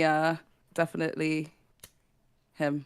So I am Wow. literally sad right now that I What an missed it. anticlimactic moment that he is not coming through. You know. shall I Like- tell you what though? It was so funny that like literally the moment that I called him out on like fucking allowing himself to be used as the token black friend is like he bounced. I mean, I think it'd be different if he like said that like about you, Xylie, like on his own Twitch or like another day. But when he's in your stream, like he's listening live, it's like, whoa, bro, like okay, I you feel can't really pick on stuff for not coming through when you ain't coming through either. I feel okay, hold on, Adam. I'm gonna DM you an invite. I feel special. I feel famous. Thank you so much. Oh my god. Steven graced me with his presence. Like what? He's out here searching his boss's name. Love that for him. I know, how sad is that? Okay, hold on. Let me hold on. Invite people, copy. Hold on. Hold on, Adam. Okay, Adam, check your DMs in oh my god, where are you at, Adam? God damn it. Madison in chat says, "Can we get a wellness check for Adam?" I think we need a wellness check for Steven. Steven, you okay? Okay. Okay, Adam, I just sent you an invite to the Discord that we're in. It's just a creator Discord, you know, and you can use your phone, and I have it. I have the chat open, so we're gonna get a drunk Adam. I'm excited for this. Oh, new Mariah. Did you really call yourself New Mariah album coming? Oh my God, Adam. Okay, oh, he's in here, Adam. Did I get it? You did. Congratulations. I finally got it. Hi guys, I'm a comedian. Oh my gosh, that's so funny. Tell another one. Wait, first of all, I did just want to say that Paige, I saw you on, or I heard you on Nicholas's stream earlier, and I thought that you were phenomenal. And Xylie, I've been listening to you for the past like all year, and I love your streams anyway, but this one is especially slay. So I just want to start it off with that. Sorry. Thank you. Thank you. And I think you did wonderful on that Spaces. Yeah, sir. you killed it. And you went through the Blossom Gauntlet, which was very good. Everybody had to go through that. Slay. So no, you Well- did good well- though. You had good points. Well, it's interesting because I have literally, like, I think Paige can vouch for me for this. I have the exact same audience as Dennis. Yeah. And anytime I've ever spoken negatively about Dennis, I've probably lost 1,000 subscribers. Wow. And this is the first time I've ever, like, spoken about Dennis that my audience are like, oh, maybe you're right. Oh. Yeah. Like, maybe you're not just saying bullshit. Like, because anytime I'd ever spoken about Dennis, people were like, you're so jealous that he likes, or that Ethan likes him more. And I'm like, y'all are holding Ethan Klein to such a high standard. Oh my God. You're not wrong. But even the H3 fans are turning on him too. Deserved. Yeah. Yeah. And I love that you had to explain your question 3 times and he still never really answered it. For fuck's sake. And then whoever the fucking woman were on that stream, the lick asses being like, oh, you sound so triggered, Adam. You sound so petty. Shut the fuck up. Whoever the fuck those literally lick asses were. Like, thankfully, people in my comment section were like, literally, who were they? But like, holy fuck, they were literally like so far up his ass, trying to then come for me being like, you sound so aggressive. Oh girl, shut the fuck up. It was like when they turned around and said, are you upset because like he's like turning on the drama community? Does that hurt your feelings? I'm like, shut up. Shut up. Oh my God, Adam, you're being really aggressive, baby. I'm like, excuse me, y'all just went through me. Believe me, Adam's not being aggressive. The fuck? What? Adam is not being aggressive. You were before Adam and they thought he was aggressive? Yes! Yeah. Wait, Xylie, I didn't know that Dennis was live. The reason I found out Dennis was live was because I heard you from my living room. My mother was playing it, and I was like, I hear Xylie's voice from the distance, and I went in, and it was you going off on Dennis, and I was hooked. I was hooked ever since. And I do want to ask you, whenever Dennis was like, oh, Xylie left. She left. Did you actually leave or did he boot you? No. I actually left because I had a members only stream that was starting in like literally a minute or two. And I was like, you know what, this conversation over. I'm actually going to go entertain people by. And I actually left. No, I wasn't booted. I was not. Oh, you're booked and busy. You said, bitch, I'm booked and busy. Yeah, pretty much. I mean, because my members are more important to me than, telling off him. And plus I got my words in. I was good. I had to run the gauntlet of the chicken heads and the sidekick. Wait, I really, I don't know if anyone's talked about this. Why is no one talking about the fact he's like a nepotism baby? What? Oh, I did mention it in my video. Yes. Oh wait, you did? Yeah, I didn't make a huge deal out of it, but I definitely said, yeah, his father's an executive, used to be an executive of Warner Brothers, and he ended up going into UCLA. He went to a fancy boarding school and all of that kind of stuff. Yeah, he's had a decent life for sure. I don't know whether he paid to get into UCLA because I know that that's one of the Ivy League schools. So I don't know whether it's a case that he was paid, like his family paid Isn't for it him so to go funny? there That's or like not. that was the source of the drama with all the commentary channels. Yes, like back in the day. And do you know what's the worst thing? Like, it's because he was like, I felt when I remember that situation taking place between him and John Swan, and they were going back and forth. I remember thinking to myself, like, oh, this is so sad. Like, he's really attached to his, identity as a Brazilian, and people are just trying to say you're not black enough, which is something that I've experienced. Obviously, I'm black, I'm British. For all intents and purposes, people see me as having like a posh accent and all that kind of stuff. So people always, misconstrued me as not being quote unquote black enough. So I really did feel for him then. But then, now and seeing how he's acting, I'm like, oh my God, you made Augie right. Really? Yeah, really, seriously. You did that? And that's when I was defending him too. A matter of fact, it was during that time I got blocked by all the commentary bros. All of them. They all blocked me. And it was during that time when it was, they were basically making fun of the fact that he kept saying he was Portuguese. And I'm like, yo, he's a Latino. Yeah. What are you doing? What? Yeah.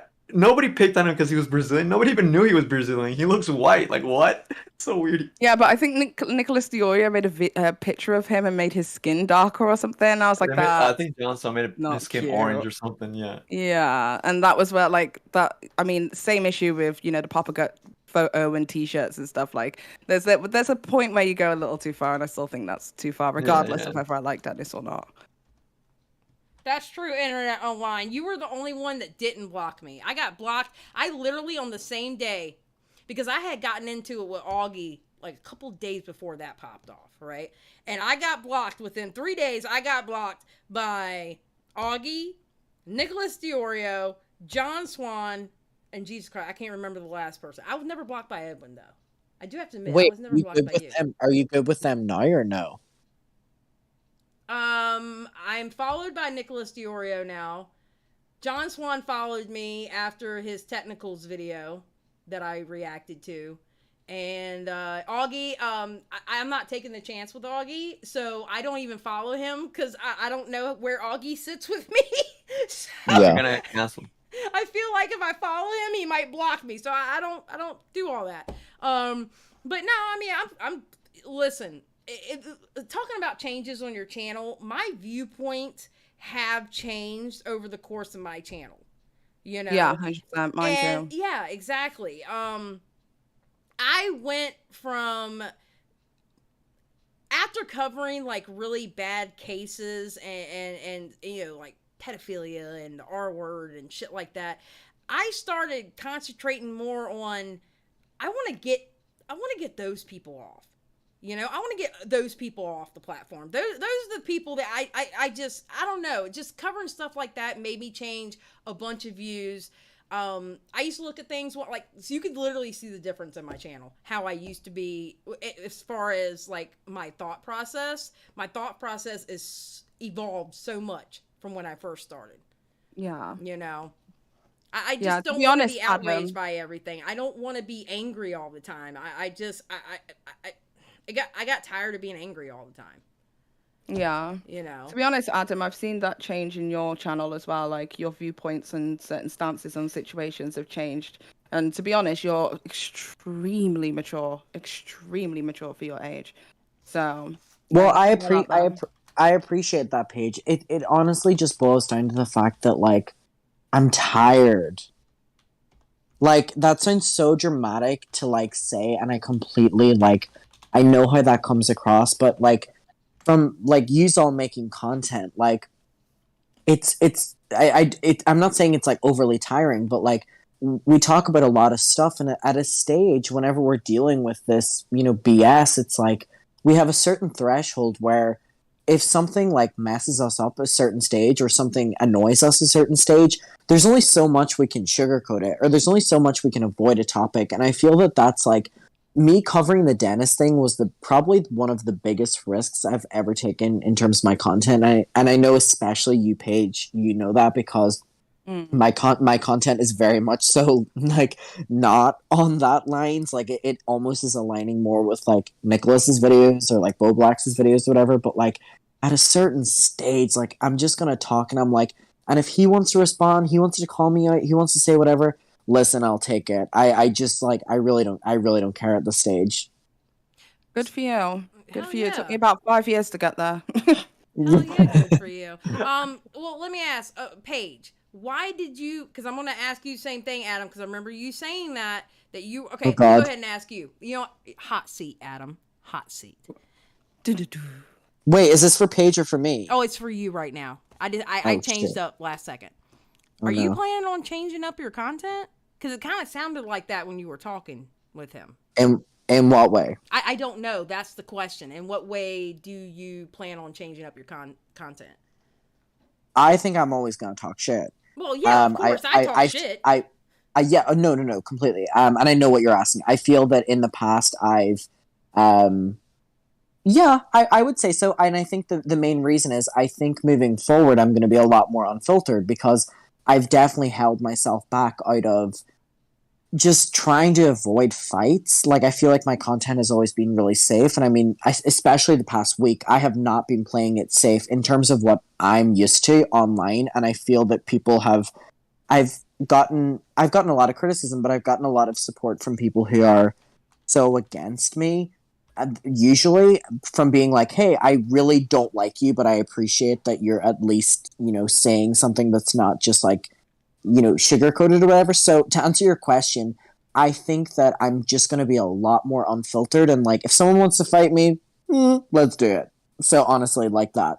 I know that's right. I know. He's like, fight me, bitch. Fight me. Yeah, and I feel that like we've all been doing this a very decent amount of time, and I feel that you get to a certain stage, and I feel that I'm at it now where it's like, listen, I don't care who I'm like if this is going to be interpreted in a certain way. And I feel that for so long, and I know that Paige was kind of talking in this kind of conversation about Nicholas, because I know that Keemstar was like, I've reached out to Adam and he doesn't want to talk to me or whatever the fuck, but like it's like for so long I've just been trying to like play it by myself, like not like even when it came to like Ethan or anything. But I feel at a certain stage now, like embracing that I can talk to people, and oh my god, who's gonna like me, who's not, it's not that deep. And I feel that is like maybe coming out of like just doing like drama updates and having more conversations. I don't know, I can't really answer your question fully because I don't really know, but I feel that I'm going to be a lot more unfiltered because I mean it's more fun for me. Because I've always enjoyed your content. I've always enjoyed like just like openly talking, and I feel that I haven't been doing it enough. And so people like all of yous on this call have inspired me, and that's not me being like an ass like the people on Dennis's call. That's me being genuine. Like I've always appreciated that kind of like, I'm gonna say what I want and I'm gonna say it now. Yeah. To be fair, Xylie, I've said this to you previously, but watching your content definitely did influence me to think to myself, do you know what the fuck am I scared? Whose opinion am I scared of hurting? Like, just say what you want to say. Just let it out. And if they don't like it, kick rocks. Aw, thank you. I appreciate that's so sweet. Oh my god. Thank you. Well, you will remember that, like, I started watching your content quite heavily around the time that the changes of my channel was happening, where I was doing streaming. I wasn't quite sure where I wanted to go, what I wanted to do. And then when I found, like, you know, oh, okay, this is what I feel comfortable doing, it was through watching you and thinking to myself, gosh, I want to be able to just say shit and just not give a fuck anymore. I just want to be able to do that. And it was through you, 100%. Oh, let me tell you something. One of the best things that ever happened with you mentioning my name, let me tell you, it was amazing. When that Eugenia Cooney shit was happening, and me and Tipster were in the middle of fighting, and I had that dono sound, and when you were talking to Tipster on that stream, and you mentioned my name like twice to him, but he kept skipping over it, I was like, yes, girl, remind him I'm still around. Yes, girl. I was loving it. Thank you, S, for the 2. S says LGBTQ plus by our environment have to mature early. There you go. And Adam, Kate brought up a good point. Nick DeOrio said Adam is officially in the commentary realm now. The commentary bros are loving you right now. Yeah. Well, what I will say is I met quite a few of them at VidCon, and I was so beyond excited to meet them, and I genuinely mean that. And I mean a lot of like, you know, like Bo Blacks and stuff. Like he was the one that said like what we talked about on the stream and stuff. I never did. I've got to ask you. When you were talking shit about content creators that you don't like, yes, here we go. Was it Nick and Dustin? I just feel like it is.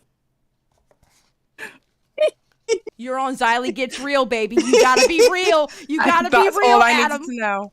That's all I needed to know. That laugh was enough. Thank you. I knew it was that. I knew it. I was like, when he said that, I was like, I bet he's fucking talking about Dustin and Nick. Paige, I know he can't stand them. Paige, Yeah. all I'm going to say, and this is for everybody in the chat.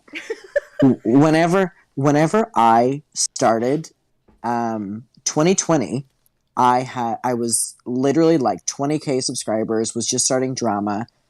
There was a couple grown men in the drama sphere that sat down and made hate videos on me saying that I was never going to go anywhere. I didn't deserve to go anywhere. I depended on clickbait. I depended like the same things they were doing that they're now so against.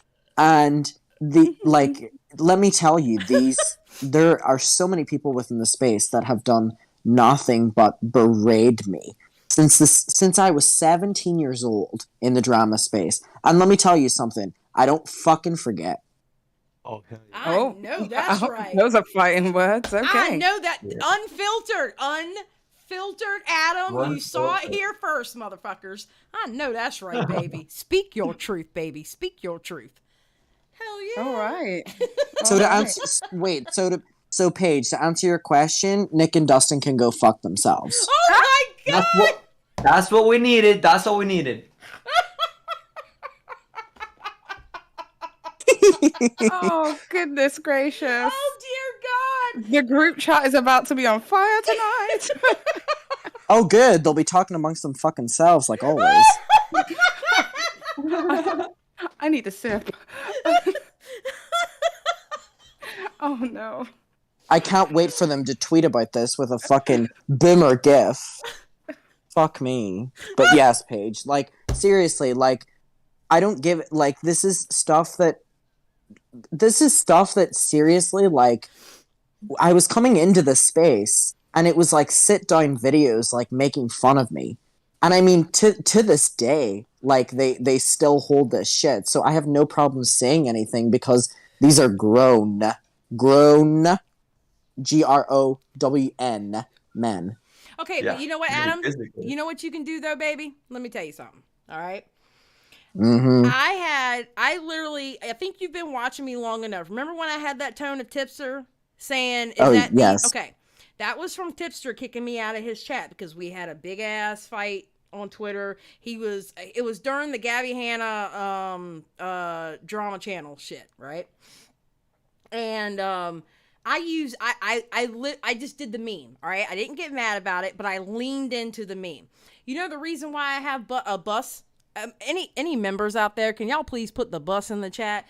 The reason why I have the bus is because right before that fight, I had talked about some kind of commentary channel, and I never said who they were, and I will die before I say who it was because I'm just a bullheaded bitch. I can't help it.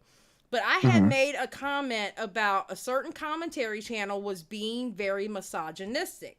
Okay. And then Augie retweeted it, and it was funny. I literally didn't get mad at it. I thought it was fucking funny. Augie literally retweeted it and said something about like I was a 70-year-old bus driver.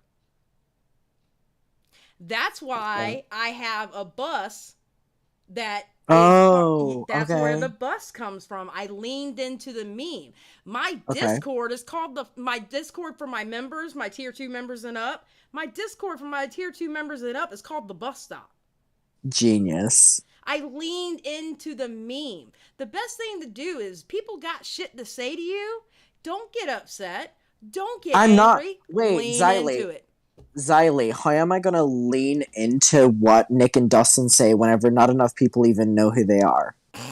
Also, excuse me, Xylie, are you trying to ruin a perfectly good drama before it even begins? Come on, Xylie. What is Listen, instigator.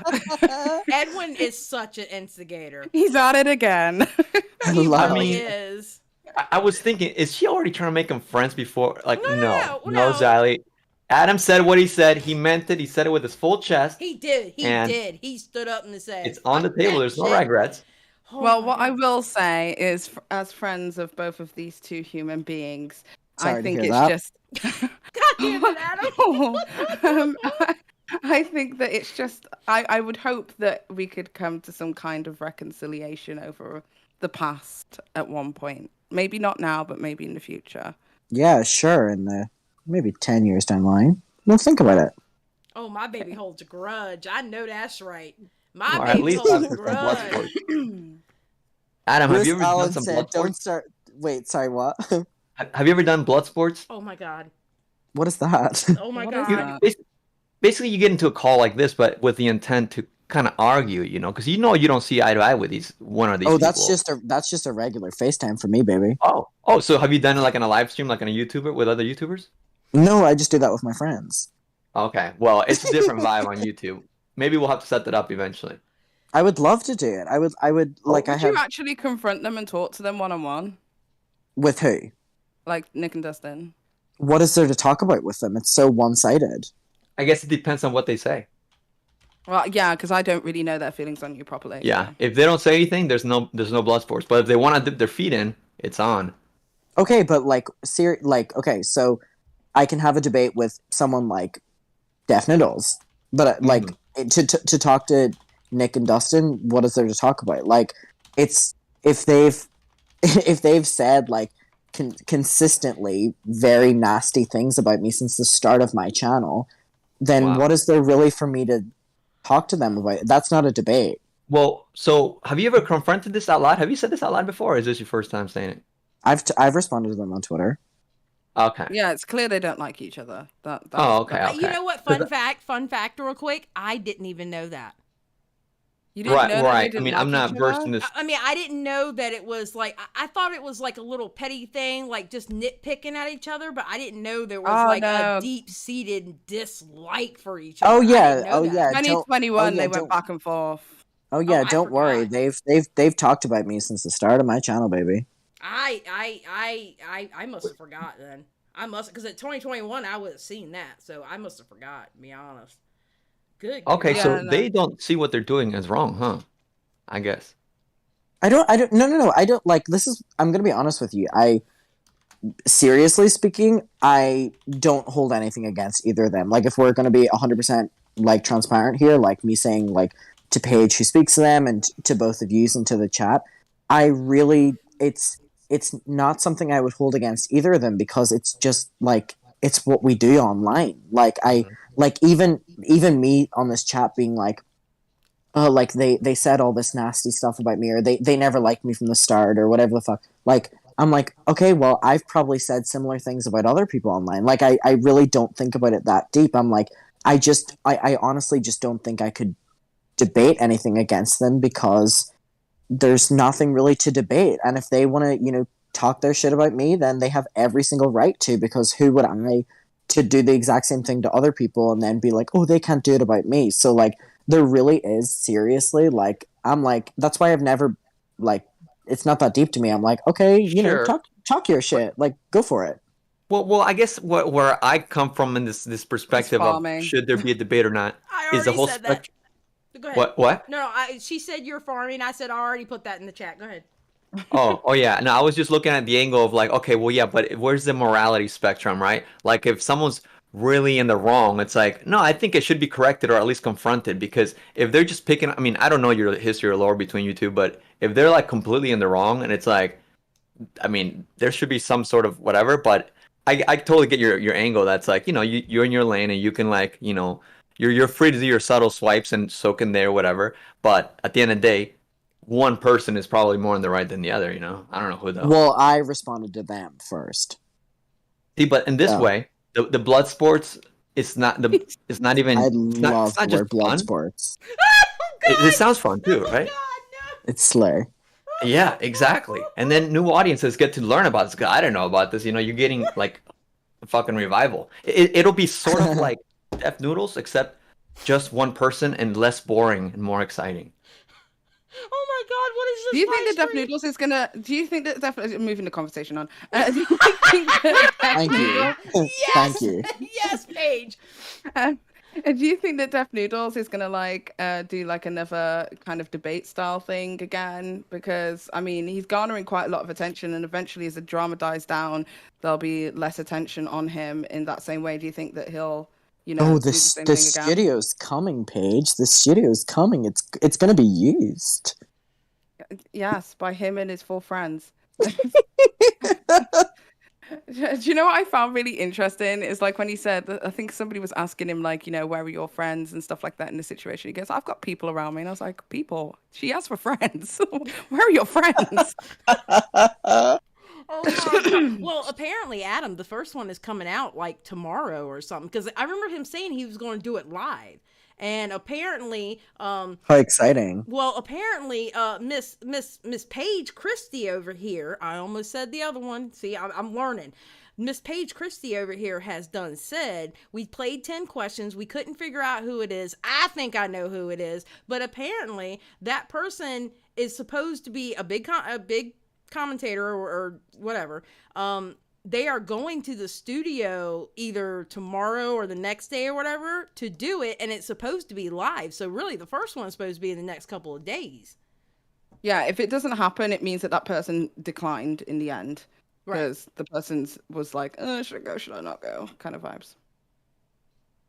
I mean, he can do as many debates as he wants, but I mean, for as long as he's gonna report on other people's drama, no one's gonna take him seriously. Sorry. I agree. I think it's going to fail. I think that's going to fail. I really do. I don't know. I think he could market it as like a regular comedy club because people just go over to like open mic nights and stuff like that. But will he make any, feasible profits from it outside of his YouTube? I don't know if it's going to be sustainable. Oh my God, that's the funniest part. He originally expected people to pay $15 to come debate him. Yeah, what is that about? $15? Dude, do you understand? That's like 1 gallon of gas right now, okay? I'm just saying. Good God. Yes, he's doing too much right now, Dion. 100%. My God. Oh my God. Edwin, I swear to God, you're a trip. Right, I am going to disappear because it is like 5:20 over here in the UK, and my kids are going to wake up in about 3 hours, so I'm going to pass out. So I'll see you guys later. Go get some sleep. Sleep well, Paige. Okay, speak to you soon. Thank you for coming Adam, before I leave, you got to remember we have to hang out at some point. We said we would, and we haven't. I'm down for any time. Okay, well, just let me know because I need to just leave the house in general, to be honest, because I'm just like in here permanently online. So I'll DM you in the morning, I promise. Okay, I'll speak to you soon. Bye. Right, sleep well. You better DM her, Adam, because if you don't, I'm going to expose you. I was like, Paige, let's meet up like a year ago, but like both of us are booked and busy. She has those beautiful babies as well, so like booked and busy. Bruce Allen asked, Xylie, did he DM you to pay for your flight? He said in the podcast the next day he was going. No, he did DM me. He did DM me. But unfortunately, and you missed his sidekick. His sidekick came into the chat and was talking shit. I completely missed it. But yeah, he did DM me, and I had talked to my husband about it. My husband wasn't comfortable me doing that. And so I respect my husband more than telling off Deaf Noodles. So I am not going. But at the time, I was hot and ready to go. Just saying. I think that's beautiful. Good night, Paige. But no, he did DM me, and he wasn't rude when he got into the DMs either. So I will say that he wasn't rude. Well, by the way, and sorry, I don't mean to like derail this in any way, but like, well, We're but just like, talking right now. There's no derailing. Believe me. so I was talking with one of my friends who's like in the sphere tonight, like a fellow like YouTuber who covers this like quite closely, and they're not covering Dennis. And I was asking them why, because you know, like a lot of us are covering Dennis, and they were like, oh, like I just don't want to get involved and stuff like this. Like the tide turns so quickly, and I don't want to like annoy like the H3 audience. And I was like, ugh. Yeah, but really? But you know what though? Okay, see that. Please H3 don't defend audience, this in any way. Please don't defend this in any way. No, I'm not defending it. Wait, let me read these real quick. S says, so what's the consensus of deaf age? Don't know. I haven't watched the video yet, S, but it sounds juicy, so I'm going to watch that video. Thank you for the 2. Weird Collar Guy for $5. There would be a fine line between roast and read with deaf. 100%. Wait, sorry, I don't mean to interrupt you, but people are literally commenting that this was Kat. This was not Kat. I just said that this was like a YouTuber who literally covers drama and hasn't covered deaf that I was talking to. Not Kat. Leave my baby out of this. I will say, and as not a fan of Kat Timbarge, but I will say this, she's not scared to say whatever the hell she wants to say. As she shouldn't be. But Slay. it sounds like the YouTuber you're talking about, which I don't know who he's talking about, all right? Mm-hmm. They sound like they're scared of the H3 fans. Mm-hmm. They're a bunch of pearl clutchers. Don't be scared. And plus, you must not be tuned in enough to the H3 fans to know they're hating Deaf Noodles too. They're hating him now too. They are hating him on that Reddit. Mm-hmm. So also H3 kind of sucks, so you know. No, well, H3 does suck. I'm sorry. What's that? I did that one video since the last time he mentioned etiquette, and I'm like, you know what? H3 is worse than Keemstar, period, point blank, and I stand by that. I stand by But if you don't feel that way, there's plenty of time. Don't worry, no rush. You'll get there.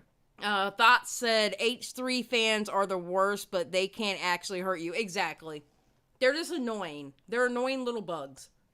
Also, foot soldiers. His foot soldiers, whatever. He's such a... Yeah, but no, I'm not defending Foot soldiers, but they have bunions. Exactly.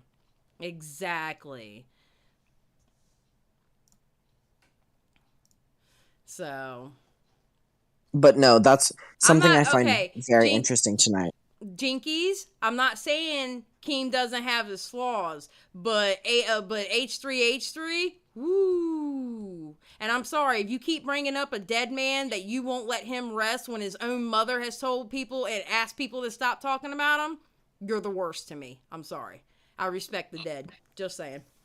Oh, what were you saying, baby? Also, go ahead. Xylie, it does sound like there might be room to push Adam on who the creator is. I don't know if we want to go there.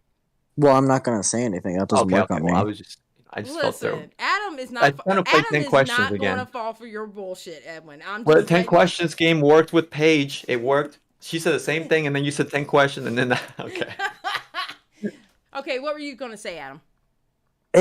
I just like seeing the chat with like people being like very clearly like a couple people who are like Ethan fans and stuff, and it's like I still watch H3, and it's like it makes me upset that there's like a climate within the current like commentary drama sphere that like anyone like within the sphere, so I or anyone cannot say anything that is like criticizing someone that H3 endorse without us being like, oh, so you're endorsing what Keemstar did. And I'm like, I never fucking mentioned Keemstar. What the fuck are you talking about? It's so hyperbolic between Keemstar and H3. And when I say the H3 fans, I don't mean a normal fan. I'm not talking about the person that normally watches him and likes his content. I'm talking about the stans. I'm talking about the crazy ass, like, stans of his. Like, let's go foot soldiers. Those people, okay?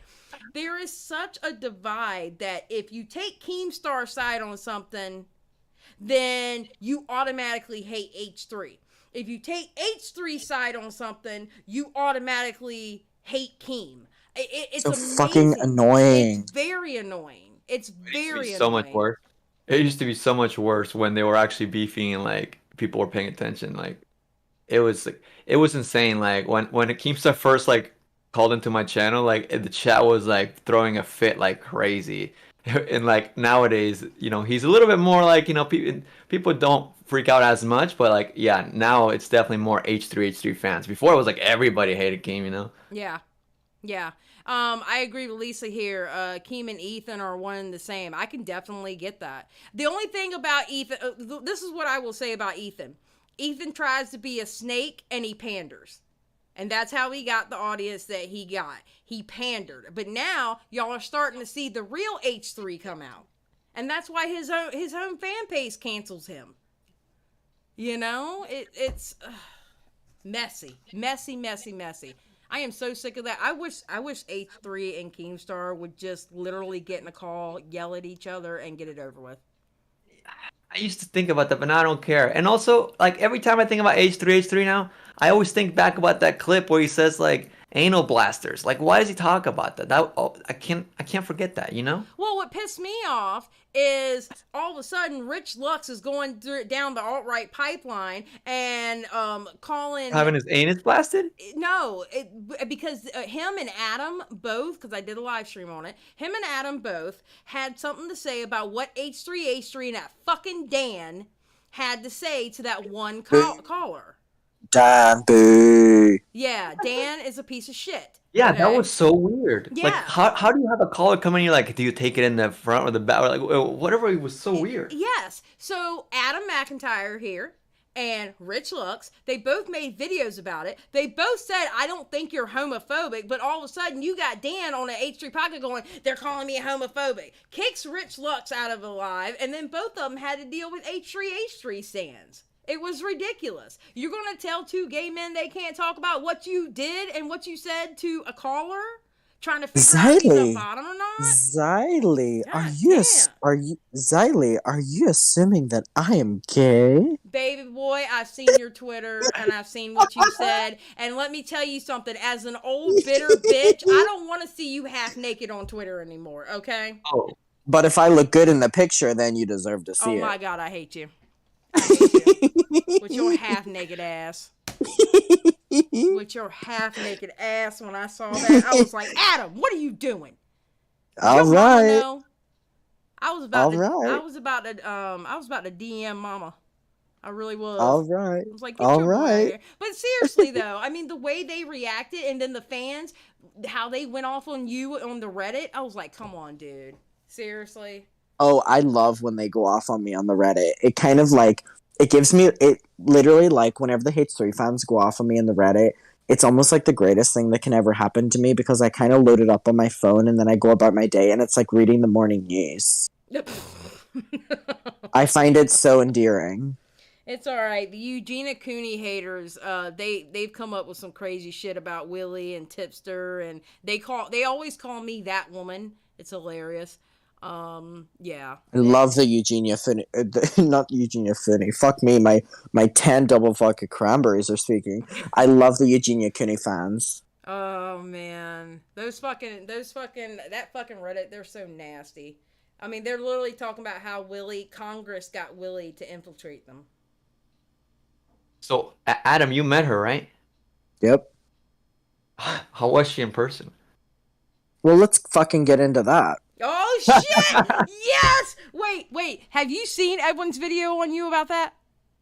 No. Oh.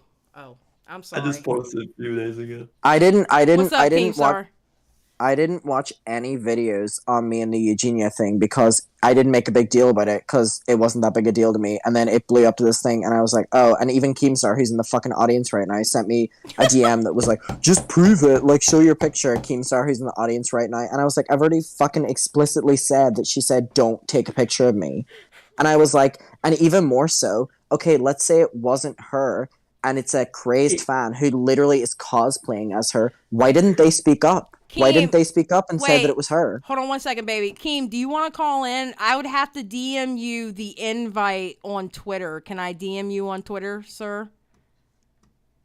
Do you know in her video she showed a receipt of where she was the day of VidCon? Yeah. But you just said even if it wasn't her, that means that there's still doubt, like possibility that could have been her. All I'm saying is that there are multiple of us in a and if I could literally share the screenshot of the fucking conversation in our group chat with 20 fucking people of us all talking about seeing and talking to her.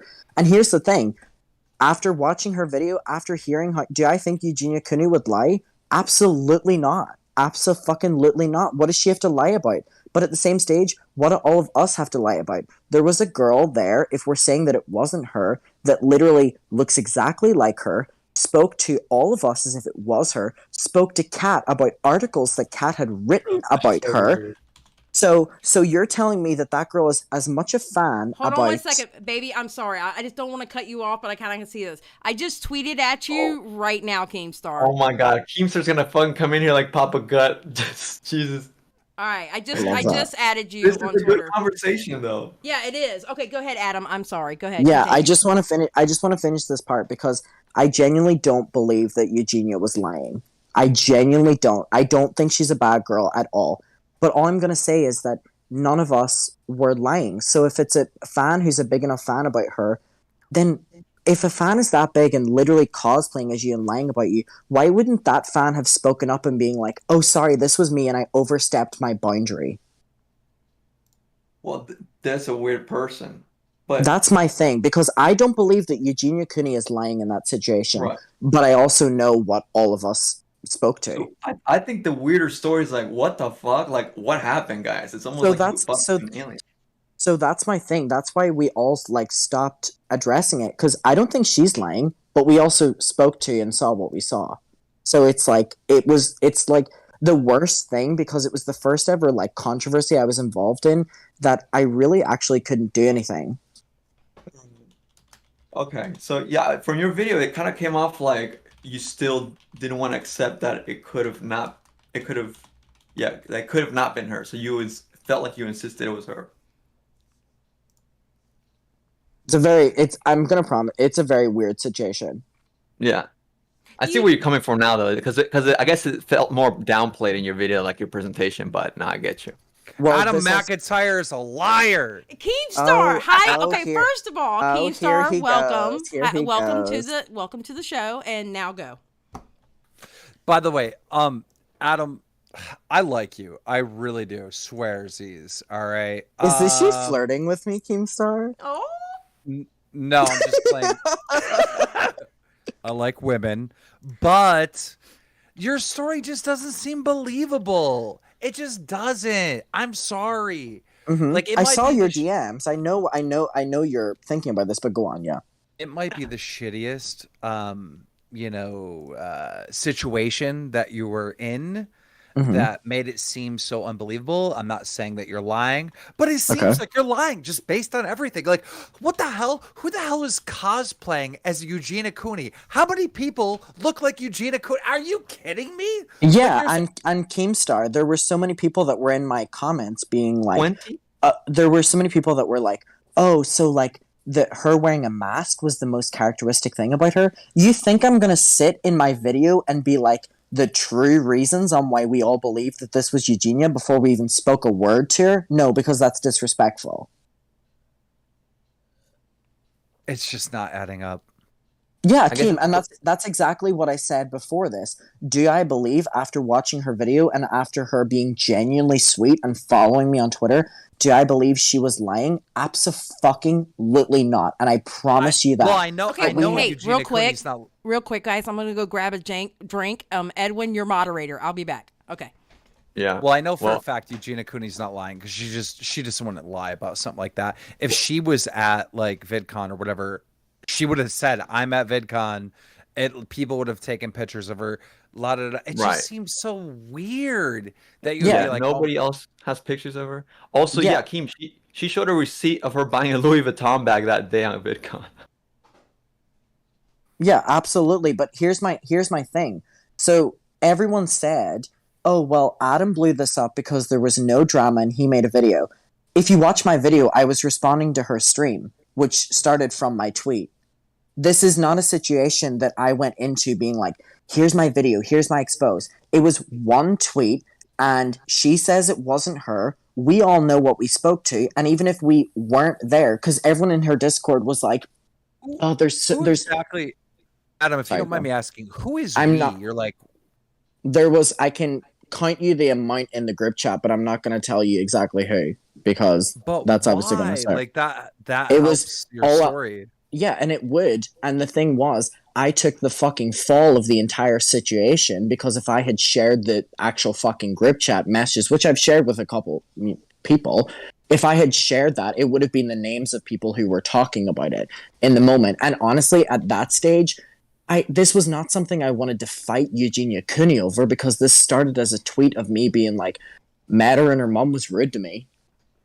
Well, Adam, I don't know. It's just like no one really cares about the situation anymore. It just seems so unbelievable. No, wait, Keem, Keem, I completely agree with you. And this literally just started as like a conversation. This wasn't me being like, I need to come on and defend myself. Don't worry. Would you share with me? Like, I don't leak any private conversations ever. Like, when have you ever seen me, oh, these are the DMs with so-and-so? I don't do that. I will say that about Keemstar. He does get on people who leak DMs. He hates that shit. I've heard him say it multiple times. I will say so I can send it to you. You can send me like the group chat, screenshot, something like that. I won't share with anyone. But I just I'll send you it from the day. I'll send you it right now. Hold on, let me screenshot it. And I really don't care about this, like chat, whatever. I don't care about this story. Adam's story just doesn't seem believable. That's why I'm like, yeah, right. I'm going to be honest. Yeah, and I'm going to be honest with you both. I'm going to be honest, Adam. I thought maybe you were just trolling a little bit. I thought you were trolling, to be honest. You know, I just thought it was a troll. I mean, like, not to the point where I would make content out of it. I didn't care about it that much. But I just thought maybe you were trolling a little bit, you know. But okay, I didn't know all that. All right. But wouldn't there be like other people that seen the Eugenia Cooney lookalike and taken a picture and like posted it, like asking to Twitter, like, is this Eugenia Cooney? Like, there would be like something online. Yeah. I don't know. Wait, Keem, don't say, but I look at your Twitter or your DMs. Oh, okay. Just read the few names. So keep in mind, I wasn't even the first person to have made the statement. Oh, I see. Yeah. So you were gaslit into gaslighting other people. No, because then I went up and spoke to her. Oh. But here's the thing. After hearing what she says, do I think she was lying? No, but there was someone there that looks exactly like Eugenia Cooney, literally responded to us as Eugenia Cooney, thanked my friend for things that she had said on Twitter and articles. So the thing is, if that person is Keemstar, I'm sending you another one. If that was enough of and Keemstar, that is in the moment, by the way, and this is stuff that I never posted. So if that was someone in the moment who is that much of a fan of Eugenia that they are literally basing everything about themselves and they're speaking as her, why would they not have came to her defense to be like, okay, right, Adam's not lying. Thank you so much. Thank you so fucking much. And you heard it here first, folks. And you heard it here first. What? Wait. Keem, did you just say it was Eugenia Cooney? No. It is not Eugenia. That I'm not lying. Let me say it. Let him say it. Let me say it. Eugenia Cooney is not lying. She was never at VidCon. Right. Adam is not lying. According to the people that are in the group chat that also seen Eugene Cooney, yeah, they're the type of people that are not really connected to the community, but act like they're connected to the community. And there's someone that I would totally would say that they would get something wrong like that easily, very easily. So I believe that. That last part is all we needed. Don't y'all ever question my baby Adam McIntyre again. Wait, I'm so just saying. wait. So Keem, now that I've shown you that, and because I trust you, and I've showed that, all I want to say is, whenever you had, so this was the most frustrating thing for me. And Keemstar, I know that there's been so many situations that you've seen over the course of me being on YouTube.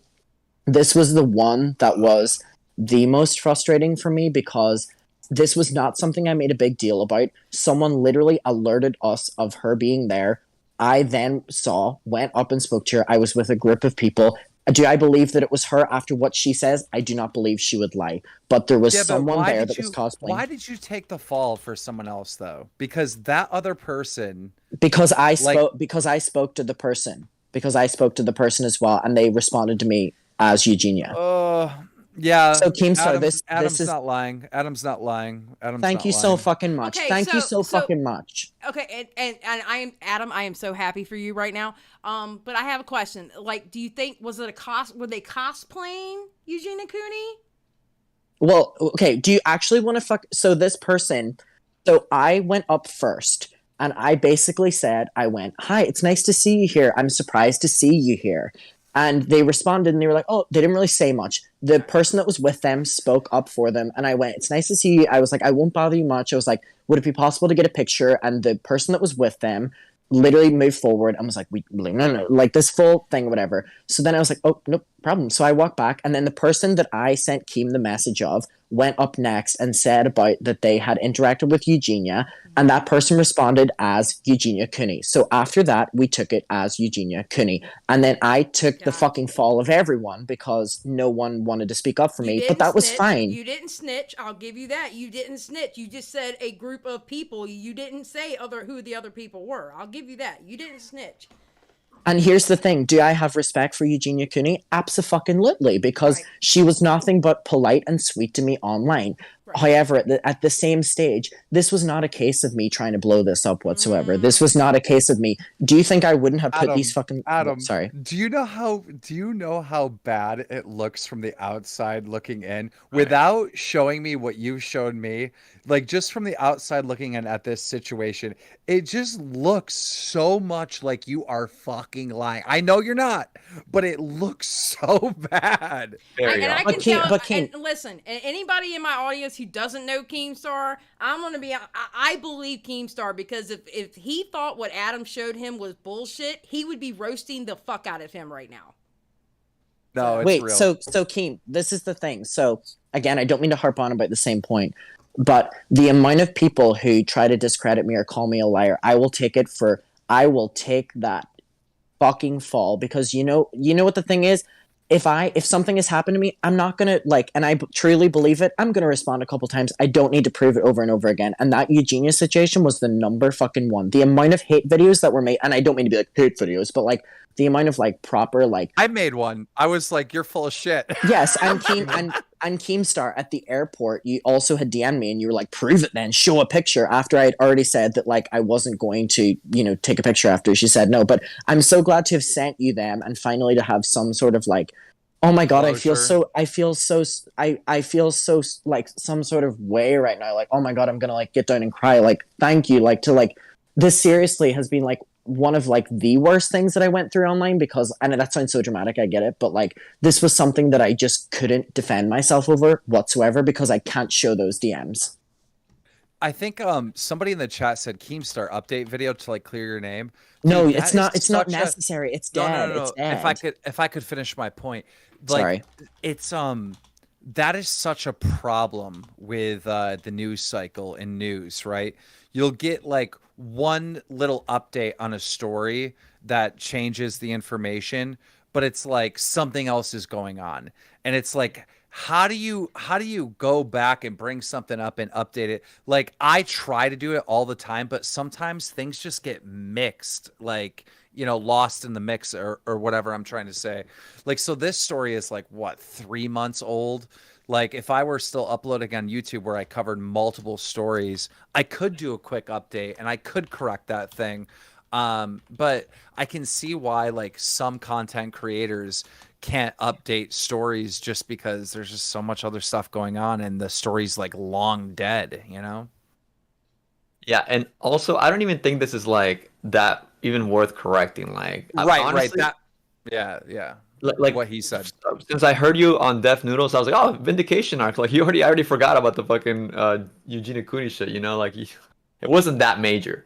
Yeah, but you know what, though? Because of what he went through because of that, it's major to him. Which I'm not saying you have to make a video. Don't get me wrong. I'm not saying that. But I'm happy that Adam is, like, walking away with this going, oh, my God, somebody fucking believes me now. You know, and I really do appreciate. And I don't mean to be bullshit about it, but I really do appreciate it because I've just had to kind of like keep it to myself and kind of just like take it.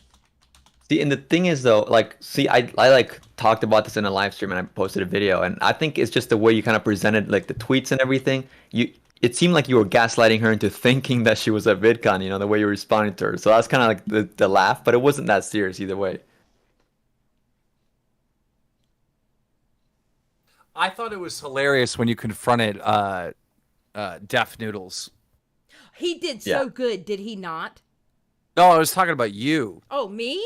Oh, thanks. Yes, I thought you were talking about Adam. No, you. Yeah, I kind of went in there guns blazing. I was mad. I was tired of people kissing his ass. I was tired of his chicken heads. I was tired of his side chick. I was tired of all them motherfuckers. I was done at that point.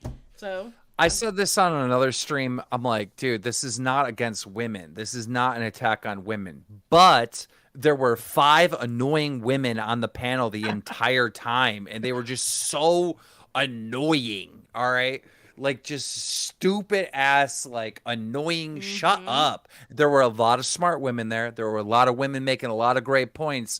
There were a lot of women bringing the heat. But the women that were on stage, the majority of those 6 hours were so freaking annoying. Like, Oh no! Oh, absolutely! Especially that honest conversation chick. She was the one that was. I got over 200 likes on the stream just because people wanted her to shut up.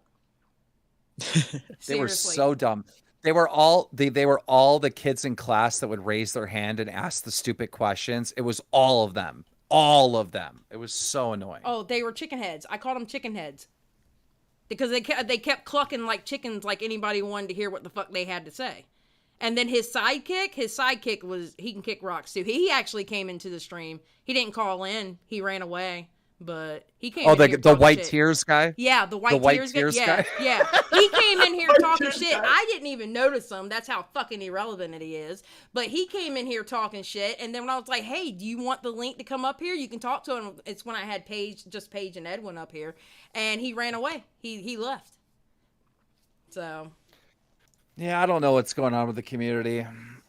What do you guys think? I think the YouTube community, like the community that we used to know, right? Let's say 2018 and to 2020, maybe 21.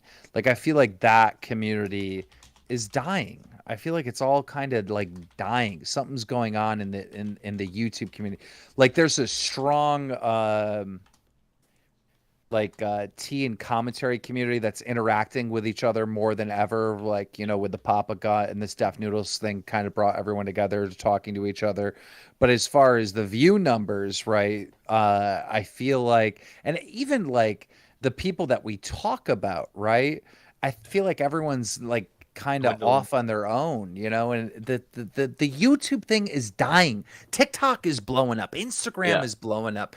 But the YouTube community as we know it is like just dying. I can't do TikTok. There's no way. I am not going on TikTok. I can't do it. I mean, I wonder if it's because TikTok's taken over that, like, the attention's spreading.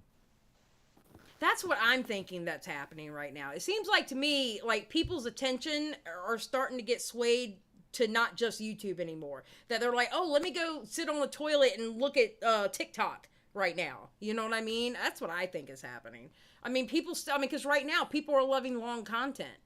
Now you're really not getting any views unless you do long content.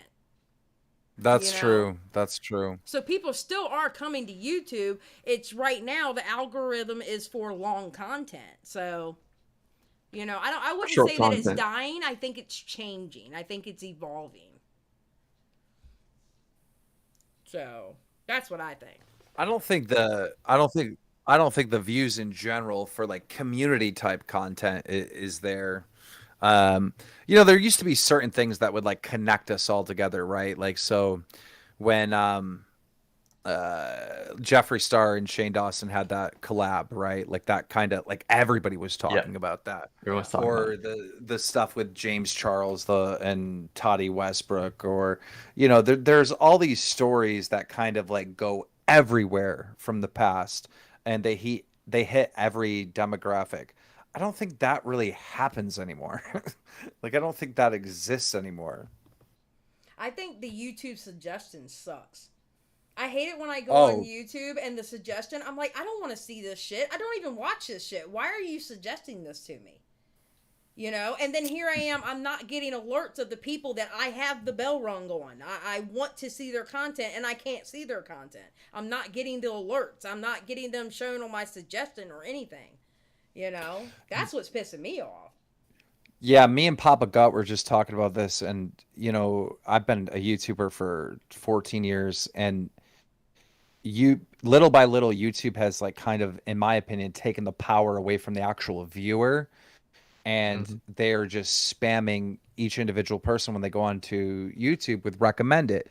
And what I see in my personal recommend it, and I know everyone has a different experience, but I'm not seeing YouTubers in there. I'm seeing documentary channels or podcasts or things like that. I'm not seeing like an individual YouTuber, like I used to. Yes. Dion just said it in the chat. YouTube only suggests video essays to me. Like, that's all they suggest to her. Same thing. With me, I'm getting suggested crazy shit that I don't even watch. I don't watch pimple popping. I don't watch that shit.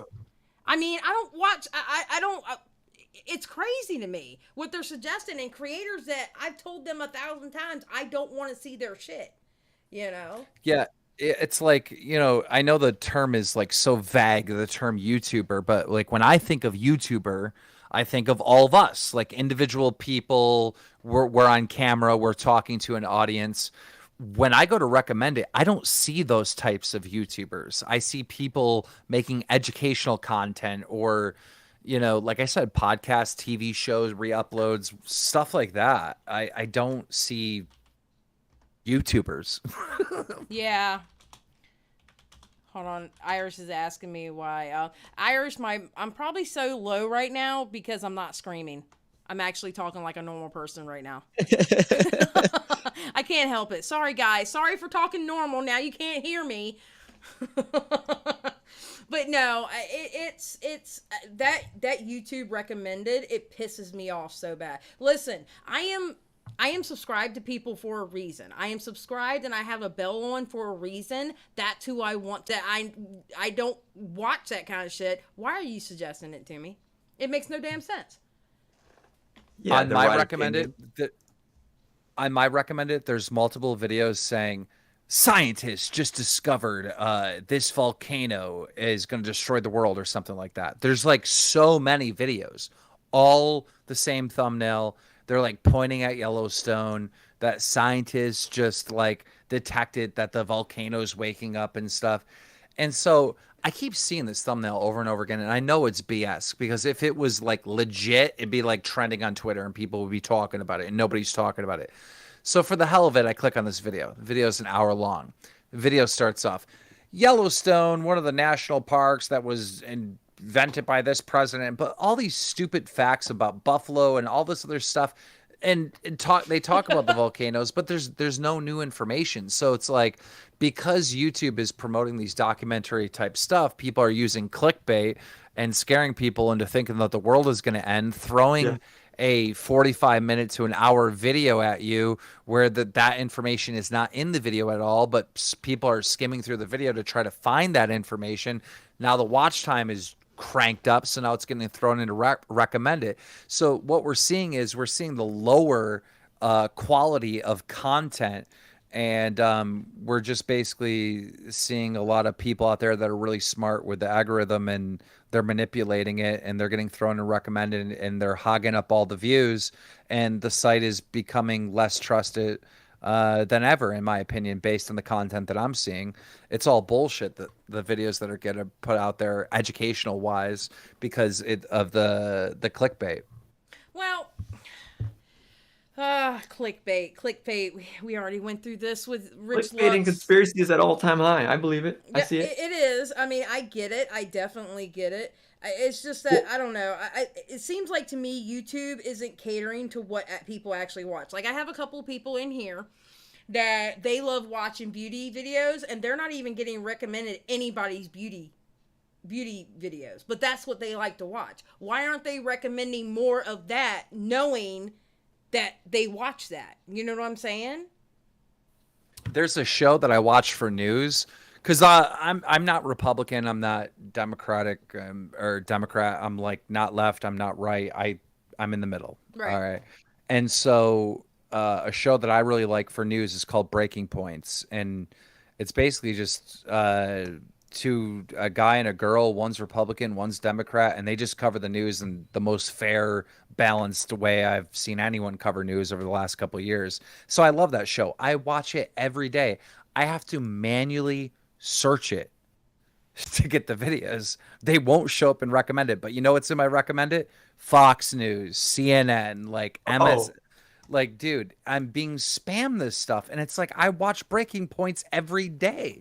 So the recommended thing doesn't even work. It doesn't. It really doesn't. I swear to God, sometimes I feel like somebody is pushing random buttons, going, "Oh, they don't watch this. Let me recommend that. They don't watch that. They don't watch that." I mean, it's stupid.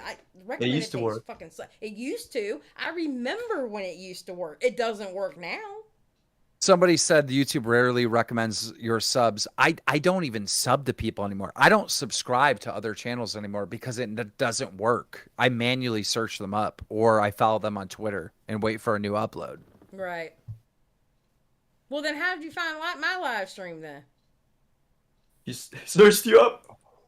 Did you search See, me that's up? the one. Oh, No, actually, I didn't. I know what happened. I can tell you exactly what happened. It's because of Willie. You're subscribed to me. Because I used to put it on subs only because I kept getting those damn bots and shit. Oh yeah, yeah. I And am subscribed. I just looked. Yeah. And Willie had to sub to me to come in here and talk shit and act like he was you. That's what happened. So, but yeah, dude, the recommended. I 100% agree with you on that. You just took away Keemstar's chance to say that he came in on his own, volition and is subscriber. I will tell you, around this time, I go on YouTube just to see if anyone's live. Because my girlfriend goes to sleep like really early. She goes to sleep at like 10:30 every night, and I don't sleep until like 2:30. She's gotta get ready for high school, am I right?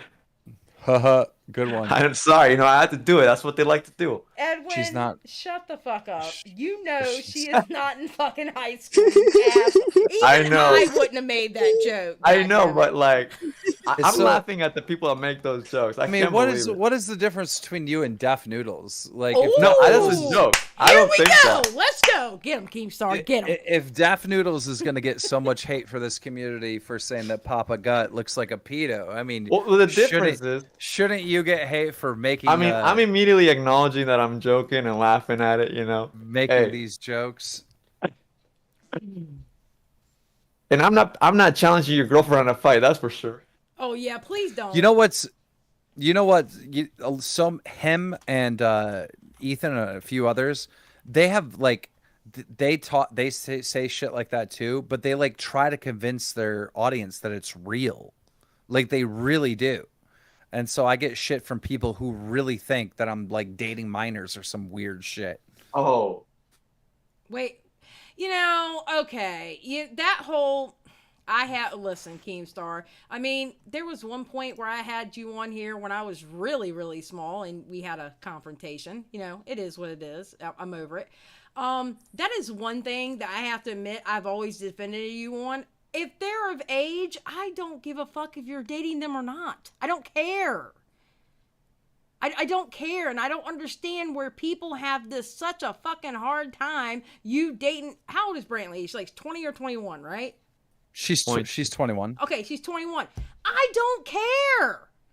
Okay? She is a legal fucking adult. Why do I care if you're dating her?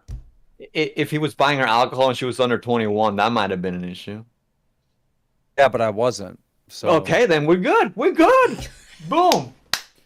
She turned 21 last December. And we went to the Jake Paul fight, and she didn't really drink. She just started drinking. So these people on the H3H3 podcast like made this weird conspiracy that, you know, Brantley's really 20, she's lying about her age, and she's doing underage drinking and all that shit. First of all right, I don't know about any of you, but like I drank when I was underage. I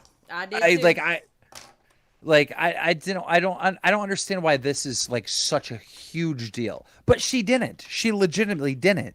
On top of that, but the fact that they're like making such a big deal about it, like, shut up. No one cares about that. It's like, what the fuck? So weird. People, well, that's because there's a difference between Twitter life and real life. Honestly, there's a difference between Twitter life and real life, because those same people on Twitter bitching about a 20-year-old, somebody handing a 20-year-old a drink, are the same people that they were drinking at 22, even if it was a glass of wine or even if it was a shot and they were at a party. Twitter life is outrage life, real life is real life, and people don't know the difference. That's the problem. And people always want to be outraged by something. Always. Adam posted in the chat, please save me. Isn't he in here? Yes, he is in here. He is, and he's fucking terrified. Baby, why are you terrified? I don't because I feel that I really have little to say on this conversation, because I feel that I'm the age of Keem's girlfriend. Oh my God, that's right. Adam was caught underage drinking. I remember this scandal. What? That's a scandal? Yes, because him and Kat were at a bar, and Kat. So basically, long story short. Don't you fucking dare say Kat bought me alcohol, because she never fucking did. Let me tell the story. All right. Blood sports. Ladies and gentlemen, Keemstar, YouTube historian, especially of the drama. And if you think about it, if you look at history throughout, all of mankind, we mark history through the wars and through the conflicts. And this was one of those conflicts. Kat, when she worked at Insider, came out with an article about David Dobrik and friends buying a girl underage, buying a girl alcohol when she was underage, and then apparently SA happened to her. So people thought it was very hypocritical that Kat and Adam were out at VidCon or something like that. I'm not sure if it was VidCon, and Adam was drinking underage in Kat's presence. That's the story. People did have a fit about that, but I will say though, I was looking at Adam going, "You go ahead, baby. You go ahead, do your thing. I don't care. If somebody's 20-year-old and drinking, I don't care." And by the way, Kat never bought me alcohol. I got myself that alcohol. I never got ID'd at the club nor at the bar. So there were so many nights in LA that I didn't drink because they would require an ID. Right. So I didn't. Oh, y'all were in LA? I thought y'all were in New York there. Okay. No. This is kind of anticlimactic. Yeah, I know. I was expecting them to fight. Why didn't y'all fight? No, because he's actually defending me there because he knows that it's bullshit. Yeah. Well, I mean, I think what it was is because Kat was standing beside you and she's the quote-unquote adult that people automatically assume that Kat bought it for you. Yeah, because they're shipping as fuck. Well, don't you find it a little weird when there's someone like online and they're like trying to expose someone for underage drinking? like for like Ethan, like when they were trying to do that with Brantley, which Brantley didn't underage drink at all in my presence, not once since I've known her. But anyhow, don't you think that's a little strange when every person has underage drank? Like every person, do you know a single person that waited until they were 21 to have their first drink? I don't know one person. I mean, chat, answer it. Did you drink before the age of 21? 1 for yes, 2 for no. I'll put a 1 in there. I don't know a single person in my real life that waited until they were of legal age to start drinking. Like, I don't know one person. I was going to clubs at 19. And, And that was before they really checked IDs, and they were like, "What's your birthday?" And I used to be able to spit out my birthday that would make me 21. Well, Keemstar, how do you feel when he recently called you a predator? Yeah, like what? First of all, yeah, he did. First of all, I know I've had a series of dating girls in their 20s recently, like over the last year. Every single one of these girls has came on to me. Okay, Keemstar. Every single one. I have a question about the first girl. Okay, Yeah. the one that that one girl that Repzilla clickbaited that title about, which was hilarious that he clickbaited that title. But okay, I have a question because there's a theory going around, and I've never had the opportunity to actually speak to you like this, so I wanted to ask you. Was she like a legit girlfriend, or was it like an own on people like, yeah, look at my girlfriend type?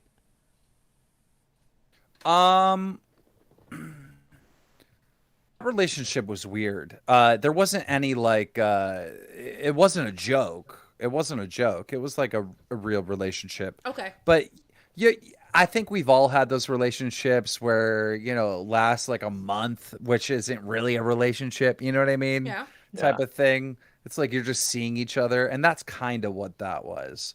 But my relationship currently with Brantley is serious. Oh It's a no, serious I know. No, relationship. that Yeah. relationship, I'm not questioning that relationship at all, and I don't think anybody is, because as many pictures that y'all have taken together, and many times that you've done like YouTube videos. I mean, my God, she was in a bathing suit while you were on a fucking panel in a bathing suit, freaking making the bed. Okay, so I'm pretty sure the relationship is real, Keemstar. By the way, nice own on people. Almost got them kicked off of Twitch for that shit. Yeah, I didn't think about that. I tried not to do that to people's shows because I know Twitch rules are like insane. Oh yeah, no, they're real tough over there. That's why I won't go over there. I think I talk way too much shit to be in that platform. But yeah, Brantley's like my ride or die. Love the girl. Aww. So her and Salvo, are they going to actually box? What's going to go on? I don't know if Salvo ever comes over here. He was supposed to come over here last weekend, and then he had to bail out because he had some personal drama allegedly. But yeah, Brantley's pretty serious about squaring up with him. Oh my God, no! So, Are you serious about your podcast or no? Thank you. That's what I was going to ask next, Edwin. Thank you. I am serious about my podcast, and I've been building a studio down in my bar. So there's going to be no specify podcast with Salvo. I'm not. I can't say publicly who's going to be on the podcast, but I am serious about. So you might working on the audition. Okay. podcast. Yeah. Well, shit, you can't say who's going to be on the podcast? No, I mean, no. if it works, has it to be works. officially announced. Trailers and such. Oh, well, yeah, that's true. I'll give you that. Okay. Well, damn. I mean, I'm hoping Salvo is going to be on there, because I think you and Salvo would be funny as shit, because he would give you pushback. You need somebody on a podcast that will give you pushback. I welcome it. I want it. Mm-hmm. Yes. You need it. You actually need it, because sometimes your takes are like too hot to handle, and you need to be railed in sometimes. Just saying. I tweeted out something recently. I said, the internet can go crazy. Everybody can go crazy. The whole world can go crazy, but I'm going to remain Keemstar. I think there's a lot changing really, really fast in the social sphere. Everyone's getting bent out of shape about the most ridiculous stuff. Mhm. And the internet has not been logical for quite some time. Think about some of the stuff that you've seen people tweet out and the replies of just reaching so hard to find a reason to be upset with something they tweeted. You know, it's like it's really getting out of control online. And you know, I feel like I'm one of the few people that will just literally speak my mind. Like whatever I think, I'm gonna say, and I don't really care. Like I'm just gonna say it because I see a lot of people. I see a lot of people repeat like talking points from headlines or just other things they hear. It's like there's no more individual thinking anymore. Yeah, no, 100%. You're absolutely correct about that. There's a lot of weird political stuff that shouldn't be political or that isn't political. Oh yeah. That's happening nonstop. Like I was talking to Papa Gut the other night, and his chat was saying something like, you know, we gotta, I don't know, somehow like brainwash Keemstar to get through his fans. Like everyone's doing these weird campaigns for whatever their thoughts and ideology, and like it's weird. It's creepy. Like no one's just being a person anymore. It's just insane. I don't like it. I 100% agree with you on that. I have to admit, I was at one point I was part of that outrage like Culture. Yeah, there Train. you go. Yeah, that outrage train. Thank you, Edwin. I was definitely a part of that at one point, but honestly, I had to step back and stop because I started seeing hypocrisy within that, and honestly, I got tired of being angry all the time. I mean, listen, my YouTube channel is for my passion, my anger about something, although y'all never really seen me angry. But, you know, my YouTube channel is for me to let out how I feel about something. On Twitter, I got tired of fighting people on Twitter. I got tired of bitching about shit. Now it's puppy dogs and fucking kittens until I really have something to say, and then I'll say it. I just got tired of being angry all the time. It got tiring. It really did. Yeah. Beautiful. Well, everything seems fake. Nothing seems real anymore. Like I just seen a clip from Joe Rogan's podcast where he was talking about, you know, you hear about this, right? Biden's trying to trade like an arms dealer for a WNBA superstar that's arrested over in Russia she brought in like weed vape pens or something. Yeah. So she got arrested, got 7 years or 15 years, some crazy amount of time. And so we're trying to get her out of Russia, that we're willing to trade an arms dealer. Joe Rogan goes, this is insane. He goes, we got people in America right now that are behind bars for marijuana. And we're trying to trade an arms dealer for this girl over in Russia. Why don't we free all the people in America that are in jail over weed? I think they need to do both. They need to get her back, and they need to get those people that are in jail, sitting in jail right now, even in states where they've made weed legal, they're still sitting in jail for dealing weed. I mean, get the fuck out of here. They need to be out. Absolutely, they need to be out. Exactly, but his point is that it's just that, like, everybody's phony. This whole thing is phony. It's like everyone's in make-believe land, and like nobody has principles, like real principles. They're all just trying to do like PR campaigns to appease, you know, people online. Like everybody is a walking, talking commercial, including, you know, our politicians.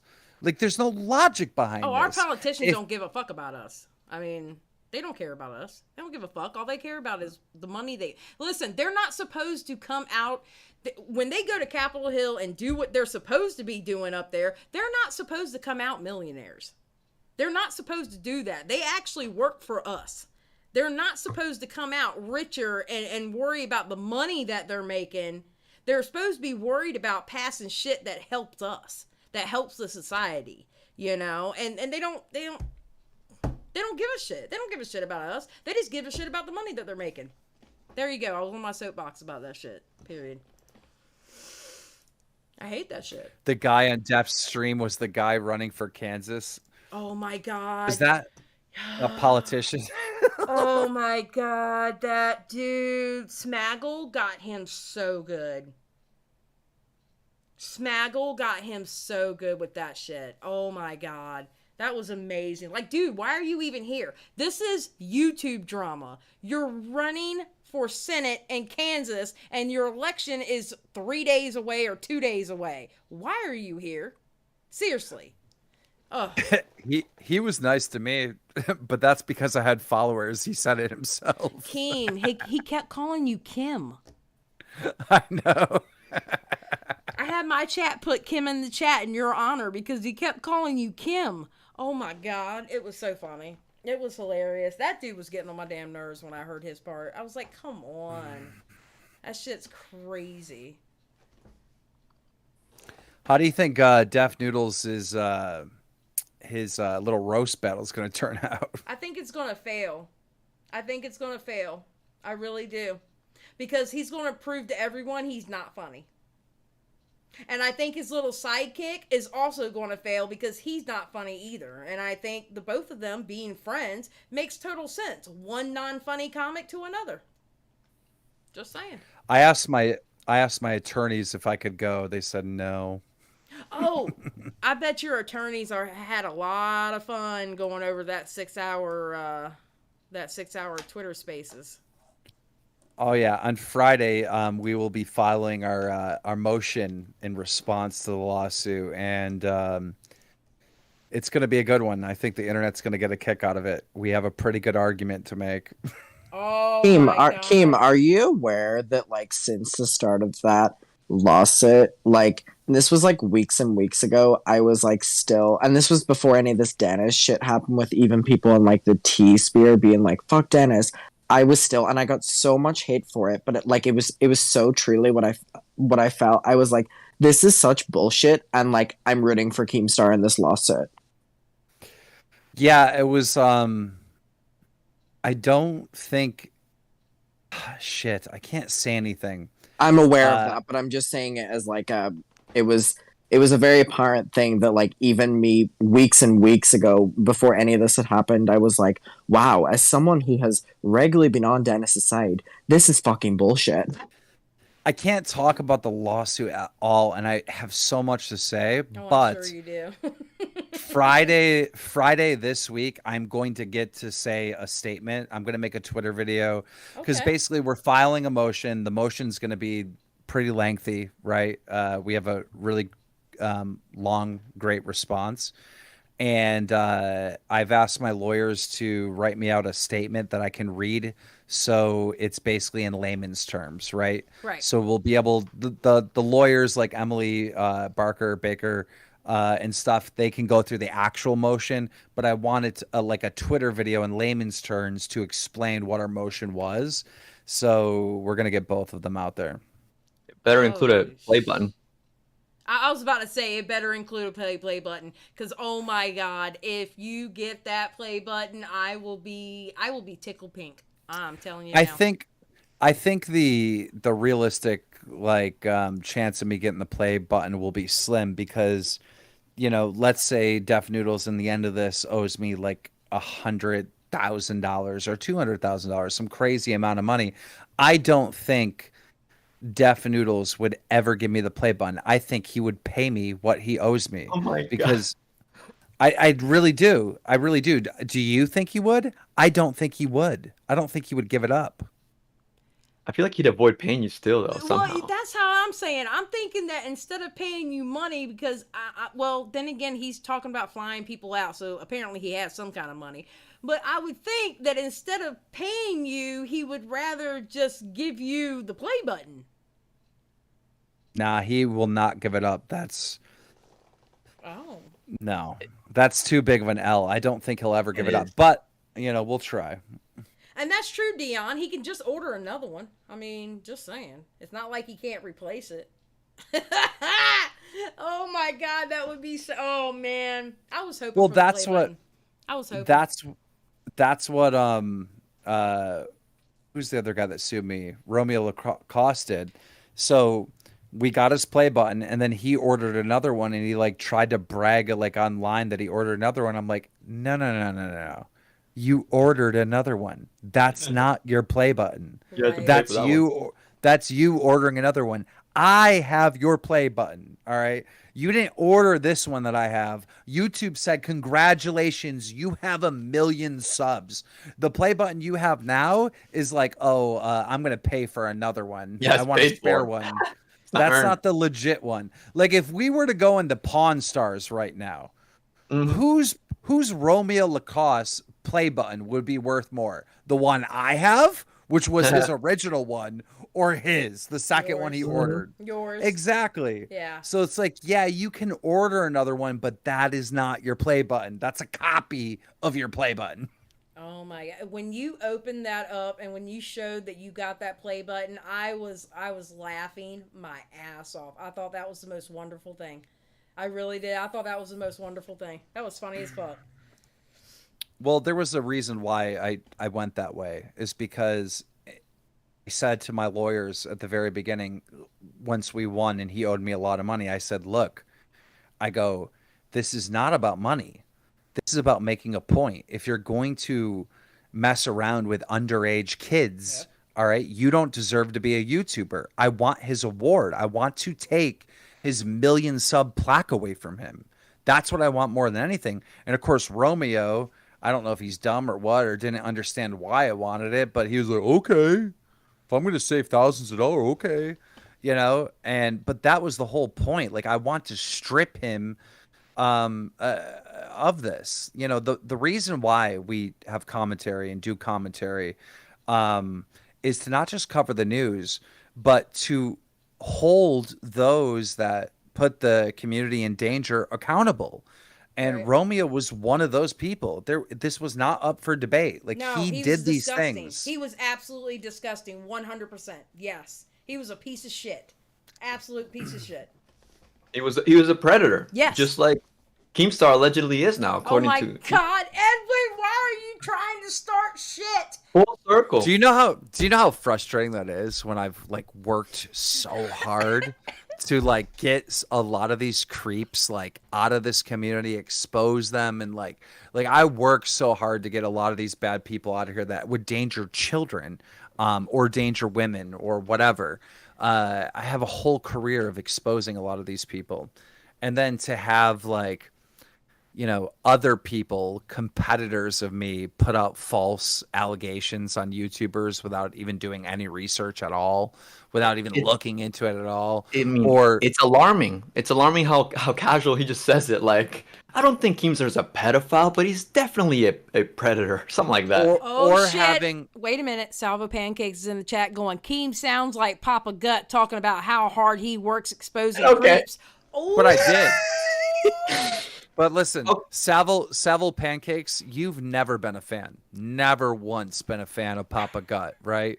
But you've been a fan of me for years. A long, long time. And you know Also, for a Keemstar fact, has done more than watching Papa Gut, every single DramaAlert that we have exposed these goddamn creeps, and we've held them accountable at the highest level. Yeah. So it's frustrating when you have other people just flinging it out there without like doing any work at all, and then you have even other people trying to label me as a predator. I mean, this type of shit is fucking insane. I think what happens with that is a lot of people see how big you get from covering those stories, and so they want to replace you, so they just go with whatever story they can get. John, hi, welcome. Thank you for telling me you were going to join. Hello. Hello. Oh my God. Anyway, yeah, Salvo is in the chat trying to start. Yeah, he went, yes, Daddy Keem. Oh God, don't, Salvo, what are you doing? Why are you bending the knee? You're not supposed to bend the knee. I get this, you know, Keemstar's had like a few 20-year-olds or in the age group of that girlfriends in the past. It's only a matter of time before they all come out, you know? So. Oh my God. Come out with what? What their allegations, and you know, when they come out, I hope you don't give that answer you gave earlier. They all came after me. They all. Okay, you know what? YouTube blood sports for a second. I'm getting me a drink. I'll be right back. No, I don't know. I'm just like. Oh no, you know, Edwin! If you gonna talk shit, you gonna get hit. Okay, Keemstar has the permission. He has the permission to get your ass, or you trying to instigate shit. All right, I'm talking from the H3 angle. You know, like, well. If Keem's a predator, I guess we just wait, right? Or what does he expect? no girl that I've ever dated has come out and said anything negative about me ever. Like, that's just bullshit. Yeah. Can't say the same for Mama Max though. Come on, guys. Can I get it? Jesus. Edwin, didn't I you don't have have a my girlfriend? soundboard up. Didn't you have girls expose you though? I'm pretty No, sure. I've never had that. Yeah, there was like this feud between you and one of your exes. No. It was it was my ex roommate.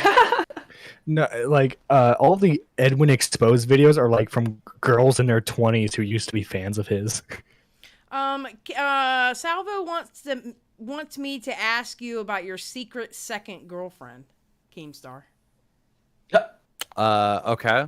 Wait, what's the question? Do you have a secret second girlfriend? Yes. You whore. Do you really? I'm not a whore. I just like multiple girlfriends. That makes you a hoe. I'm just saying. That makes you a hoe. No, absolutely not. You know it makes you a hoe. That's why you had a fucking smile on your face when you said it. You a hoe. No. Listen, Keemstar, don't get me wrong. If you a hoe, embrace it. There's nothing wrong with being a hoe. I went through a hoe phase at one point in my life. It's okay. I am not a hoe. I have committed relationships that last a week or so. You a hoe? Then you a hoe. Are you sharing your dick around? That's like, you're fucking weird, Edwin. Like, you're really creepy. You've been creepy this entire time you've been on here. It's the shakiness in your voice when you're talking about my penis that I just can't cope with. Like, wait, that's not like I'm not. What do you mean? I'm talking about with other ladies. Are you sharing your penis? Like, Edwin, I can't with you anymore. But I mean, I might have Keemstar, to put you on mute. Keemstar, I mean, you are talking about like having a girl, dating a girl for like a week or like 2 weeks. That's pretty much passing your dick around. I mean, let's be kind of honest about this. Nah. That's why you're smiling, because you know I'm right. I can hear the smile in your voice when you said that, dude. I don't know. I don't really want to talk about it too much because I feel like, dude, anytime I talk about my like personal information or my dating life or my dating habits, they get blown up into some weird fucking shit where people start trying to invade my privacy. So I can't really. That's true. Before you know it, this is gonna be on H3. Never mind. Oh, H3. Okay, listen, when it's on H3, make sure you show the middle finger for me. Fuck y'all. They're gonna crop out your Xylie gets real. They can't crop me out unless they're just gonna do a voice, because all there is my face on the fucking screen. Listen, if you're being a hoe, nothing wrong with it. Embrace the hoe-ness. There is nothing wrong with that. You a grown-ass man. You can be a hoe if you want to. You're not married. There's nothing wrong with it. Go ahead. Yeah, I'm not a hoe. I don't know what you're saying. Adam, what do you think? You think he a hoe? That's sex don't shaming or ask something. me. Don't ask me. No, I want to ask you, Adam. Adam, you said you're going to tell the truth from now on. Not that you lie, but you're going to be real. That's not what from Adam now on. said. Adam sent in the chat 1 minute ago, good night. What do you want? What's your question? I want to know if you think Keem is a hoe.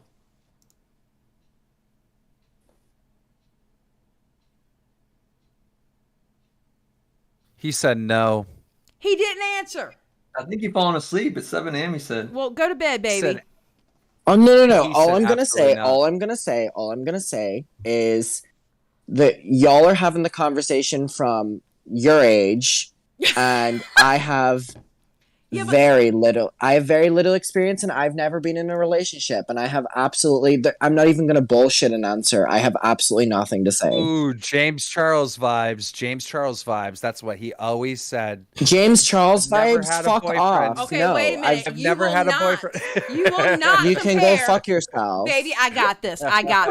You will not compare my baby Adam McIntyre to that motherfucker James Charles. Okay, we are not going to do that here, sir. Thank you very much. No, don't you remember how James Charles would always say, like, "Oh, I can't find a boyfriend. I really can't find a boyfriend. I He just was can't find a desperate. boyfriend." In one of his apology videos, he was desperate.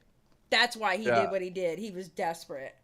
Yeah, he's also like a 24-year-old man. I'm literally just turned 19. Let's put some comparisons on here. Come on. Oh, okay. I didn't understand your age. I thought you were older, Adam. My You bad. never do, don't you?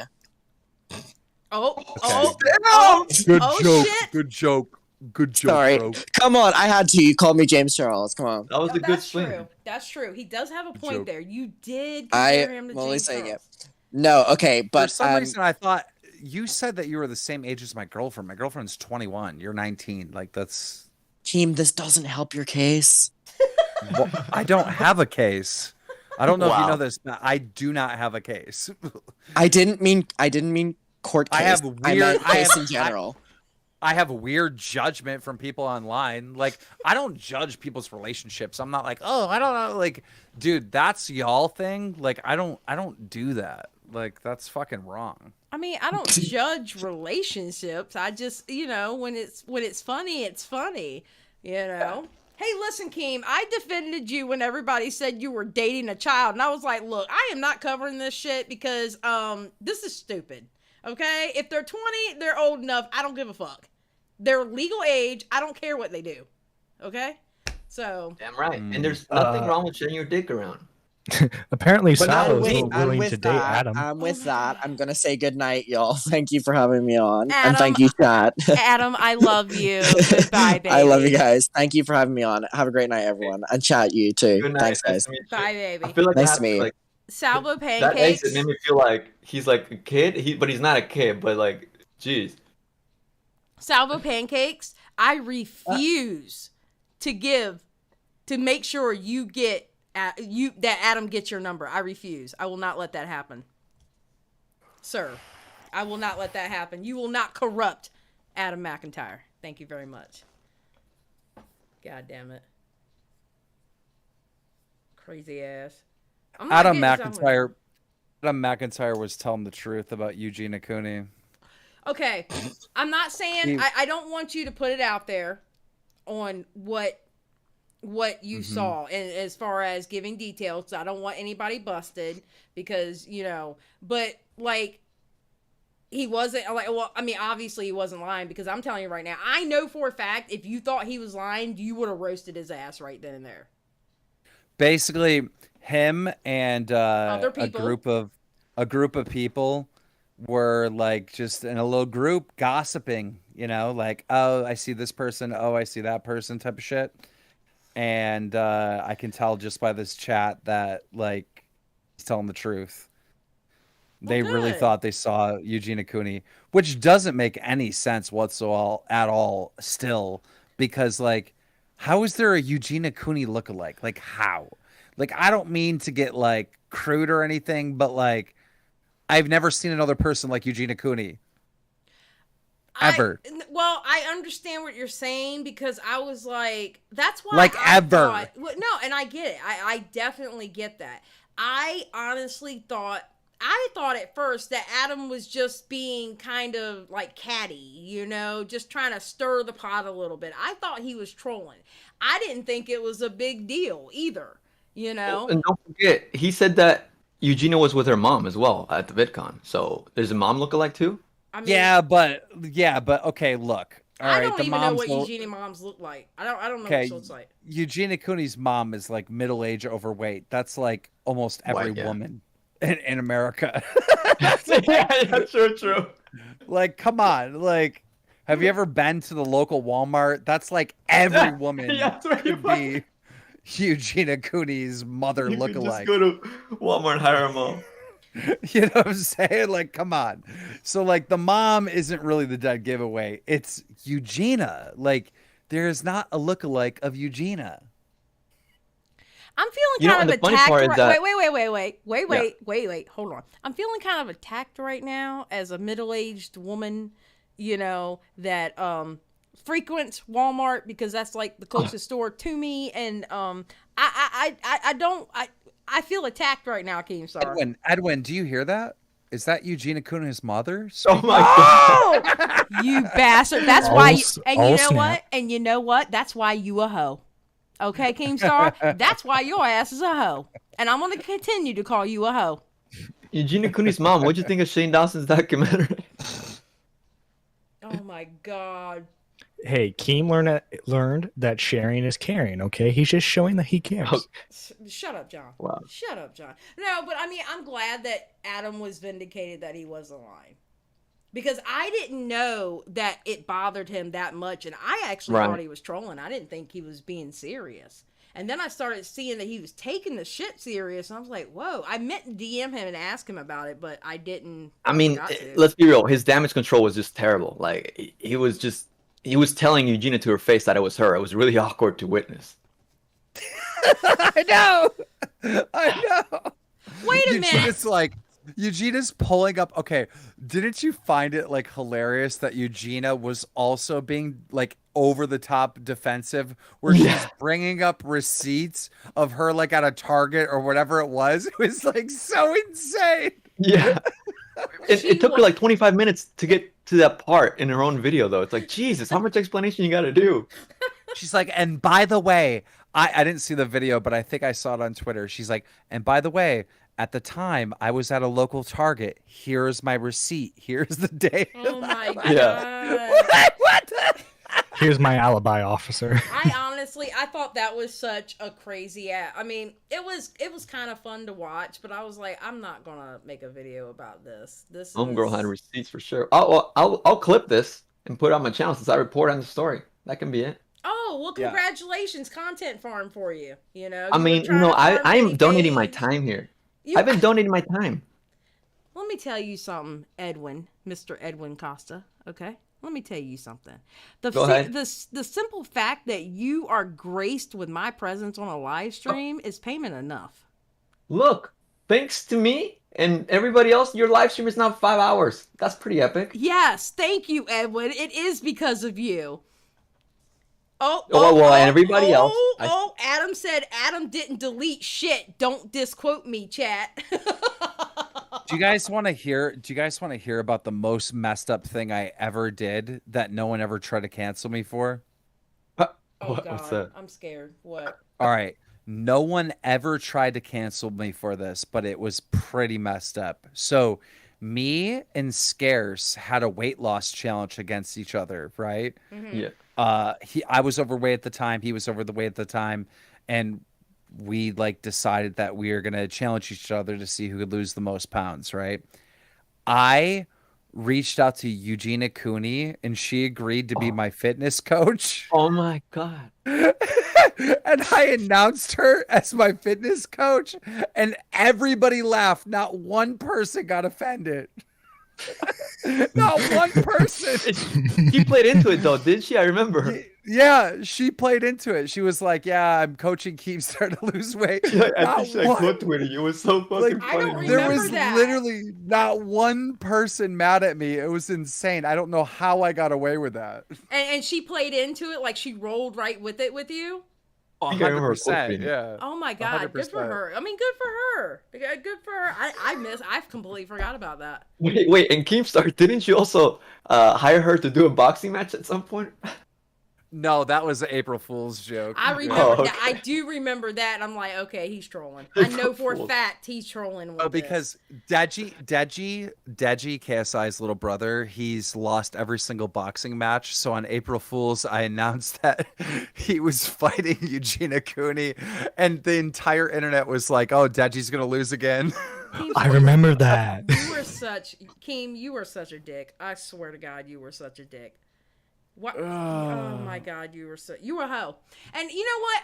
I don't appreciate these grown ass men the last several days. And Keemstar, this includes you. First, I get called Papa Gut's wife. Now I'm getting called Eugenia Cooney's mom. Y'all need to get your fucking back straight, okay? Y'all kiss my ass. Every single one of y'all. Every single one of y'all kiss my ass. Papa Gut's wife hates me because I tweeted out that I supported her. Yeah, because you brought attention to her, you asshole. I mean, in your defense, though, you didn't know that at the time you did that tweet, though, did you? I probably shouldn't even be talking about it now, or people are gonna get upset. Okay, but, yeah, don't talk about it. But yes or no, did you know about that before you did that tweet? That I support her and like what happened to her? No. Oh my God! Wait, okay. That she didn't like it to be brought attention to Like she didn't. No, like I didn't know that she. Well, it didn't make sense to me because Papa Gut always brings her up. So I'm just thought like I thought she was like a secret part of the show. Oh, okay, okay, yeah. They used to actually do a show together. Well, one time Augie was doing a stream and Papa Gut's wife started talking to Keem, and then Keem's girlfriend. It was really weird to listen to. I totally My girlfriend missed that. talked to Papa Gut's wife. Yeah, you don't remember what she called? He gave her the phone and she started talking. No, maybe. I don't know. That happened. Now I feel like I'm being Adam McIntyre hero. You're being gaslit. Wait, I didn't know Well- Brantley talked on a live stream to somebody. I didn't know that. Yeah, man, Brantley. That was the same night that Brantley talked on the phone. Do you remember that? I don't remember that. I must have missed that stream. Okay, a few people in chat remember that. Okay, I'm not crazy. There we go. I can't believe that. Yeah. Oh my God, poor Brantley. You know what? Papa Gut was offended that. Anyway, whatever. I'll say Brantley- this. I feel sorry for Brantley. Brantley's got to put up with your ass, to be honest. I think Brantley is like what? Brantley's like the nicest, like realest like downright, like real person. Like she's an authentic, real person. Like, and so when she gets like this hate online from like the H3 like fans and stuff, and they're like saying all this crazy shit to her, she gets like she gets upset with it. And I'm like, every day I'm like, dude, they're trolling. They're trying to get under your skin. Just ignore them. Just block them. She's gotten so much better now, but she gets so like much hate for no reason. And I'm sure she dude, does. I know like, the H3 fans or the people that don't like me will like, well, you're an asshole. Of course she's going to. No, it has nothing to do with me. It's literally that show. That show like pulls up her goddamn Instagram and is like always like making some weird fucking comments, and they're like showing her goddamn Instagram, and then all the fans run over there. It's like, it's so fucked up. H3 has But, no yeah. decorum. He doesn't have he that's what irritates the shit out of me with H3. He acts like he's such an ally to, all these different things, and he's such a good guy, and it's a fucking facade because he knows what his foot soldiers, in air quotes, he knows what his fucking foot soldiers does because he really directs them most of the time. But yet His he wants Reddit- he wants to act like, oh, I have nothing to do it. Don't harass people, but we're going to direct you to somebody's fucking Instagram. He's a piece of shit. I can't stand H3. He's a piece of shit. I mean, I'm not like this little baby, like, oh my God, they're talking bad about me and da da da. Like that's not my issue. My issue is the stalking. Yeah. Like that show is stalking me. I'm so serious. I know. Like they are like I went on this like podcast or whatever, and I got my webcam, and this isn't even my bedroom. This is like a side room that has my computer in it, right? Mm-hmm. And they're like, "Oh, his bedroom's messy," and there's like zooming in, and looking. Let's see what's in his room. They're like zooming in on the live stream to see if they can identify different items. Like, what the fuck is happening? They're watching Brantley's every fucking move, stalking her, just so they can somehow make a story. They had a debate on this goddamn show whether or not I'm holding a selfie stick or not. Like, this is weird. Bro, if I do something newsworthy, if I fuck up in any way, I am fair game. Yeah. Criticize me. I signed up for this. I made millions for fucking dollars being a fucking YouTube, being a celebrity, being all this, right? Like, I deserve criticism. I deserve to be judged on the content I put out. But the shit he's doing isn't that. It is so close to fucking actual stalking that I don't have any other word for it. It's fucking stalking. Keems, someone in chat says they researched her high school records. Is this true? Do you know? Jesus. Yes. No. Because that is pretty stalker. No. Did they really? They did. No. That is did. stalking. I mean, They're I don't know. running on a theory right now. The conspiracy theory that they're doing on their show. Tell me how fucked up is this? I mean, They're is like, this for real? They really looked up her high school records? yes. Holy shit. Dude, it's fucked up. They're basically saying that like Brantley is lying about her age, that she's Oh my actually 20 and not 21. and that she's underage drinking. And I'm supplying her the alcohol, so I'm breaking the law. This is the theory that they keep putting forward. At the same time, calling me a predator. And Dan, just on the last show, because I seen the fucking clip because it got tweeted at me. I hate Dan. Oh my God, I hate Dan. They were talking shit to Brantley. Brantley put up some posts and she said, like, stop stalking my page or something like that. I don't know the exact quote, but it was directed at them for them to leave them alone. And Dan goes, Brantley, you're so stupid. He likes teenage girls. And when you're no longer a teenage girl, he's not going to like you anymore. Okay, he just said this like a week ago. First of all, Brantley isn't a teenager. No. I don't like teenage girls. No. Like every aspect of this is wrong, and they keep trying to like convince their audience that she's like in high school, or that she's a teenager, or that she's lying and she's actually 20 and illegally drinking. Like this is fucking weird, bro. Yeah. This whole thing that they're doing over there is so fucking weird. Yeah, subreddit's worse. Salvo in the chat says Starkiller AB. I know him as Starkiller also. Is trying to find out when she graduated high school. God damn, dude. You know, it's interesting because when Adam was here earlier, he said that when he would go against like a H3 audience, he would get a lot of shit. And I was like, oh man, if you remember, like a few years ago, it was way worse. You know, like I remember when I had you on my channel. Like nowadays, it's not the same. But like it was because it was the height. H3 actually had relevance like a few years ago when you guys had your huge beef. And you know, like I even back then, I thought like they were going over the top. But like defending you wouldn't be the same as it was now because you were actually engaging to some degree, whereas now you don't really engage like to the amount that they kind of just completely continue. It's weird. Yeah, like when's the last time you've done a drama alert on any of them? Like without being newsworthy, like just me like talking directly to them and making a video solely on them. The last time I did that was May of 2020. That was the good. It's been 3 years, one, right? It's been 3 years. That guy has made 200 videos mentioning my name in 3 years. Well, you don't even do the Twitter videos anymore on them like you used to. Dude, every once in a while, I'll see a clip and I'll respond to it on Twitter. Like just the other day, I called them out for stalking me. But no, for the most part, I don't even know everything they've said. Like, who has time for that? And like anytime I do talk about them, their fans find it on Reddit and they all start spamming me. You're obsessed with Ethan. You're obsessed with Ethan. I'm like, what?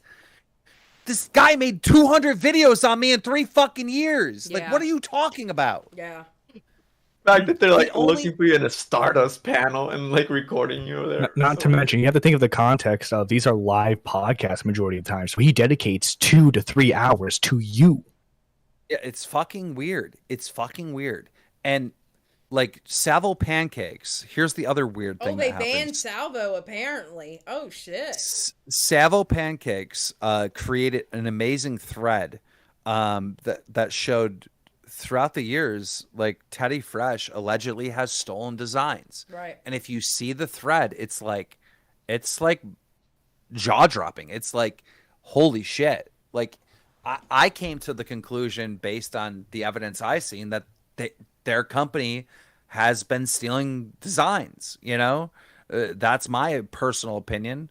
You know, I guess I'm not a lawyer, so I wouldn't be able to give like a legal opinion on it, but the designs look so goddamn close, right? Well, I will say this. It's kind of funny how they got on James Charles for that hoodie, but yet look at what Salvo found in that and what he put in that thread. That's kind of funny. Remember how long Ethan went about James Charles in that fucking hoodie? Yep. And those are just colors. These are like blatant designs. So he puts out this thread and it's like at least 10 examples, right? And his Twitter account gets taken down right after. Yep. Strange. So he makes a new one. He makes the thread again. That Twitter account gets suspended. Like, what is happening? Like, we all know Salvo Pancakes. We all know Salvo Pancakes is a little edgy on Twitter, right? Why is it when he makes a thread on Teddy Fresh is he removed? Like, something is not right. Like, anybody that he gets in these beefs with, mysteriously disappear, like Leafy, gone. You know what I mean? He tried his hardest to get me removed, you know? He wasn't successful because I don't break the rules on YouTube, and, you know, I have my own contacts. I was able to get my own contacts at YouTube. But I got a strike when I shouldn't have received a strike. You know, I got a strike on my channel for, what is it called? Doing violence. What is the term for it? Insinuating violence on another content creator. Because the Goku Naru video? Yeah, so in that video, he has a skit where him and his boys get together and they shoot a guy that has a picture of Ethan on his face, right? I edited the video to replace the guns with plungers, and I thought that would be good enough. No, I got taken down because I insinuated violence on another creator. I'm using the wrong word. I know what you're talking about, though. Yeah. Simulated violence on another creator. Okay. Right. And so when that video got taken down, I'm like, well, in his content nuke, he called a snake Keemstar, a rubber snake, and he choked it to death. Like, isn't that the same thing? He's simulating violence on me. It's literally the same thing. And they're like, nope, it's not. Or fucking your Keem doll, that doll that was you or whatever. That's the other crazy thing. All right. Yeah. First of all, you can't sexually harass another content creator on YouTube. That is literally against the rule. You cannot do that, right? He has a Keemstar doll and he's fucking it. Like, you can't do that. That is a strike. You're getting a strike. You can't do shit like that. All right. If I were to make like I always use Pokimane as an example because she's like the ultimate, like, everyone looks out for her and protects her girl, right? But if I made a Pokimane doll and did the same thing, like, I would be banned. I wouldn't even get a strike. I would just be banned. Like, you cannot do this stuff. So he does that, and I'm like, holy shit, he's fucking a Keemstar doll. Like, yep, he's definitely getting a strike. YouTube sees the video, and you know how I know YouTube saw the video? They age restricted it. They age restricted the video. So YouTube actually saw it. They saw it happen, and they age restricted it. They didn't even give him a strike. So based on those two scenarios, I came to the conclusion that someone at YouTube is protecting Ethan Klein. All right. So now, like, I just got to take it. Like, I can't respond. I can't make YouTube videos. I was about to say, like, is that the reason why after that big beef YouTube had and your Goku Naru video went down, is that why you haven't gone after Ethan like you would have back in the day? You know what I mean? I can't because someone at YouTube is protecting him. Yeah. You guys have to understand. You have to understand. All right. This guy called for a terrorist attack on U.S. soil. All right. Now, the whole reason for the adpocalypse, right, and the reason why, you know, all the ads were taken off of YouTube is because they found ISIS videos, ISIS training videos on YouTube. They found them. Reporters did an article on it, and all the companies left. They took off, right? So that is the number one thing that you cannot do. Anything to do with terrorism. Like, that is the only thing worse you could do on this platform is actually show real violence, is actually like perform violence and then upload it to YouTube. Right. That's the only worst thing you can do. He does the second worst thing you can do and he just gets a strike. That doesn't even make sense. That doesn't make sense. Nobody else on this platform could call for a bombing of a building on U.S. soil and not be permanently banned. Like, that's one of those things where there are no strikes. You just lose your channel. You're just removed off the platform because you're a threat to the whole economy of our ad space and all that. Well, okay. Now, I'm going to say this, and I've already seen your reaction to Papa Gut saying the same damn thing, but I agree with Papa Gut on this one. Didn't he get suspended for saying that? He got a strike, and because he's had so many strikes, right, and that got him suspended for like a week, right? No, you just can't live stream. Yeah, he got suspended for a week. Yeah, he doesn't make videos. Well, he kind of does. But let me explain what happened. Okay. He got a strike on that video for bullying and harassment. The strike that he got on that video was because he made jokes that somebody should put a stick inside the wheelchair spoke of the governor of Texas. That's why he got the strike. There was no punishment issued at all for the calling of the NRA building to be bombed. Right. No punishment at all. Right. I mean, all right. I thought, okay, at the time, I'm thinking, okay, he got that strike because of the NRA thing. And I'm thinking, okay, if he got the strike, he can't live stream for a week. That's his moneymaker. I think that's a good punishment, okay? Because I did not take him as being serious when he said it. I really didn't. I did not take him being serious when he said it. I think it was a stupid joke. I think it was immature as fuck. And I think H3H3 needs to grow the fuck up.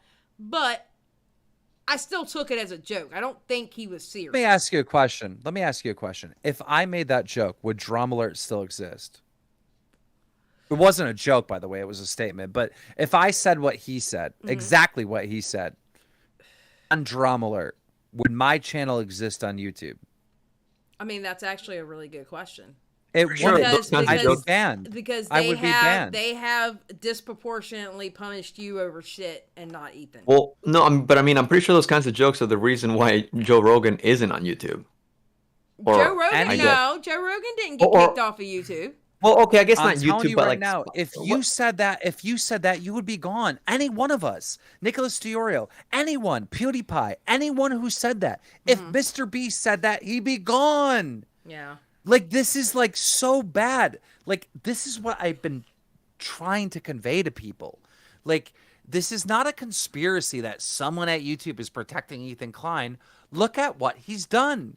He's broken so many TOS. Yeah. Like, so many. It's insane. Who else has a history of breaking that much TOS and still on the platform? Well, no one. Well, okay. Well, I'm not gonna sit here and, especially with as much shit as I talk on my channel, just saying, I'm not gonna sit here and say I want somebody deplatformed.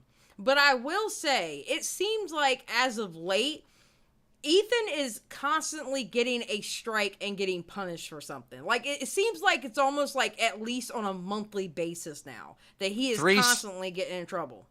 3 strikes and you're out, right? How many strikes has he had? Dude, I don't know. How many? Like exactly. 3 or 4? Maybe? He's still on there. He's still on there. He has gotten a lot of strikes lately, and it's like, wait a minute. Now, I've seen smaller YouTubers. I have seen smaller YouTubers. There's 2 different things on smaller YouTubers. I've seen smaller YouTubers that literally pull up somebody's Google map and nothing happens to them. And they're literally telling people to go to that person's house and nothing happens to them and they still have their channel. And I've also seen smaller YouTubers get 2 strikes and their channel is completely taken away. You know, it's not, YouTube doesn't keep the same energy for everybody. They don't. And they should. You know what I'm saying? It's extreme. There's extreme favoritism going on. I called it out in 2019, and I will continue calling out because that's what I see. Yeah. I see extreme. Look, they made a rule on creator harassment. That entire show is designed to harass other creators. Like, bad. It's not just covering the news. It's like harassing them. It's insane. True. Yeah. I mean, no, I mean, you're not wrong. You're not wrong. You know, and it seems like to me, and I know this may sound crazy, but it seems like Ethan has been on this arc about going after people like he has his big boy panties on ever since he got with Trisha and Frenemies. And it seems like from that point on, he put his big boy panties on and he wants to go after people like crazy. Well, the entire community went after Deaf Noodles, pretty much. Well, our community, right? The people in this sphere, right? Went after Deaf Noodles for putting out, you know, the statements he made on Papa Gut and whatnot. Yeah, that's true. I've been dealing with the same thing from Ethan Klein for a year. Because I was dating a girl that was 20. Literally the same thing. And you know what? And- I get you, because if they're looking up her high school records, like, I feel sorry for Brantley. Because No, they're calling me a predator. No, They're I know. calling I me know. a predator. And I'm including that too. Everything, the shit you're getting over her is absolutely fucking ridiculous. And I have called it out as being absolutely fucking ridiculous. Here's the problem though, Keemstar, all right? Being that the community I came from versus me being in the commentary community now, okay? People hate you so much, they don't care. That's the problem. Whereas Ethan spent years pandering to people. He's pandering to the people who like to cancel people. And like when I say cancel, as in going after sponsors, going after their bag and shit like that. He pandered to them for so fucking long that they love him. That's why you're not seeing the outrage over you, because honestly, there's people out there who hate you so much. It's like what we were talking about earlier before you even joined in on the chat. With H3H3, it goes like this. If you stick up for H3H3 on something, that means you hate Keemstar. If you stick up for Keemstar on something, that means you hate Ethan Klein. You can't be in the middle. I've been fighting H3H3 fans for like a month now. In my comment section. I don't really know any other creator that likes him. Like, I don't know anyone that likes him. I never hear anyone, oh, like, he's great. Like, he's like an outsider that I was about still to say, somehow exists. But that is, do you think that's recent? Because I feel like more people would actually stand up for him like some years ago. Now it's like a little bit more deserted for sure. I think it's because he's tried so hard to be in the mainstream sphere. I don't know anyone that likes him other than like Hassan and like stuff like that. Like I really don't know people that actually like him. Hassan is on my shit list after he said what he said about Etika, and he didn't know what the fuck he was talking about. You say that I'm so hated. I feel like he's way more hated. Like, I see, and that's like I mean, when I said that you're hated, I'm not doing that as a insult. I wasn't like trying to insult you. What I'm doing is like telling you the truth. There are people out there that when they hate you, they fucking hate you, dude. Like I understand that people don't like me for sure. And that's because I speak my mind. I'm not a walking, talking commercial like everyone else. Like, oh, what are we doing today? Oh, we're doing this type of, social justice thing. Okay, I'm going to do that too. That's not me. I actually say what I think, right? Right. But that being said, when I look at the community and I look at other creators and I just look at this as a whole, I think more people hate him. Like on a massive scale, hate him. Like they don't like him. I will say this. I will say this to you. More people are disliking him every single day. He is definitely more hated now than he was a year ago, because he's starting to slip. His mask is starting to slip, and people are starting to see how he really is. Think about it. The David Dobrik's and that whole crew hate him. Mike Malak and Logan Paul and that whole crew, the Pauls, right? Hate him. FaZe Clan, FaZe Banks, all them hate him. It's literally everyone. This Fit and Fresh, right? Hate him. Aiden Ross, Speed, all those people hate him. I don't know anybody that likes him. Our commentary community hates him. Yeah. Like, you know what I mean? Like, I get along with all these people. I'm cool with all these people. Nelk hates him. James Charles obviously hates him, right? But James Charles probably hate me too, because I hate him as well for what he's done. But I'm just saying, there's like way more, people in the community that hate this guy, than hate me for sure, without a shadow of a doubt. Right. You know what I think would make him look like good or strong is if people he's even had in his podcast before would like stand up for him, or he'd have appearances. For example, like Jack's Films, he used to do a lot of podcasts with him. Not anymore. Like, what happened there? That kind of thing. Like the internet historian, I think.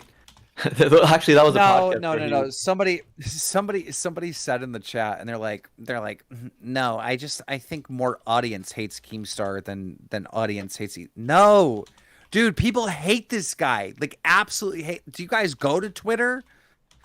Like, y'all must be living in an H3 subreddit. I don't know anybody that likes this guy. He's fucking hated. He's hated in the gun community. In the gun community on YouTube, he's hated. The fact that this chat is like not saying any shit on Keem and like is agreeing for the most part, or at least not being like defensive of H3, I think that says a lot. Yeah, that does say a lot, because at one point, I'm gonna tell you how this was on my channel at one point. The first time I did a stream on Ethan Klein and I was going in on his ass, I was literally arguing with people in my chat. My chat did not like what I was saying about Ethan Klein at all. Yeah. And I'm telling you, people are starting to What were you see how he saying? really is. I was telling him at the time, I was saying he's, at the time I was saying, like, oh God, what was that one? Because I've done so many on fucking Ethan Klein. Jesus Christ. I know that I was saying, at one point I was saying that he's no better than you are, in the sense of he's just as bad. And then that has evolved to my last main live stream about him. I said he was actually worse than you. And I think that was the Etika live stream I did. That I actually called him worse than you. Because I actually believe he is. I do. Yeah, I think he's worse than you. Because here's the thing. Keemstar, you're an asshole and you know you're an asshole. Yep. And Very you admit you're an asshole. And we know at some point Keemstar is going to say some shit on Twitter or somebody's live stream that we're not going to like. Why? Because you know you're an asshole. I can respect that. But I don't respect that sneaky snake bullshit, that pandering bullshit that H3 does. And then when he gets caught, he fucking cries. I don't respect it. Yeah, and then he goes, How insane is this? Like, let's really think about it. Like, he uploaded, all these videos, like, pandering to the LGBTQ community, right? And then he's, like, making fun of a guy because he's gay and he's a top or a bottom. Like, that shit was insane. Oh, that pissed me off. That absolutely. And then the It's way so insane. his It's fans like- went after Adam McIntyre and Rich Lutz because they had something to say about it pissed me off. Like, what the fuck? Like, do you know how insane that is? Like, first of all, he's not LGBTQ at all. All right. He's pandering and posing as an ally. All right. But then, like, making fun of someone solely based on their sexuality of being gay. Like, that is like the worst you can do. And when I saw his community forgiving him and being like, oh yeah, I get it. Like, what? Like, this is like this whole, like, him constantly pandering to these left ideas, which he doesn't even really understand or necessarily believe. But, like, he's sitting there doing this show with Hassan, and you could tell he's just lost. Like, Hassan is like a politician, right? He's got all his talking points. He's got all of his far left crazy beliefs. I think, by the way, anybody far left like Hassan or far right like someone else, give it another example, are insane. Anybody far left or right is insane. You are an insane person. But regardless, you got H3 pretending to be this person, fighting with Joe Rogan, fighting with Jordan Peterson, like going up like I'm the left hero and I'm gonna push left into into success in the political sphere and the culture wars and all this stuff. And then he's making fun of a gay person. And it wasn't just a gay person. It was one of his fans. Yeah, I know. He's roasting one of his fans for being gay. Like, And do you dude, know how bad that is? That dude That is was way worse yeah. than anything I've ever done. That dude was Point so blank, nice to period. him on the phone. That dude was so nice to him on the phone. I mean, when he was talking to him, I mean, he was so sweet. And H3 pissed me off with that shit. For real, dude. He was so fucking respectful. He was so disrespectful to him. It was gross. It's not just homophobic, it's the hypocrisy. It's the fucking like it's so insane that people were like that those people over there are like in a cult because they're seeing bad behavior, really bad behavior that goes against their core values, right? And then they fucking they don't do anything about it.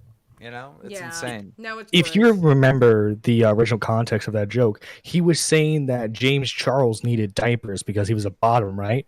So he was making fun of someone. On its own, but that on its own, maybe that's the point you're going to make. Go ahead. Yeah. It's like, I think the reason why he didn't want to let up on that joke because if he admitted defeat on that joke, he would have to admit that something he said about James Charles was wrong, and in his mind, he can't do that. It's the same way, like if he had said something negative about you, and then if a caller came in and was like, "Hey, now, hang on, like there's a bunch of people that are affected by this, like whatever point, right?" And then he doesn't back down on it. I feel like that's just like the same thing, where it's like because he's making fun of James Charles, he doesn't want to back down. You got to remember, it doesn't end there. This is like a 2-hour stream or whatever. So during the entire thing, him and Dan both are just sitting there like, go unsub. Oh, you know, you're too sensitive. Like, bro, there wasn't an apology. When he came back after he lost the sponsors, you know, supposedly, which I don't know why he's crying about sponsors. Like, he started the trend. He's the one that goes after sponsors. He did. So I don't know why you're crying about losing sponsors. But then he sarcastically mocks his audience, right, for feeling a certain way, which they had every right to fucking feel. Any ally or anybody in the LGBTQ has every fucking right to be upset with that. Adam McIntyre, Rich Lux, and anyone has a right to be offended by that. He sits there and mocks them with that stupid statement like, I'm a threat to the LGBTQ and da-da-da-da. Like, how the fuck are you still a fucking sub at that point? And someone said it in the chat perfectly. He is a grifter. I watched him during 2016, 2017, saying the N-word because he thought it was edgy and cool. Like saying the F-word because he thought it was edgy and cool. And as soon as the culture changed, we got a video uploaded to his main channel saying, hey guys, that wasn't what I really believed, and I felt like we were being manipulated by the alt-right. Well, isn't Jordan Peterson one of these people that's labeled as the alt-right? I wouldn't agree with that, but he was labeled as one. And at the time, when it was trendy to have those people on, Ethan had him on. So he's just a grifter. Like, this is the definition of fucking grifting. Yeah. Whatever the culture is what his ideas and his political fucking stance is going to be at that time. And this is why I fucking tweeted out a couple days ago, the entire fucking world can go crazy. Everybody can go crazy. I'm still going to be Keemstar. I know that's right. You stand up for yourself, Keemstar. Shit. And Alex is still going to be a stupid. Wait, what? You try to get him to say Keemstar's gonna be Keemstar, and Alex is still gonna be a stupid. No, Edwin. No, Edwin. Not on this channel. No. We don't do that. Right. Lord have mercy. Dan is a bitter bitch. I 100% agree with that. 100. I can't stand Dan. I thought it was weird. They were like trying to play guessing games. Like, can we guess if you're top or bottom? And like, what? And also, not to mention the fact that they actually took the time to make a highlight video of banning Rich Lux from their chat. That is so cringe and petty. Like, what? Hold on one second. Creatively, thank you for the 10. I'm not a member of the LGBTQ plus community, but I am a mom of someone who is, and it breaks my heart. There are still stupid people that can spread that kind of ignorance. Ethan should be ashamed. 100%, I agree. Thank you for the 10, girl. But and listen. You know what? Ethan was making these stupid jokes, right, with the gay fan, and the gay fan was like clearly saying like, "Hey, this is not right. Don't do that." Right? Everything would have been fine if in that moment he could recognize, have empathy with that person, realize that he was hurting their feelings, right, and said, "Hey, I'm just saying a stupid joke. My bad." No one would have cared. It wouldn't have been a story if he would have cut it off right away. Like, it wasn't that big of a deal. It was the fact that hours later, him and Dan are like, just unsub. Oh, you're too sensitive. Yeah. That was the issue. That was the fucking issue. Mm-hmm. When I guarantee you, if another streamer made that type of joke towards a gay member of their audience, Ethan would be the first one to sink his teeth into trying to cancel them. Yeah, exactly. Now, I don't know the context of this, but I seen a tweet from Salvo Pancakes a couple days ago where he said that Ethan Klein was being racist towards the Fit and Fish guys because, or fit and fresh guys. Fresh and fit. Yeah. Because they wanted to have some type of debate with Ethan. Ethan said he wasn't going to come down to New Orleans, I believe it was, because he's going to get monkeypox from them. Yeah. And Salvo Pancakes was like, what? These are two black men, by the way. And then he started mocking their accent. Yes, he did do that. He did do that. I saw that. Yes, Ethan did. And that's not the first time Ethan's done that with them. That's not the first time Ethan's done that with them. Is that racist? Would you guys consider that racist? Because I don't really know the context other than the monkeypox thing. I don't know. I'm going to be honest, because there literally is a monkeypox almost pandemic at this point, because it's starting to come across the United States. There's Isn't it a gay virus? But in California, is it in New Orleans? Is monkeypox popping in New Orleans? That's the thing. I know I know California is getting ready to do it, but I think there's 2 other states that are about to do state of emergencies on that also. So it's actually starting to spread across the United States. So he could have been thrown out. I don't know if that part was racist, because it actually is called monkeypox, but the black scent that he put on, yes, no, I agree. Just somebody in the chat said Ethan needs to talk to Papa Gut. No, your hero Papa Gut is a Ethan fanboy, a straight up Ethan fanboy. That guy is not going to be legit or fair at all. He never has been. He's been over the top charitable to him, and he's a fanboy. I was talking to Papa Gut, and sure enough, Ethan stalks anything I do. Parts of this stream will be on his show, guaranteed, because they literally stalk me, right? But they played that on H3H3, and fucking Papa Gut tweeted out, "I was featured on H3H3."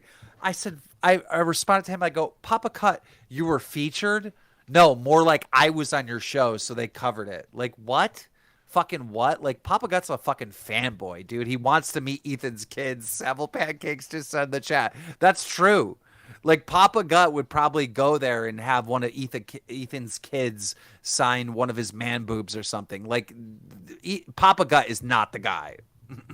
I don't know. I mean, I think, I'm going to be honest. I am so over this beef with you and Ethan. I wish that y'all would just get into a call like this and just hash it out, be done with it, and walk away. Oh, there's nothing to hash out. Are you kidding me? A year ago, I gave him 2 different opportunities to end the beef, and his response was, "There is no beef. We're not at war. Quit being weird. This isn't a war. I'm just calling you out on your bad behavior." Yeah. That's what he said 1 year ago. All right. Apparently, my bad behavior is having a messy room. Apparently, my bad behavior is having a selfie stick. Apparently, my bad behavior is dating a girl who's 21. All right. Apparently, my bad behavior is, I don't know. The guy is fucking stalking me. Yeah, I'm not liking what they're doing. I mean, they've always talked about you, but I'm really, really, really not jiving with what they're doing with the boxing match would have been the only way to settle it, in my opinion. Oh no, I agree. I would have actually flown out to see that. True. But I really don't like what they're doing to Brantley. It's not. She's not a creator. And honestly, I mean, really, you shouldn't be looking up anybody's high school records and shit like that. I think it's ridiculous what they're doing to her, and that's it's harassment. one thing when Savo That's picks on stalking. Brantley. Well, because Salvo is an obvious troll. Salvo's- He's trolling. Right, Salvo. Well, I don't know I- if he's trolling, but Yeah. yeah, Salvo. Let me say this. I am Keemstar. Do you think I could get away with lying about my girlfriend's age? No. No, No. of course not. No. It would be leaked. Someone from her high school would be like, that's not really her age. Like, Yeah. there's no even point of me lying about something like that. They're literally just stalking her. She's not even a YouTuber. They're stalking Yeah, I her just know. to stalk her. I know, and I think that's disgusting. She doesn't deserve that. Just because she's dating you, that doesn't give a right to do that nasty shit. I'm sorry. That's not fair. That's not fair to her at all. And that's disgusting they're doing that. That should be called out. I didn't even know they were doing that, or I would have already done a live stream that they were. I didn't even know. I haven't seen anything about that on Twitter or anything. I didn't know they were doing that. You got your next topic ready. What? What are you talking You about? got your next topic ready. Yeah, I guess so. I guess I'm going to have to look into this H3 stalking Brantley. Lord have mercy. Dude, you really gotta. There's this one clip where they're on her Instagram page and she's basically tell them to leave me alone, right? She made some snarky remark like "stop stalking my page" or something like that. I don't remember the exact quote. And they're on it, and Dan is literally angry. He's like yelling at Brantley on their podcast, and he's like, Brantley, you don't even understand, all right? He likes teenagers, and when you're no longer a teenager, he's gonna get rid of you. Like, do you know how fucking weird this is? We should watch this clip if you can. Find it. Where is this clip? Okay, fuck it. You know what? I mean, we've only been on here. I'm pulling Edwin hours now. So strange, dude. It's so weird. It's so unhinged. Yeah, I'm gonna try to find it. I don't know how to How find it. long have I been live? I started at 8, 9, 10, 11, 12, 1, 2. Oh, dear God. Okay, I'm pulling Edwin hours now. Yeah, find that. If Would it somebody be on their share- clips channel? Somebody share me the clip, so I'll try to look through my stuff and see if I can I'm find gonna it. look and see if I can find it too. With the power of us three, somebody can find this fucking clip. All right. That's the problem. He uploads 3-hour videos, so it's like, Yeah. Let's see. Was this from a recent show? Yeah, you know how recent it was? Yeah, how long ago was it? Do you know?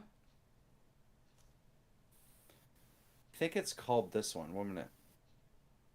I can't believe that I did not put this on my 2022 bingo card that I'm actually sitting here trying to research something for Keem because I'm defending his girlfriend. 2022, y'all. 2022.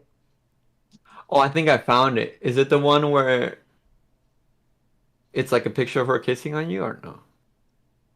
I think it's Keemstar admits to stalking. No, I don't know. Oh, it's just so much shit, dude. Is it the last time we talk about Keemstar?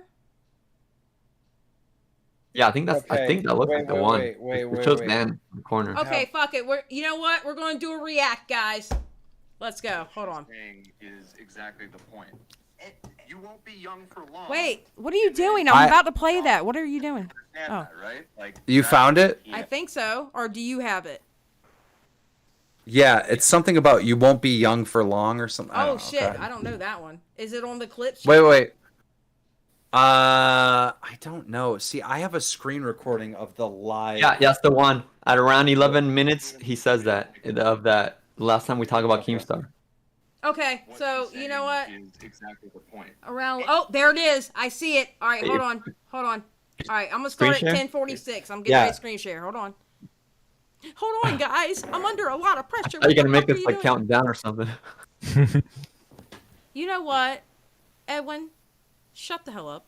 I love you. Okay. Screen share and let's go. All right, it's up there. Let me know when you're all in. Yeah. I'm in. All right, let's go. Okay, I'm starting it at 10:46.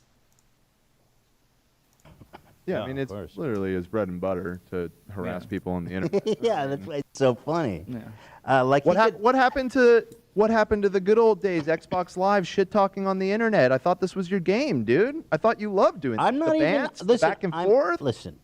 I'm not even shit talking. I'm just like it's like a nature documentary. We are here in the pursuit of truth and knowledge. Right. Yeah. Brantley continues. She says, like he could never pull someone that's young and pretty, or just pretty in general. It's fucking awesome that she uses young as like that's a plus. Holy shit! Are you serious? Wait, is it a negative? Okay, to be wait. young? It starts earlier. I want to hear the whole goddamn thing. Hold on. 10:21. We're starting. 10:13. We're gonna start. All right, let's go. Of them. I think he probably watches them. Yeah, he's probably got a whole grip of them. Oh, well, then so I guess she shows this as proof. You got dragged on H3 Okay, so he's literally showing Brantley's Instagram right now. today. They talked about you today. I Uh-huh. don't conceive those as death And threats, but if you could pause it for real quick. Yeah. Like Brantley is literally just like showing that she's getting harassed by these goddamn H3 fans. Like they're Right. just as soon as he talks about her on the live stream, they start spamming her Instagram. Wow. All right, let me keep going.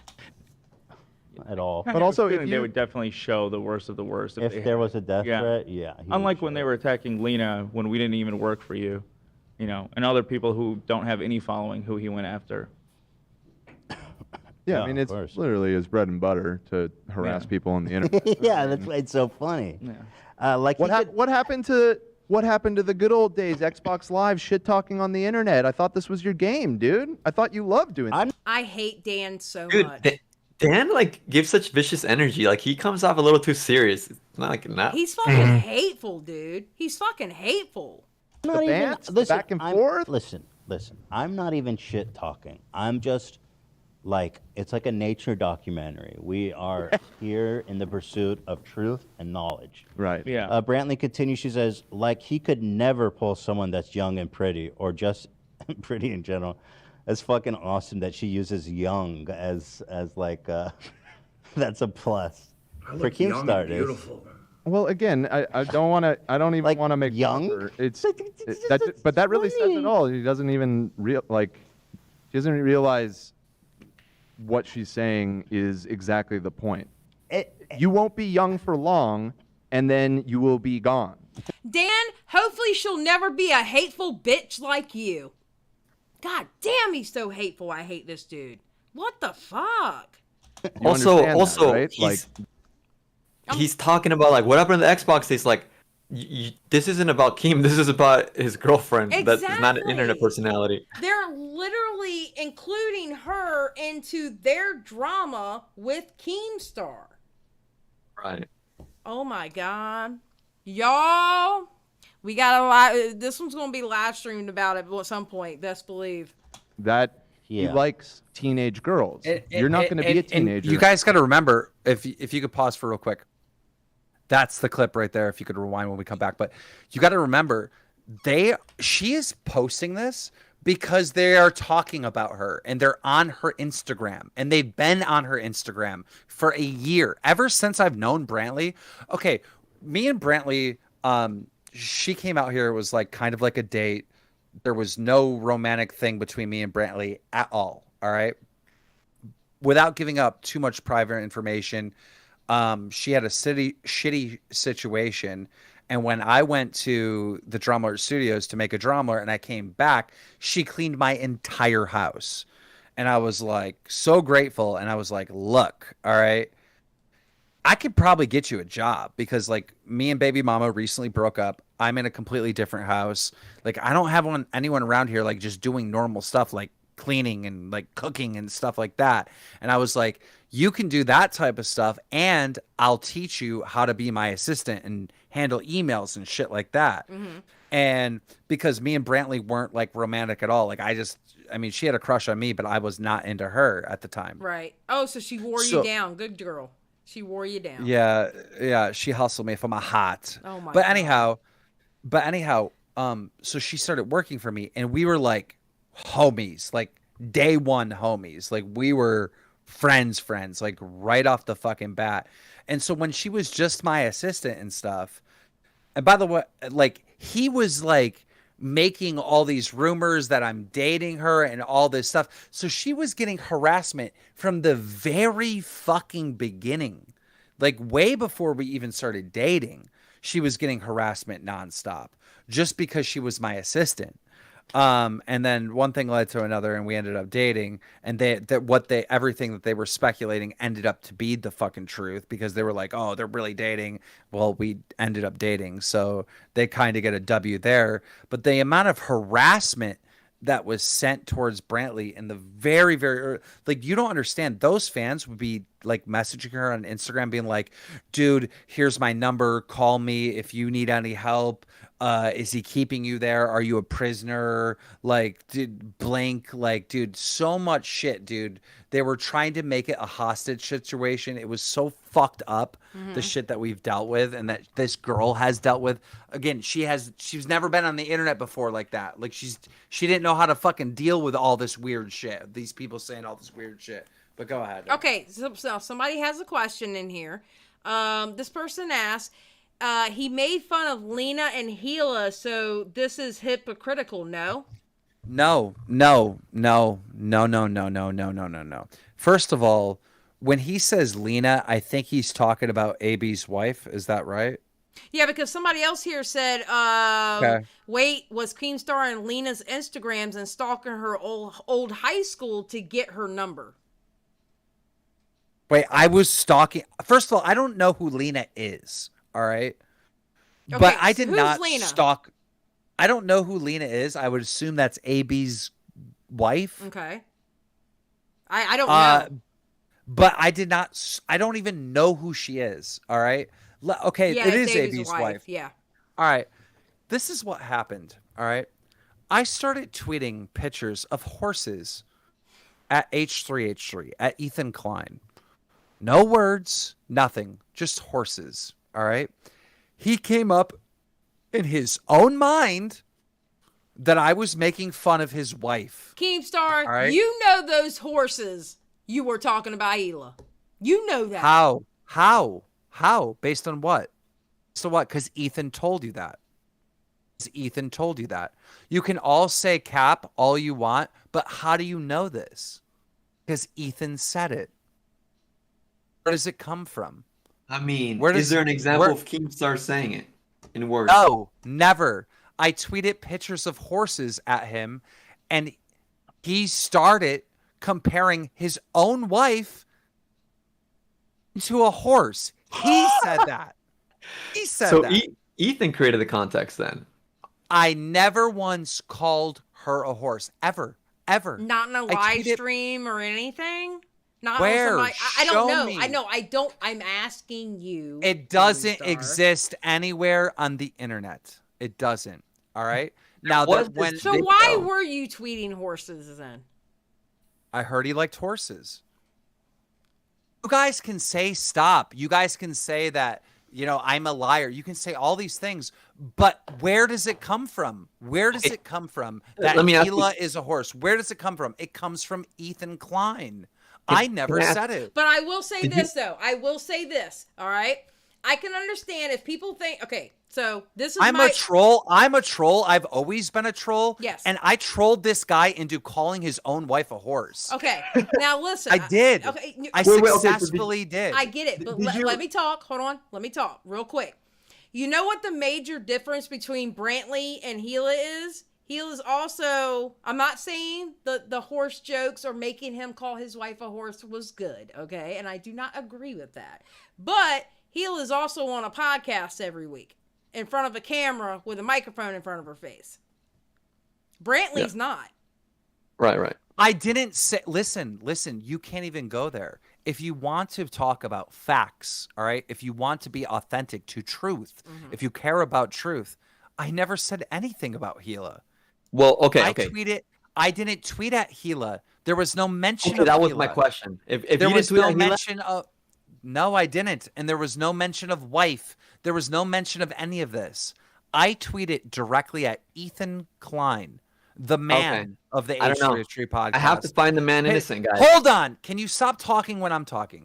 Okay, my bad. Jeez. I tweeted pictures. Well, if you're going to go look at it, why do you need to tell us that you're going to go look at it? Go look at it. Shut the fuck up. Jesus. What? Anyhow, I'm talking. I'm trying to explain myself, and you're just listening. talking. Hey, guys, I'm looking it up. Hey, Keemstar. guys, I'm scratching my balls. Hey, Keem. guys, I'm pulling. Shut up, Edwin. Shut up. Keem, concentrate. Concentrate. No, he's fucking annoying. Why are you talking? Shut up. Go do your research. Stop saying Jesus. Do your research and shut up. If you find something, let us Three know. sips of beers. 3 sips of beer, Keem. I'm not having a panic attack. I'm not at all. You're having a fucking problem where your fucking brain is linked to your fucking mouth, finish your and story. it's uttering your stupid fucking thoughts. Keem, finish your story. No, every time I talk, he interrupts me with stupid shit. Like, you don't even have anything to say, Edwin. Dog, you it's have over. no point. It's over. Shut I haven't up. said nothing. I'm searching it up. Why do we need to know that? Shut up. I didn't even. Okay, it's over. Keem, finish your story. Yes. So you tweeted at Ethan Klein. Ethan Klein, pictures of horses. And he said, Keemstar is referring to my wife. He said that. All right. Now, I'm a little bit of a troll. I knew if I tweeted him pictures of horses, he would be confused by it. And he would make up some narrative of what it meant. Okay. I couldn't predict that he was going to call his own wife a horse, but that is what happened. All right. Now, many, many months later, actually, I think it was a year ago later, I made a Halloween skit or some type of mockery of the H3H3 podcast, and I had a statue, a horse statue, next to myself dressed up as Ethan Klein. And that's the clip that Ethan uses as proof that I called his wife a horse. But that was already after Ethan created this narrative that I called his wife a horse. So basically, and by the way, you set Ethan up to insult his own wife. yes, I did. Perfectly. And I also, it doesn't even make sense. I would tweet him pictures of 3 horses. Does he have 3 wives? He doesn't even have 3 wives. Like, he literally created this own narrative. So after Ethan, like, started calling his own wife a horse, all right, there was this Star Killer guy on Twitter that was always, like, sticking up for Ethan nonstop. So I started sending him pictures of the Wizard of Oz, all right? I just kept tweeting him pictures of the Wizard of Oz. That is it. Had nothing to do with anything. I just want to hear what kind of crazy fucking theory and conspiracy this guy would come up with for the Wizard of Oz, right? And sure enough, he says that the fucking Wicked Witch of the West is his wife. He comes up with this theory that I'm calling his wife. First of all, I don't know that this guy's married. I don't even fucking know this guy, all right? All I know is he's an Ethan's fanboy. I don't know if he's married. I don't know what his wife looks like. I don't know this guy. All I know is that he's just kissing Ethan Klein's ass during this fucking feud. So I start sending him pictures of the Wizard of Oz, and he goes, Keemstar is saying that the Wicked Witch of the West is my wife. Again, this guy got trolled into calling his own wife the Wicked Witch of the West. These are grown men calling their wife horses and witches. I'm sorry, that's kind of funny. If that's how that went down, that's actually kind of funny. Find me proof otherwise. Find me proof otherwise. All I'm saying is, if that's how that went down, that's actually kind of funny because you pushed them into. Okay, Gabriella Bryant, Bay Addison, Lex, show me proof that I called their wives witches or horses anywhere on the internet. Find it. Stop saying cap and prove me wrong. Put a link to a tweet or something. It doesn't exist because it never happened. You know what? At me on Twitter. At me on Twitter if you find it. At me on Twitter if you find it. Because like the assumption is if you're adding no context and you're just sending him horse pictures, right? The assumption would be that you're calling him the horse face, not the wife. But since he took it that way, that's just super funny. Yep. Yeah, and it's not you didn't tweet the witch picture to like the wife or the girlfriend. Wait, guys, I have to. Wait. I'm sorry for a second. I have to go take an Edwin break. I have to go run to the little girl's room. So y'all continue. Keemstar, be nice. Don't yell at Edwin. Okay. Lex, you're I'll watch putting in them, the chat. Xylie. You're putting in the chat plausible deniability. What do you mean plausible deniability? They're pictures of horses. They're pictures of of the Wizard of Oz. Like, this narrative comes from them only. It's Ethan's story. It's AB's story, Starkiller's story. It's not me. I'm not saying it. I'm sending pictures.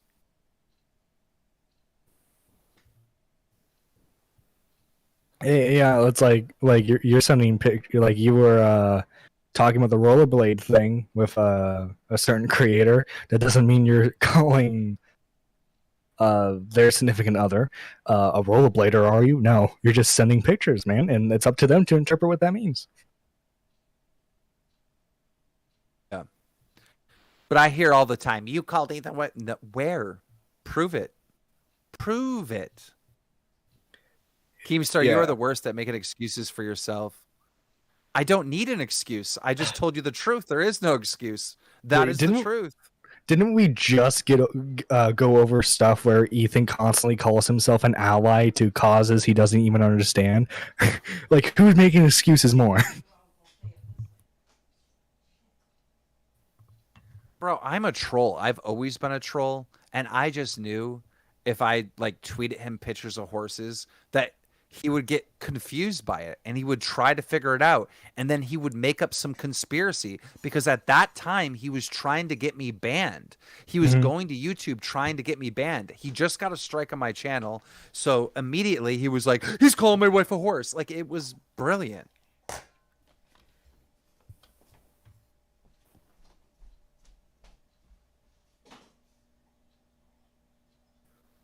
Why are you scared to just own it? Own what? I am owning it. I'm telling you what I actually did. I tweeted pictures of horses at him. I gotta say, look, it's interesting to see people like want you to own it when it didn't say anything. Like you didn't say anything indicating that you even knew they had a wife. Or I mean, not they. Somebody said someone's asking me, do I think Gila looks like a horse? What? Why is Gila in the conversation? I tweeted at Ethan Klein pictures of horses. Why is Gila even in your question? That doesn't make sense. You know, I think maybe Leafy was making a lot of those jokes though, so maybe people are connecting you to him. But you know that's what? not you. That might be it. Prove it. Prove it. Where did Leafy make this joke? Prove it. Wait. Didn't Leafy upload a video where? Don't say I think it. Prove it. I'm pretty sure I remember Leafy uploading a video of like Gila as a horse. Was that not him? Prove it. Let me look it up real quick. Does anybody remember that when like it was like a 3D video? Anybody else? That's so. I don't remember him ever doing that. I'm gonna be honest. I don't know if he did, so I can't sit here and give y'all. It got taken down because it was pretty out there. Let me look it up. Maybe it wasn't. If it wasn't Leafy, it was a very popular video. 80-30. I'll finish the reaction when I get to it, because I'm gonna end up reacting to this video anyway. Yo, if you could back that up a little bit, because yeah, I already did. Yeah, Dan. What Dan says right here is just fucking over the top. It's so weird that it's. Okay, you ready? What she's saying is exactly the point. You won't be young for long, and then you will be gone. You understand that, right? Like that. He likes teenage girls. You're not going to be a teenager in a couple years, and you will be gone out of his life. Wait a minute. So I like teenage teenage girls. Exactly. They're saying that she's a teenage girl, and they're saying that I like teenage girls. I've never dated a teenager since I was a teenager. Like, what the fuck is this? That is like straight up slander. And they're trying to label me as a predator. And in this exact episode, at some point, and I don't know if it's in this clip, they call me a fucking predator. No. They do. They do. Yep. I hope you realize that. That is why this is a gross situation, and that is why we make fun of him for doing it. And it's a maturity mismatch. He has a power thing, but whatever. it's like, it's just funny, man, how it really goes to his values, right? He can never pull someone this young. Excuse me? Right. Right. It's like, because then she just continues. identified the issue right there. Kristen, she's not 19. Oh, Kirsten, excuse me, I said your name wrong. Kirsten, she's not 19. She's 21. So whoever told you she was 19 is lying to you. According to Keemstar. How old is she, Keem? 21 now, She is right? 21. She became 21 in December of last year.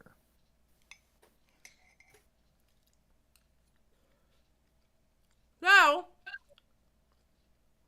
Keemstar is sitting right here saying that she is 21.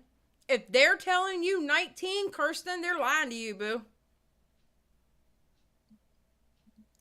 Yeah, wow. She's not a teenager. And I'm going to be honest with you. And I'm going to be straight up to everybody in this chat. I wouldn't give a shit if she was 18 because guess what? At that point, you're a legal adult. And you can do that. At that point, you're a legal adult. I can't say shit about that. If she was 17, I would say something. But the legal adult stops at 18 or starts at 18, I'm not saying shit. You know what the other weird thing that they do, or they constantly say? They're like, what does a 40-year-old and a 21-year-old have in common? And I'm like, everything. When it comes to me, like, all my friends are in their 20s or early 30s. The internet, video games, like literally music, like everything. Like everything I like or whatever, people in their 20s like, you know? Mm-hmm. All my friends that I went to school with, they're like doing old man stuff. Like I'm just that's not my life. That's not my surroundings. Like it just isn't. Keem, my husband is 10 years younger than me, and that's for the same reason. Men my age, because I'm 46, right? Men my age, they don't like video games. They don't like, like certain movies and shit like that. They don't like looking at like Marvel movies and comics and shit like that. My husband does. My husband's 36. We have more in common. I have more in common with my husband than I would somebody my age. I totally get that part. Yeah, I'm literally like, I run DramaAlert. Like, It's literally your job to be up to date. Like the people that I went to school with, they like the same music that we graduated with. They wear the same clothes that like style pretty much that we graduated with. And I think most people are that. Like there's these couple years after graduation that you have like a certain style or a certain type of music that you're into. And then when you became 40, you're still like into that same stuff. Mm-hmm. Like people get stuck because they lose that social aspect of their friend group or whatever, after they're done with college. And so they're just kind of stuck in that whatever, things that they're into. That didn't happen to me because I've been on the internet this whole time. Yep. My friends have been in their 20s this entire time. I know exactly what you're saying. I was in those Xbox 360 chats too playing Halo. Just saying. I was there too. I don't know exactly what you're talking about. Yep. I've been gaming longer than most of these people who are gaming professionally are alive. Yeah, but I like my point is that I have more in common with someone in their 20s than I do someone my own age. Yeah. I just do. I do too. That is my point. Mm-hmm. I do too. That's my point too. I agree with it. I think I found a re-upload of Leafy's vid. Oh shit. Found it too. Oh shit. You gonna link me? Are we gonna see it? If you want. It was pretty brutal. When was it uploaded?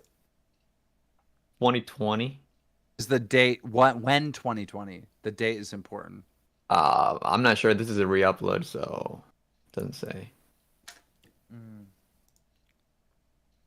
Listen. If you were playing off of what Leafy said, do you think people are going to be surprised? I don't think I Leafy's wasn't. a I meme. wasn't playing off of what Leafy said. You started Leafy, the meme, right? and first of all, Leafy is probably reacting to Ethan calling his own wife a horse.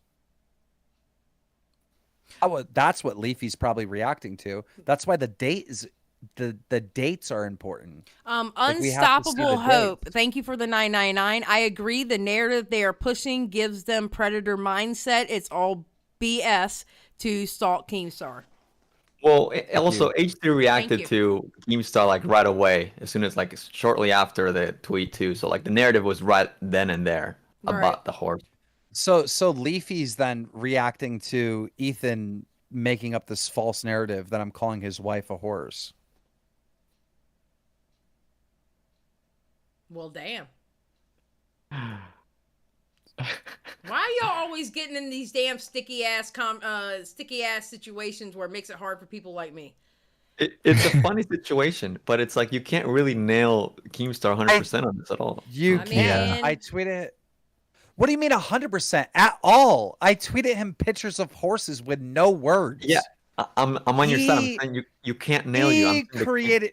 Why? There's nothing to nail. No, I'm innocent. Like that's what I'm saying. That's what he's saying, How you're Keemstar. framing it, Edwin. No, how you're framing it is wrong. You're doing what Papa Gut was calling Deaf Noodles for. You're framing it in a way that I am calling his wife this when I didn't.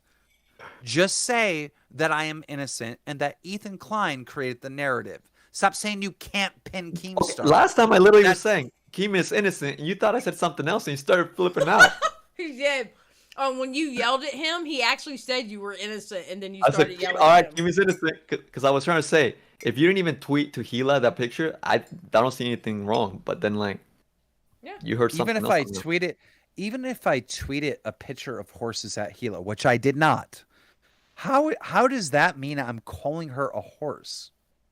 I don't even think so, but I feel like that would be more excuse for people, but I don't see what they think, because you just tweeted a horse to Ethan Klein. So they made up the narrative. Thank you. Glad I could, be interpreted properly this time. Edwin, Well, you you framed redeemed it yourself. wrong. You redeemed yourself, Edwin. Congratulations. I redeemed myself, girl. Rewind. Okay, let's finish this. Hold on. I'm just going to assume And this by is the kind way, of can I just Keemstar coming make 2 through. points? Yes. I want to make 2 points. All right. 2 years before I started dating the 20-year-old. All right. Boogie 2988 or whatever his name is. He went on the H3H3 podcast, and he was like 45 at the time, and he was dating a 20-year-old, and fucking Ethan said, "She's legal.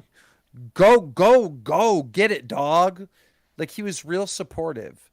So the whole idea that he has an issue with it now is just fake, false. All right.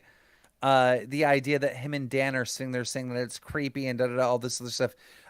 We caught Ethan Klein's own father drooling over 18-year-old, 20-year-old, 19-year-old porn stars. I remember that. Like, if you go to his Twitter account, he's like literally not just liking the tweets, he's tweeting at them like, "Oh, your jugs look nice and shit." I remember that, and like it wasn't just that; it was like paragraph-long, crusty messages. John, This is Ethan's father. This is Ethan's father. You know what I mean? So it's like it's And you know it's all what? Okay. bullshit. I thought that shit was so fucking funny because I was like, go ahead, old man. He still knows what to look for. Ain't nothing wrong with it. Nothing wrong with it. But I mean, oh God. Ethan's dad's like 70, like, bro, and he's like going after 20-year-olds. Keemstar, I'm pretty sure when you're 70, you're gonna be looking at girls too. Yeah, I will, but the point is the hypocrisy. No, I get what you're saying. I get the hypocrisy thing. I do. I understand that. But I'm pretty sure when you're 70 years old and you're walking with a cane and, you're sitting on the front porch with grandkids all around you and a blanket on your lap, you're going to be like, look at that girl's tits. I know you are. You're going to be looking at the phone going, look at this girl's tits. Look at that butt. No. When I'm 70, I will look like I'm 40, and I will be dating that girl with the tits. I hate you so much. You're a hoe. You're still a hoe. I'm always going to call you a hoe from this point forward. You're a hoe. And you're going to be an old hoe. Because I can't call you old because I'm older than you. All right, let's finish this up. Oh, my God. Because she goes, it's because he wants me so bad. Yeah. I would never, ever lower my standards. What? I'm cute. It's pretty obvious he's mad because he ended up... zoomed in on me and he wanted to make a joke, but he didn't. He didn't know what to do. Oh, is that what that was? He stuttered on it? Yeah. He wanted to make a joke that I'm ugly or Never, something, but ever then he lower my realized it wasn't standards. going to land, so because it's a nice picture of me. Anyway. Oh, yeah, he said anyway. And he scrolled. Oh, my God, Ethan. It's pretty obvious he's mad because he ended up the way he is. He also has That was a cute picture, Madison. I agree. That was a cute picture of you two. so much drama going on, so of course he's going to talk about someone that doesn't give a flying fuck about his ugly ass. I agree. Well, I agree. What first of what all, Brantley said is kind of cringe. But again, she's not a YouTuber. She's just like fucking emotional, and she's dealing with this asshole, and she's just kind of like she's not a YouTuber. Right. She's just going off the fucking handle right now. No, she's like, saying fucking right. stop stalking me. She's like trying to talk shit back, and it's like not. It's not perfect. It's not how I would advise her to talk shit back. But I don't control my girlfriend's Instagram. It's her Instagram. She says what she wants, you know? Well, and she's not an internet person in the sense of she understands how optically to handle something. And, you know, like we have to do. We have to optically handle shit a certain way, et cetera, et cetera. She doesn't know that. She's literally a person who lives in the IRL.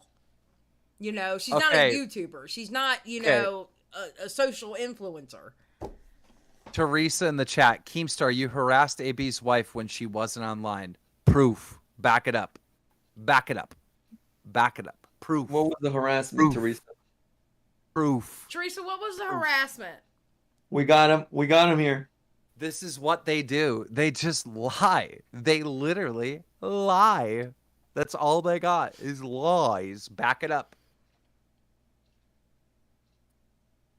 Yeah, because other people in the chat were trying to say that too, so I'm curious if there's any actual proof of it. Well, Teresa, you Tweeted must have come pictures late. of- We already. You tweeted pictures of witches to her. Show us. Where? Wait, Show us. Receipts, please. Did he tweet them to her or did he No, tweet no. them to AB? Yeah, to Or AB. Starkiller? See, What this is- is what happens. They come off the H3, you know, cult, right? And they have all this in their mind, and they just spit out lies. Well, Ethan told me this. He's brainwashed all these idiots. They're dumb. It's not their Okay, fault. now Rupert Mom, I'm going to say this. Yes, watch the rest of the clip. H3 says leave Brantley alone. You know what, though? From a personal standpoint, he shouldn't have had Brantley's Instagram up there in the first place. I think that was just to cover his ass. I'm going to be honest. You don't clip a 14-minute video and Yeah, for the channel. exactly. Don't do what we're doing. Yeah, Or what? exactly. All right, let's go. Keep Ela out. Keep Ela out of it.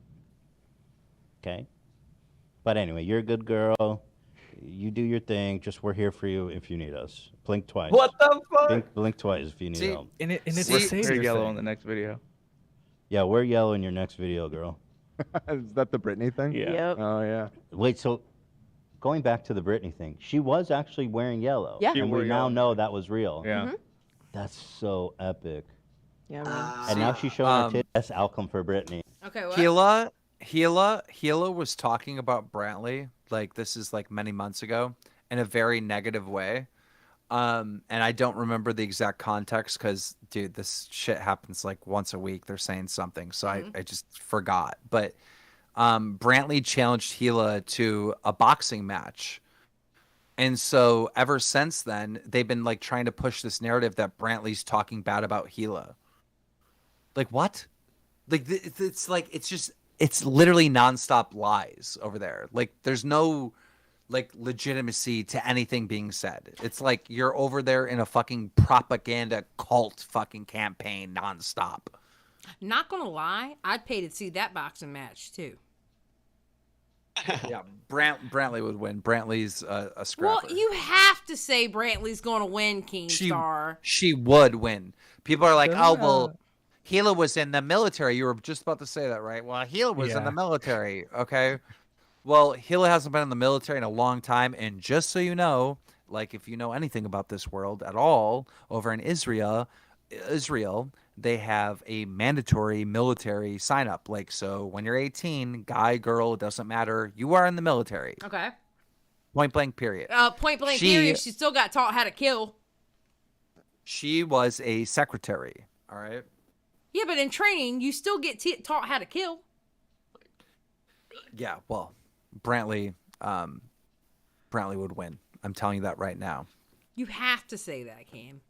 You have to say that. Matter of fact, I would be disappointed in you if you didn't say that. I mean, I think Eugenia Cooney could take Gila Klein, Oh to be honest. my God! Keemstar, disavow. Why? Because. I really Watch think the Eugenia clip. Cooney could. Okay, Rupert, Mom. Okay, chill out. We are actually chilling in this chat. We're just vibing. I don't need to be continuously told to watch a clip. Listen, he could have said, leave Brantley alone. He still showed Brantley's Instagram to his whole audience of millions of people. He still did that. That's like saying, oh, look, here's her Instagram. You can harass her, but don't harass her. That shit happens all the time on YouTube. The fuck? Am I wrong or am I right, Edwin? Yeah. You're right. They're pulling up her Instagram and saying, leave her alone. Like, what? You're literally bringing her up there to, like, talk shit to her. Like, they're literally calling her a teenager. She's not a teenager. They're creating some scenario where she is in danger when she's not in danger. All right? Like, if that's not harassment, then you don't know what harassment is. That's targeted harassment. Yeah, no, you're not lying. I actually agree with that. 100%. 100%. How long am I going to do this YouTube live for? However long it takes. I mean, I wasn't supposed to be on this long, but I pulled Edwin in, and Edwin has this thing of making me stay up till 5 o'clock in the fucking morning, whether he's live and now whether I'm live. So that's what happened. Let's at least finish this video to get through it. Let's finish this video. How many minutes we got left? Oh, 30 seconds. Yeah, we don't even have that long. Let's go. It was like free Britney, and then 1 year later, tits and dick and pussy and ass out. Mm-hmm. Oh, Britney's freed herself. Shit, balls. Oh my God. I don't know what Holy this is about. shit, wow, fucking balls, eh? Yeah, holy shit, balls. You go, girl. You preach. Mm-hmm. Oh, wait, I didn't hear the part, don't go to her Instagram. I didn't hear that part, him saying not to go to the Instagram. I didn't hear Maybe that they said- part. Where was it? Did you hear Maybe that? it was earlier. I Maybe don't it know. could have, because we started at 10 minutes and like 43 seconds or something. I sleep But hey, at like least that's the anywhere last time we'll between- talk about Keem. I sleep anywhere between like 3 and like, I don't know, 5 hours a night. That's all I sleep. I know, I'm the same way. Well, actually, mine is in the The person morning. The asked me. sun is up when I go to sleep. My sleep schedule I- sucks. Dude, my girlfriend, she sleeps like 8 hours, like 8 hours, sometimes like 9, 10. Like she's insane. Like I don't know anyone that's ever slept as much as her. She loves sleeping. And I used to be that way. She wakes up and she's doing cartwheels. She's like jumping off the wall. I am too, but like I had 2 hours of sleep. Yeah, I can't. Yeah, I don't function well. I just can't sleep at night. I've always been like when I was in school, I was a kid that I had to have a bedtime later on in teenage years because I could literally, like, my mom knew I was sitting in bed looking at the ceiling until 2 a.m. I've always been a night owl. Always been a night owl. I can't sleep at night. I only sleep very well during the day.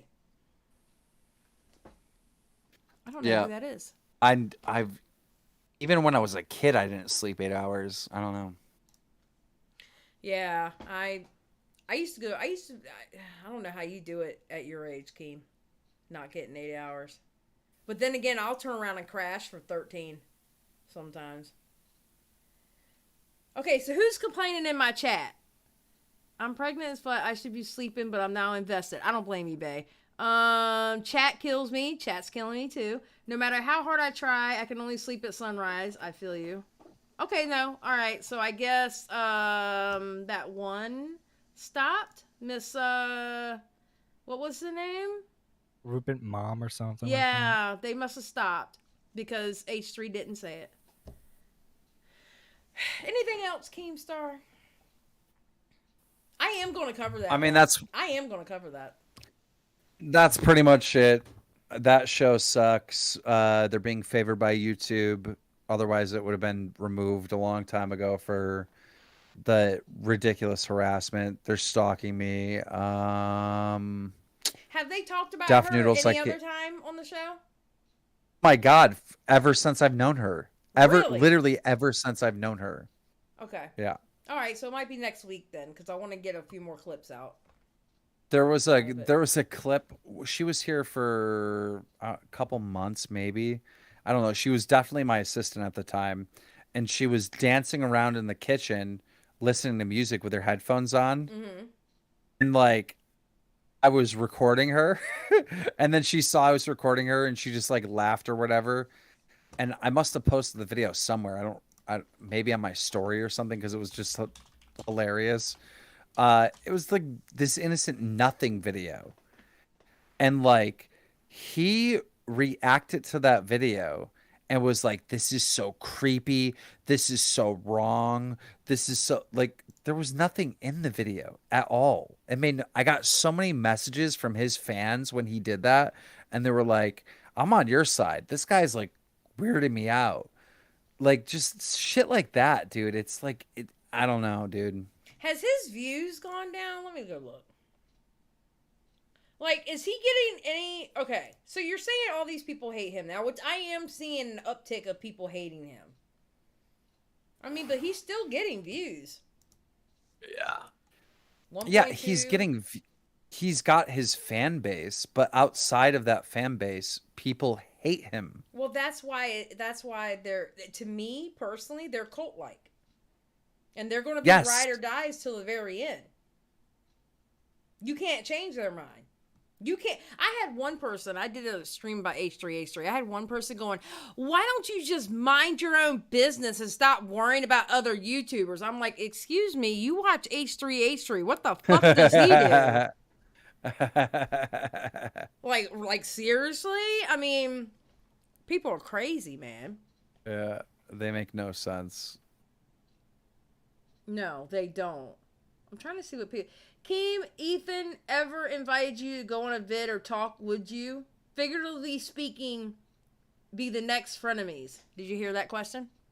Or do I need to read it out again? Oh, I'm so down to talk to him. There would be a lot to talk about. I wish he would have took you up on that boxing match. Think about this. He won't box me. He's afraid of me, but he'll talk about me nonstop. He won't go on a podcast with me. He's afraid of me, but he'll talk about me nonstop. Like, this guy is a coward in every sense of it. Like, he will not have a fucking conversation with me, but he will talk about me and stalk my life, stalk my relatives' life, stalk my fucking girlfriend's life. Like, this is coward behavior. He is a fucking coward. Wait, your relative? What do you mean your relatives? I'm like your not kid? even going to talk about it. I'm not even going to talk about it. Oh, I'm not going to talk about it. That's fucked. I'm not going to talk about it because I don't want even any more of my relatives involved in this weird shit. I get you. That's crazy. That is crazy. I don't. You're better than me. And it I all- would have burnt my shit down by now. Yeah. Holy crap! Someone pointed out in the chat that he reached 3 million. Right? I remember that live stream. Now he's at 2.94 million. Yeah. Yeah, it's right here. 2.94. He's losing subs. Hold on. Let me go here. H3 podcast, right? Let's Yeah, see. like it's a dedicated audience for sure, but like I think people are slowly starting to realize just how bad it is. Because like if you look at it, like Ethan seems to be relying a lot on his co-hosts for the humor because he's so low energy, but they're just as low energy as he is. Okay. So, the H3 podcast. Look at his subscriber graph. Look at that. His subscriber graph is funny as shit. 10,000, 10,000, 10,000. Look at that. That's crazy. That's crazy to get that many views and be bleeding subs. Mm-hmm. His weekly average is losing 2.3. Yeah, here we go, right here. 10, 10, 10, 20, 20, 0. And this is when he went up. What was Trisha happening? joined. What was happening? Trisha. That was Trisha. That was Frenemies, right? Mm-hmm. There you go. And then I think he started losing subs when he started the Leftovers podcast, and then when he did the revival for it. No, I think Leftovers actually was this June of 2021. What happened in June of 2021? Do you know? March is Trisha. I don't know what June is, but then he Maybe that was more Trisha drama. maybe And Trisha was the only like positive like that. Yeah, Yeah. that could have been like the Moses drama. Yeah. So yeah, no, he's losing shit. That's crazy, dude. Oh my god, I gotta go to bed, y'all. Keemstar, thank you for coming by, and thank you for having a nice conversation, unlike the last one we had, you know. But this was a good one. I appreciate it. All right. Good night. Good night. Keemstar's out. Oh my god. What was your last conversation? Oh, okay. So, oh God, what's her name? I can't think of it. ADHD people. The people who were here when I cussed Keemstar out. The stream's gonna last another hour. Hell yeah. Oh my God, what was her name? Swoop. Swoop did a video. It's where Keemstar had said something on Twitter that I didn't particularly like. And we were going to a Swoop video, yes, and he called in, and it was a shit show, et cetera, et cetera. It was a long time ago. So, it was a long time ago. That's funny. John, you have any last words before you leave me? No, it was interesting watching Keem rant. I came in here because I was bored and couldn't sleep, and I was entertained. Well, next time let me know because I don't have notifications on my Discord. Pretty please with sugar on top. Thank you. Mm-hmm. The voice just popped up like, yo. I know, he scared the shit out of me. I had a jump scare. So what do you do now with the stream? Are you just gonna leave it up? Do you clip it, or how do you do it? I mean, you haven't done a stream this long. Like, you don't do streams like this, right? Yeah, I don't do streams this long. I don't know what to do. What do I do? Do I clip it? I was gonna clip it if you can. I was gonna clip the John, you're supposed to be gone. part. What are you doing? You're supposed to be gone, John. Thank you. Okay. What was I saying? Hold on. Let me cut this off. All right. I don't know. Like, I guess I'm gonna leave it up and then work on clips tomorrow on it. Yeah, you could at least do chapters, and then if you find something you find clip worthy. See, like, it's such a pain. But I feel like from this, it's kind of funny. I feel like I might clip the part where Keemstar started going off because that was so random. I was like, what the fuck, dog? Dude, like, that was so fucking funny. That would be such a good donation sound for you. I'm sorry. Oh, true. I That didn't think would of be that. fucking hilarious as a donation sound. Oh my god. I was saying, like, wait, if you didn't even tweet it at Gila, then I think you're innocent. I said something like that, and he's like, what do you mean you're searching? You just keep interrupting and saying it. Like, okay, man, all right. Well, what about getting the tea that now you better clip this part about Adam McIntyre and the Eugenia Cooney stuff. Right. Yeah, and then I have to. I mean, I like.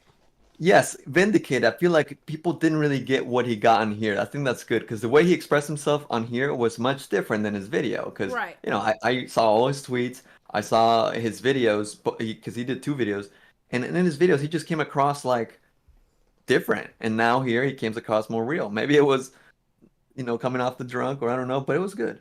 I'm glad he came in. Ghosty. Hold on. First of all, Ghosty, I've been live since 8 p.m. It is now, I've been live, what, 6 hours? 7 hours? I don't know what timestamp is what right now. The hell? Why is Ghosty asking me where's the timestamp? What damn timestamp do you want? Yeah, you can't get timestamps while you're live. Well, Yeah. maybe you could, but don't worry, guys. She'll leave the stream up. I'm gonna Maybe leave the she'll flip it stream for another up. time. Yeah. No, this whole stream was really good. Like, I think you got some great content from start to finish. So, like, even before I called in and everything, that was like entertaining. Mm-hmm. Thank you. I appreciate that. And I think it got really good with you and Paige and Adam. When we got some tea about the whole Adam McIntyre thing. Miss Petty Paige was saying what she wanted to say. It was good. It was real good. Right. Damn. Yeah, you got the flavor tonight. I mean, yeah. I mean, fucking Adam talking, you know, about what's his face, Dustin and Nick. Shit. Oh, I know. I'm gonna be honest. Like, I kind of knew they didn't like each other, but I didn't know that shit was like deep seated like that. I didn't know that. I really did not know that. Right. It's variety hour. Well, and look, I respect Adam for that because you know it's one thing to like, you know, it's not like he was really talking shit, but you know, put your words and name someone.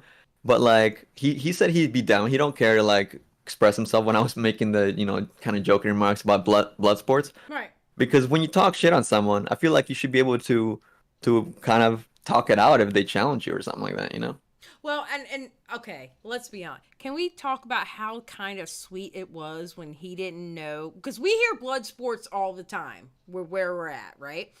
Wasn't it kind of sweet? He was like, I don't know what that is. And I was like, oh, baby, no. Well, and the fact that he said the Eugenia Cooney drama was like the most intense drama he's been through, I'm like, oh, homie, you gotta keep living. This is, okay, good luck. Oh, my. Well, I mean, he's young That's still. not a privilege. He's young still, though, you know Yeah, what I'm saying? it's good for him. I mean, that was good, spilling the tea about the Eugene. And you know what it was? I think what it boiled down to is he needed to show someone. Like, I know Keemstar's not going to drop those DMs. That's why I told Adam, listen, he ain't going to drop those DMs. Because I've heard him countlessly fuss at people on different live streams. Augie's, yours, DeOrio's. Fussing at people for dropping DMs. Okay? He doesn't like that shit. So I knew if Adam sent it to Keemstar, he wouldn't drop it. You know what I'm saying? And I think what it is Adam actually needed to show his proof to someone. Well, yeah, and I think part of him also seemed like he felt a little bit frustrated and maybe even let down that people in this group chat didn't like back him up in that. Yeah. Well, I didn't know. I'm gonna be honest. I thought that damn Adam Eugenia stuff. I thought he was trolling. I thought he was trying to stir the pot a little bit. But then I started noticing he was being serious about it. And then I'm noticing Eugenia Cooney getting serious about it. I'm like, what the hell is going on? And then I was like, okay, fuck it. I'm not getting into this. And I just turned my head to something else. No, it was a good stream, though. It was a real good stream. You got yelled at by Keemstar? That shit was fucking funny. Yeah, that's funny. Go 10 hours like Homeboy got receipts. Ghosty, shut the hell up. That is not happening because we're about to get out of here right now. We're close to 7, aren't we? I don't know. No, well, I started at 8, so 7. we're at 7. Yeah, we're 7. Yeah, Damn. we're past 7. Congratulations. What's your longest stream? On YouTube, it would have to be this one. Oh wow! And what's your average? Because we got a lot of viewers tonight. My average. Well, you gotta think I was talking about the Deaf Noodle Twitter Spaces thing, right? And everybody wanted to hear the clip of me doing it. My average viewer is usually around 100, maybe a little over 100. So what's like your biggest show then? Like before this? As far as viewership, Yeah. covering the creep show art shit. Oh, one okay, of those inevitably. one of those I got like up to 800 at one point.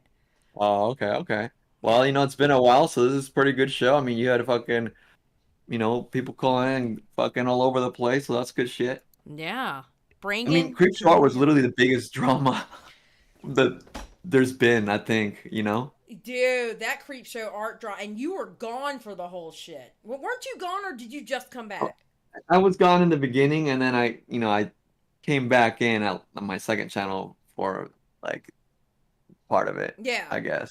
Yeah. I mean, you could make a video on Creep Short today, and I think it would still do hits, to be honest. Yeah, no, honestly, because people are still, like, for some reason, they're still interested in it. I did so many damn live streams about this is what the friend said, this is what happened here. Oh, this is okay. Yeah, but you know what? It's what got me monetized, so Oh, I yeah. can't hate on it.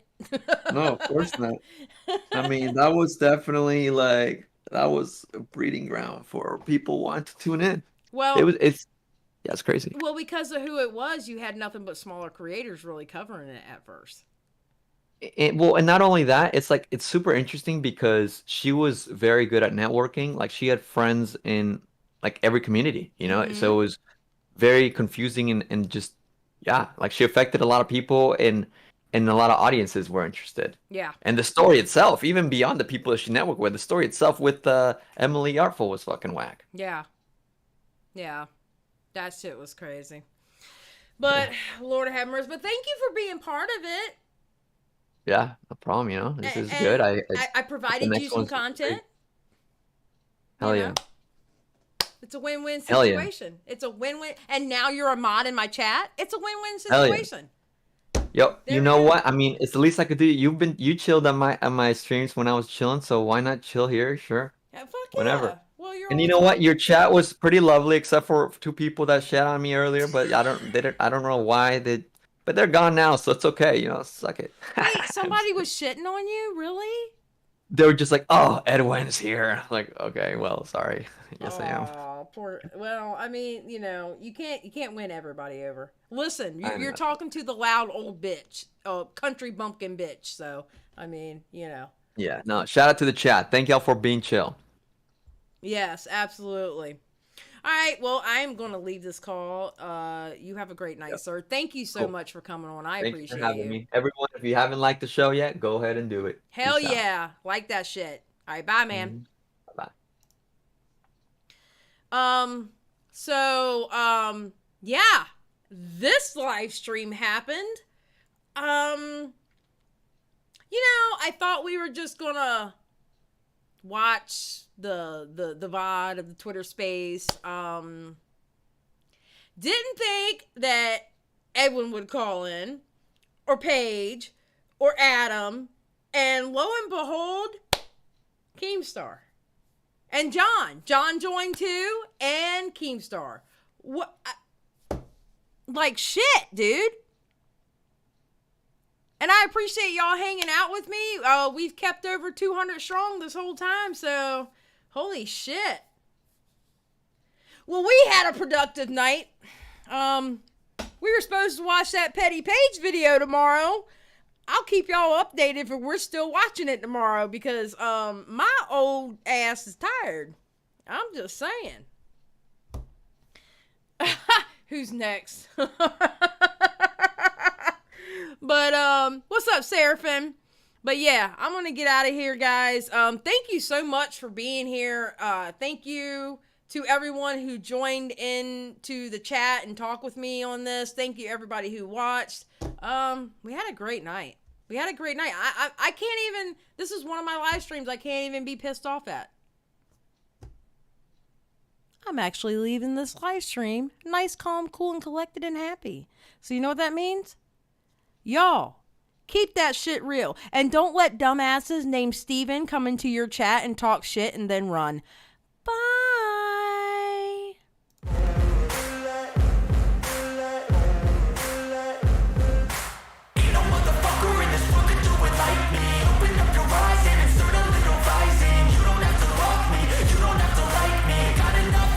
Myself and my psyche. You should have the same in your brain nightly.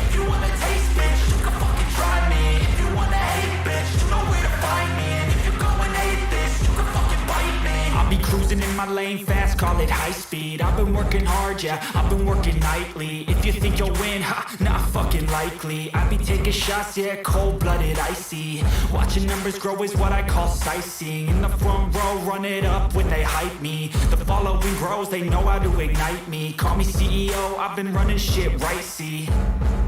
And I ain't playing games, I create my own lane, making pleasure out of pain, turning losses into gains, I'm the boss, I'm making change. I've been rocking this exchange, popping off and risking things, gonna make a fucking name. I just wanna be famous, but I don't want that cheap fame. No, I'm not that vain, I just wanna be greatness.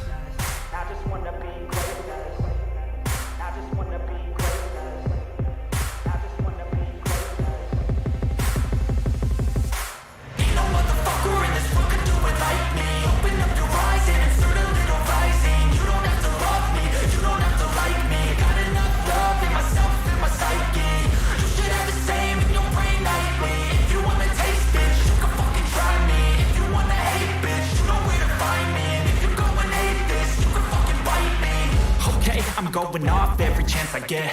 I don't really take a loss, well, I'll admit. That's why I'll make it to the top, yeah, I commit. And no, I'm never getting lost, I get after it. Invested in my own stock, cause it's faster than any crypto hits go, let me spend. Everything that you see is something I invent. And it's only a percent. I'm gonna take shots. If I miss all, forget it. I'll take a fat loss just to learn all that's in it. I'm taking snapshots, learning how to fall and get it. I'm getting back up, always stand tall, don't sweat it. I never back up, I don't miss a thing or regret it. I'm always learning, you could call me academic. I'm always working, never been apathetic. Bad energy is like a poison, needs some antiseptic.